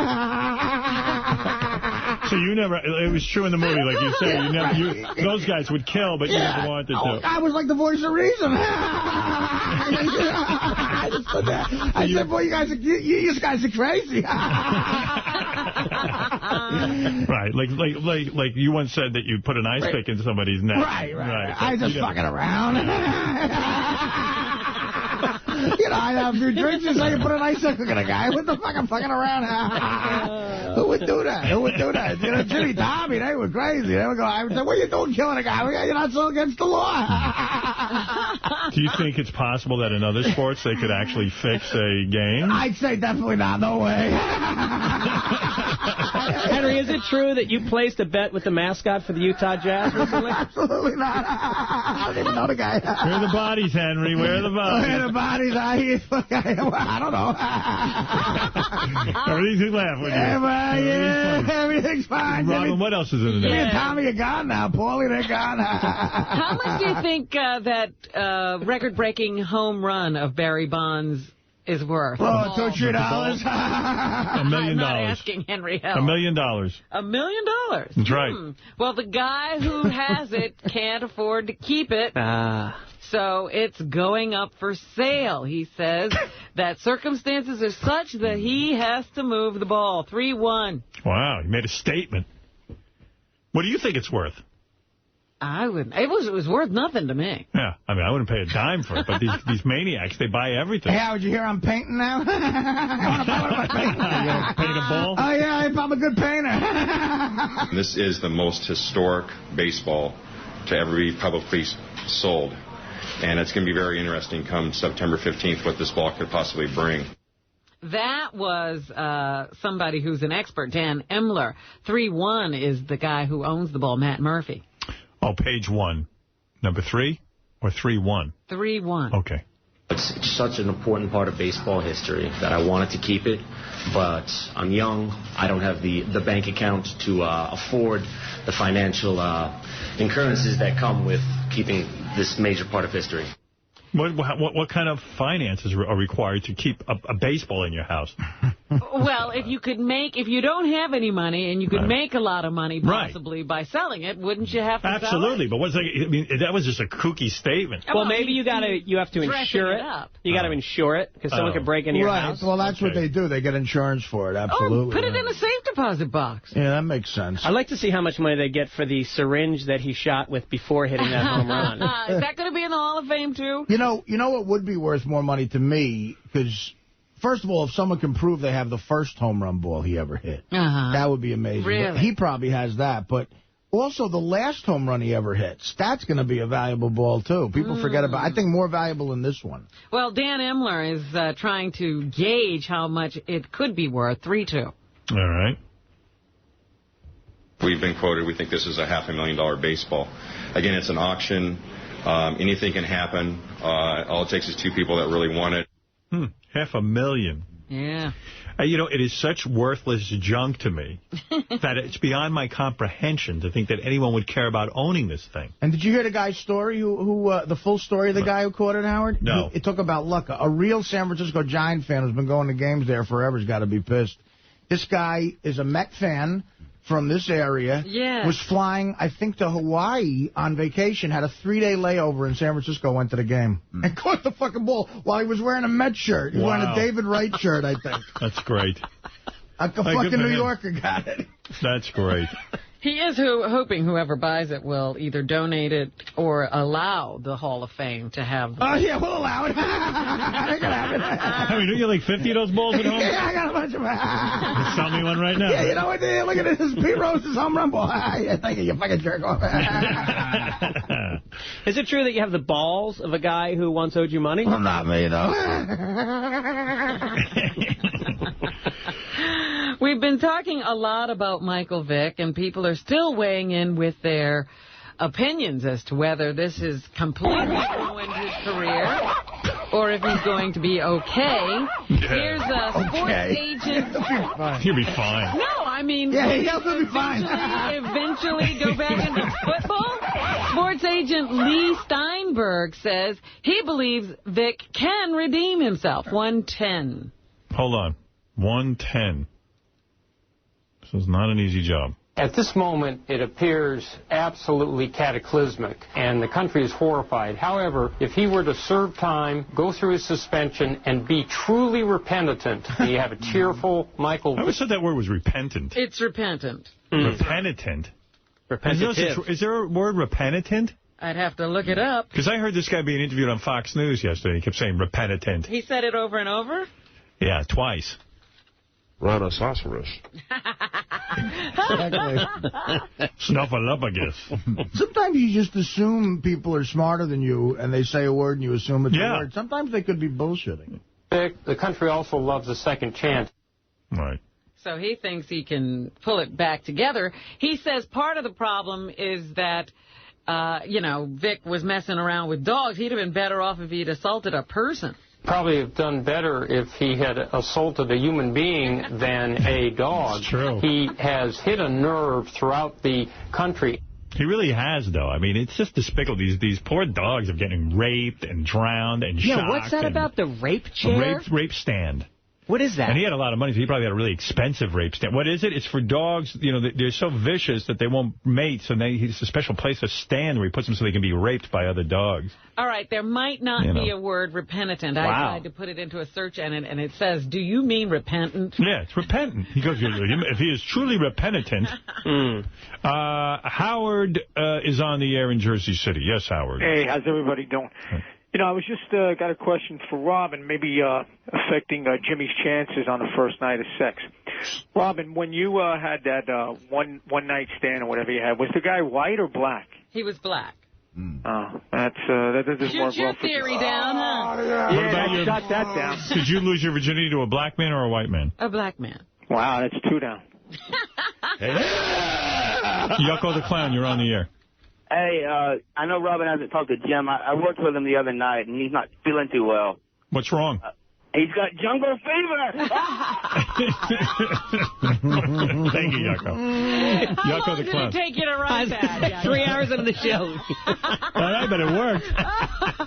Yucko, to craft a joke like that, how long does it take? Since this was carried on, and it finally came to him. Yucko, does that come to you right away, or do you have to work on that a while? Oh, I've been thinking hard about that one. And then do you go back and decide whether or not it deserves a horn? Yeah, that didn't deserve a horn. Sure it did. He's got it. Yeah. Yucko the Clown. Fucking clown, jungle fever, motherfucker. Does Yucko work with you at all, Artie? Is he coming up on your... I've worked with Yucko before in the past, but and I'm not opposed to it, but we don't have anything on the book. Okay. Greg Fitzsimmons is here tonight through Saturday at the Helium Comedy Club in Philly, October 4th through the 7th at the Funny Bone in Hartford, Connecticut. What is it, Fa-Fa Flui, that you would interrupt Robin's news? I thought this was worth it. So, you know, you were just talking about the guy that caught the home run ball? Yeah. So it turns out, and I didn't believe this till Jason just printed it out from MSNBC.com, the second that kid took possession of the ball, the federal government sees it as income. Oh, no wonder he can't. And they're saying that he would have to pay a tax rate of about 35%, or about $210,000 on the ball that they estimate to be worth $600,000. You are kidding me. Is it the craziest thing? How can that be considered income? If he sells it and makes income, that's one thing. Oh, that's ridiculous. What is going on? They're saying the second he caught the ball. That's nuts. No wonder he can't keep it. It's income. Oh, come on. That's so nuts. he's got to make... It's only income till you make some income off it. I agree. It's like you don't pay on like stocks and stuff like that until you sell the stocks. Am I correct? Do you know who the commander-in-chief is? Colin Powell. That's right.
Who is that? That's fucking awesome. Isn't that great?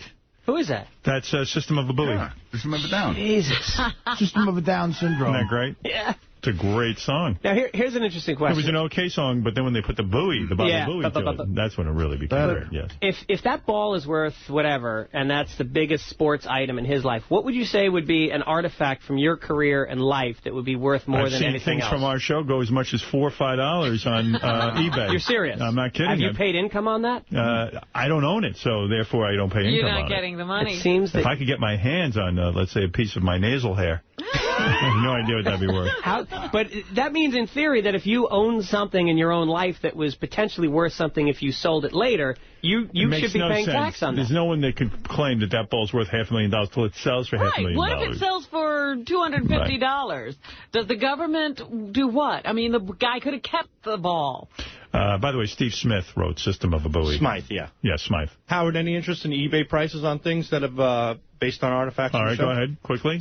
Okay, John Hines Jumped the Shark paperback. Anybody want to guess? I bet $4. 99 cents. 50 cents. $4. $2. 1 cent. Oh. Shipping $3.99, so Fred's closest. Go ahead.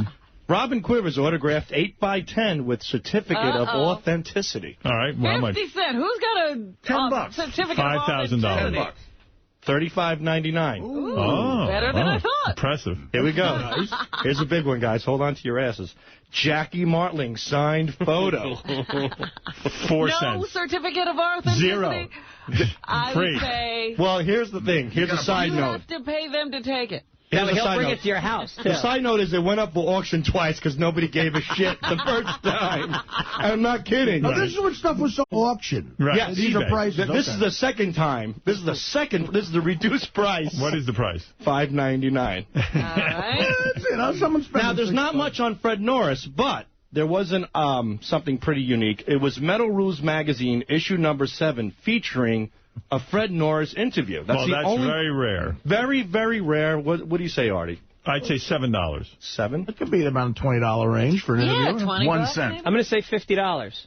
75 cents. Artie Lang's Dirty Work press kit folder with 6 8x10 photos, a 16-page handbook, biographies on the stars, and personal production notes. I don't even know. I don't even have that. The paper's got to be worth something. So I'm going to say... The paper. I'm going to say $27. Who would say that? The production? 20. I don't know. How much is it, Sal? $10. All right. Gary, you should have bought that. Like, who has that? Like an assistant director or something? Baba Booey signed 8x10. It's got to be worth more than Jackie's. $3. I'm gonna go $9. I'm gonna say $7. $1.99. Oh, come on. Hey, this is okay. Here's one more. 14 cents. What else? George Takei rare autographed Star Trek card. No, that's Star Trek. That's Star Trek. Okay. You can't add okay, so we'll take Takei out. Yeah. Howard, Drake Chenault DJ Award album featuring none other than you. Oh, I would love it. I know. I want to buy that. Buy that, and I will pay someone back. Is it already sold? I would love a copy You just drove the price through the roof by saying that. And I know you love No, because I want the actual air check of it, because I want to play it on our the history of Howard Stern. Okay, so I'll look into it again. So how much is that going for? $300. Is that right? Yeah. Yeah, I hope we can get a copy of that. And here's something cute and nice for you, Howard. Beth O, cover girl on FHM magazine from June 2005. Beth Ostrowski on the cover. No. $3. No. How much? $15. All right. Well, so that's worth more than John Hine, Jackie, and Baba Booey together. All right, well, at least you can beat off to her guy. What is the Drake Chenault thing? What exactly is it? What is Howard knows. When I was the album. When I worked in Detroit, I was in a contest, so to speak. Oh, no, you won the award. Yes, and I won Best Disc Jockey something or other. And what I actually did on there, which is something I'd like to play for you, I was doing American Idol. In other words, back in 1980, when I invented American Idol, I put it on the radio. Oh, so and this there's three judges from a record company there, and the person performing could potentially win a record contract. So then this guy took your radio show and put it on part of that actual audio from your show on an album. That's right. Oh, that's how you got to vote. Right. That was sent around to whoever. And if you do get a copy of this, you'll hear the creation of American Idol. Wow. When I invented it. Well, actually, Greg is right. Knowing you want it now, you better get on that. Yeah, I'll get on it right That $300 investment might pay off for a big fucking lawsuit. You don't have audience voting. I do, I think. Actually. No, you have audience reaction. I think there's voting. I think the they actually... judges were the final say. Oh, okay. So you mean... That's the twist. Whatever. That is the twist. It's too bad. Would you retire your microphone, Howard, when to a museum or something? I would imagine the thing like when Greg... shove it up your ass. I want to give it to you. How's that? Would you really? The Howard Stern Museum has to get that. You can have it.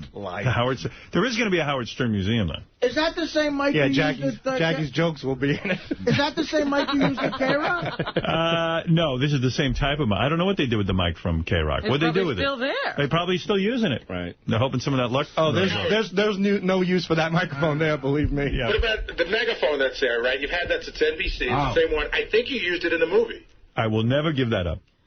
But when you're retired, it has to go into a case. Because I plan on going into my house and staring at a wall and talking through the megaphone. So you're going to talk in the megaphone? Yeah, I'm going to pretend you're in the room and go, Robin, this is Ted Kennedy. I'm going to sit there and with the drool coming out of my mouth. Well, what about the noisemaker? Noisemaker, It's been here since NBC, That will be in the museum. That's been since DC 101. Really? Robin, the Noisemaker's here. I think for a big fan, like a crazy, crazy fan, I think if that's not the same mic, if that was the same mic, that would be the most valuable. But since it's not, I think Gary's right. But that megaphone would probably be the biggest thing for a big fan. Those two things have been with us a very long time. It's a Radio Shack megaphone that's held together by a garter, a woman's garter. An electric tape. Yeah, an electric tape. But you breathe life into it. Where is your Robin, where is everyone? Why am I must have drowned in the car. You did, yes, I'm dead because I don't hear anyone talking back to me. He's fucking drowned in the car, some motherfucker. Artie, where are you? You're with Henry Hill. Crazy fuck. Where's Artie and Robin? Greg Fitzsimmons. I'm here. I'll hear your voice in my head. But, what about the assless pants? The assless pants. Oh, yeah, from Fartman. The Fartman. Fartman, that's worth a lot. I'll be wearing those privately. Well, let me ask you, where is the drum? Remember you used to use a drum and a cymbal? Ba-ba-ba-booey. Ba-ba-ba-booey. Did we save that drum? Hey, Fred? I don't believe so. It's got to be around. It's probably like in bonded or storage or something like that. Well, first of all, the Jackie puppet. We got the Gary puppet. Still the Jackie puppet. That's disturbing that the Jackie There's an Artie puppet now, I believe. I saw a picture of it. Is there really? It's funny. I want it, goddammit. Let's... Yes, we were talking about Michael Vick. The owners of the Falcons are standing behind him, but they have not made a decision as to what his future will be with that team. They're standing behind him, getting ready to fuck him right in the ass. Here's the owner, Arthur Blank, 3-7. 3-7. Let's see what Arthur Blank has to say. From a personal standpoint, I think he's doing the right thing, and that's been my counsel to him quite some while ago, and publicly as well, to, get this behind him as quickly as he can and take responsibility for whatever. That was good advice, admitting guilt. Yeah. Let's see you do that, Arthur. Let's see you take some jail time. Yeah, I got some advice for you. Why don't you just take it like a man, admit your guilt. No famous people go to jail anymore. He never would have gone to jail for this. Yeah. Oh, you killed dogs? Hey, you killed Nicole? You killed this? Who cares? Yeah. You're famous. So Arthur Blanket told him, I think you ought to get this behind you. Yeah. Take a dive. Not your night. Yeah, no problem. We're going for the price on Wilson. He is getting some support, though, from some athletes around the... Stephen Marbury. In various areas of sport. Here's Stefan Marbury, 3-8. We don't say anything about people who shoot deers and shoot other animals. You know what I mean? From what I hear, dogfighting is a sport. It's just behind closed doors. Yeah, Marpuika. We got to take a break. We'll be back right after these words. The pressure, la da nina. Greg Fitzsimmons joining us. Go to myspace.com/Fitzdog. Tim found me a megaphone online and bought it for me. The same one as my Radio Shack one. Wow. Ever Robin. Ever what? See, look. All right, get the one you normally use. Ever Robin. It's not quite the same. It's not quite. Ever Robin. And this is one that's not even the one. Ever Robin. See, it's too clear. Yes. It's tinny. It's too clear. My impression is so bad, I need a special sound.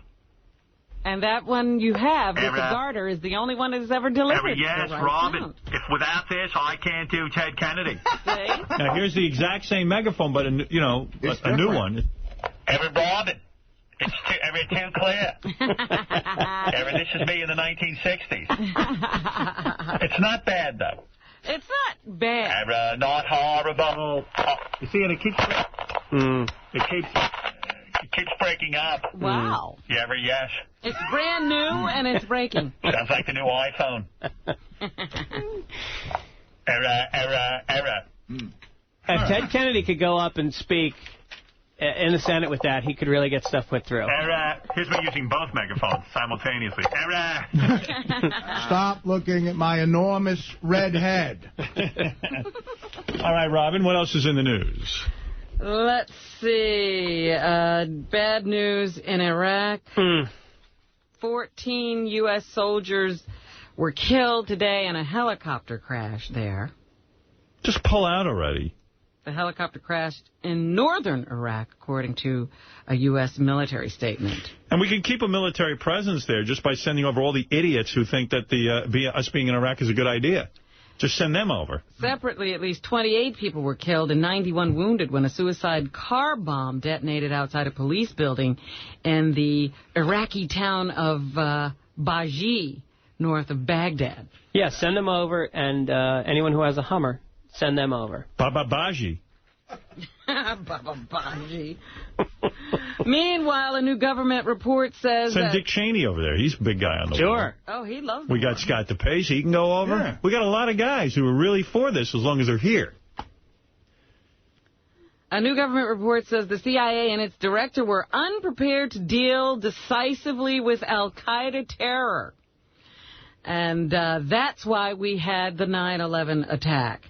The New York Times quotes the CIA's Inspector General as saying former CIA Chief George Tenet was too preoccupied with tactics at the expense of strategy in combating terrorism. So Michael Vick over there?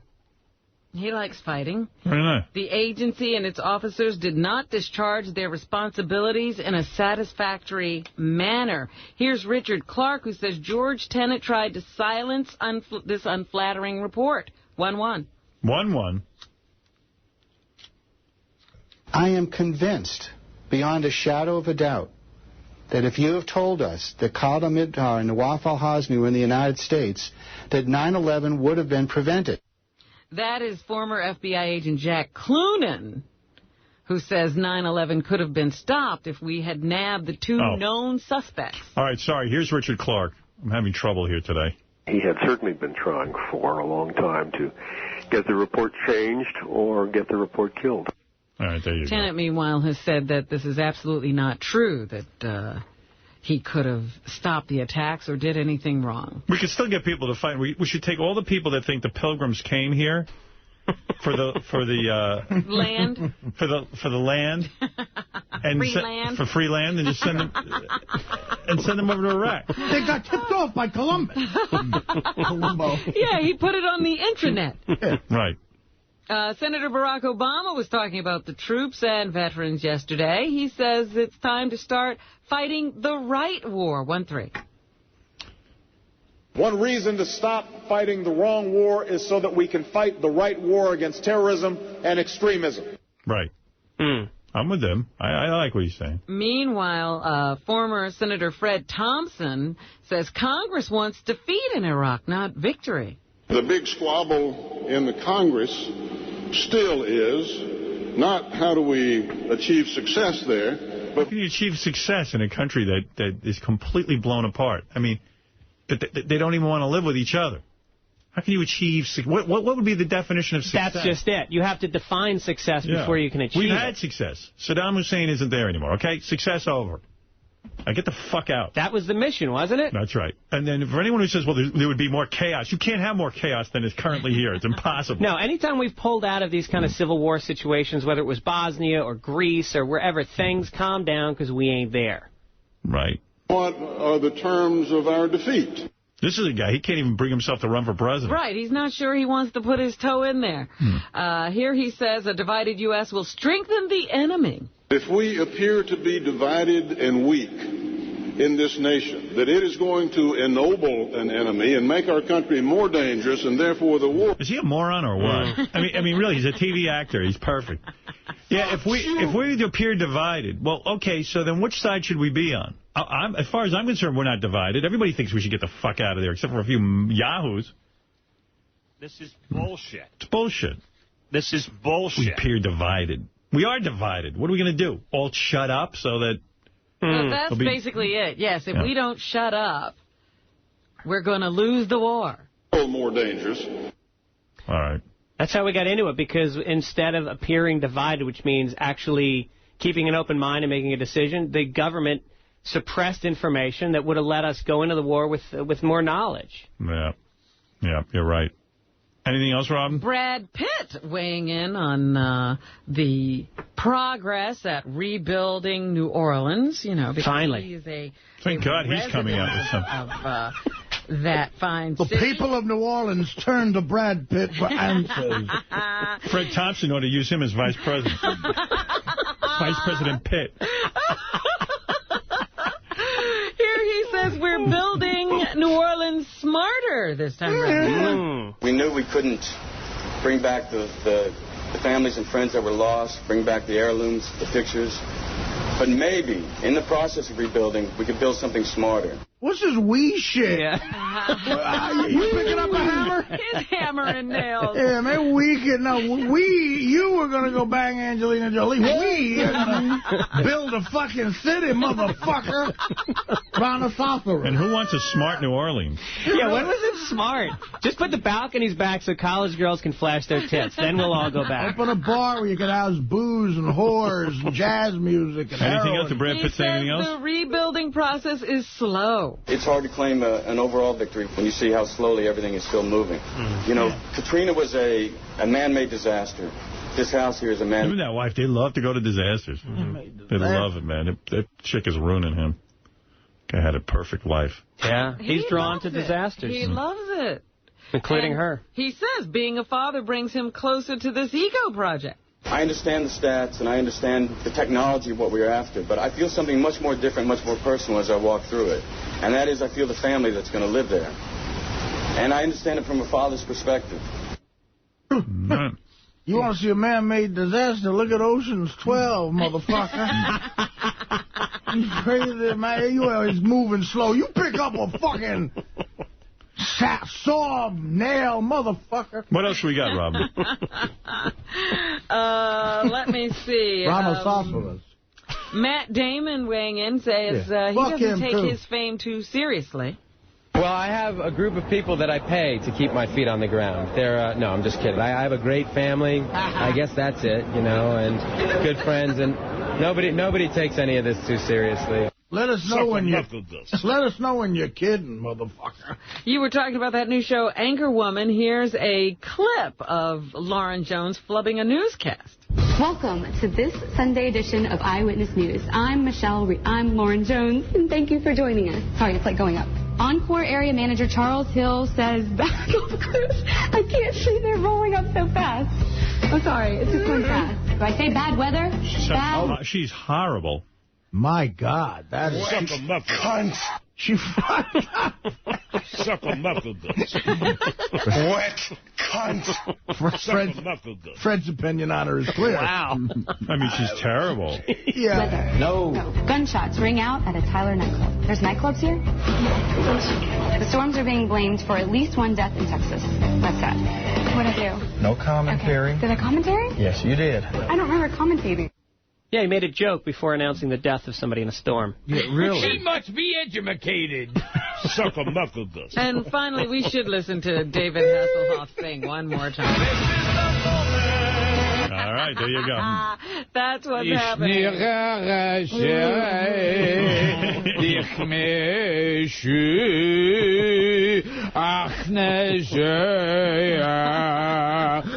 Greg, you got a big schedule coming up. Congratulations on that. You're a funny comedian. You know it. The world knows it. Now it's just a matter of the people going to the club.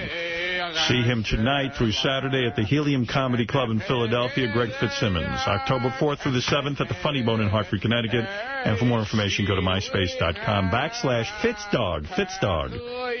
It's a great nickname. It's catchy. What I did was, I took the first part of my last name, I put a dog at the end of it. It's kind of a throwback to that 80s hip-hop. Let me tell you, you're onto something. FitzDog. It's Snoop Dogg. Yeah. What do you think of that, Henry? Fucking motherfucker. Fucking jerk off. Well, you know where you can see Greg Friday night, too, if you have Comedy Central. That's right. That's Big Artie night Friday night, too. During Artie night on Comedy Central, I'll be hosting. Greg will be doing his brand of comedy. And Beer League has its premiere on Comedy Central this Friday night. Artie-lang.com for all your comedy info. And look for me on era.com. Era! Suck a muffin. And we'll see you tomorrow.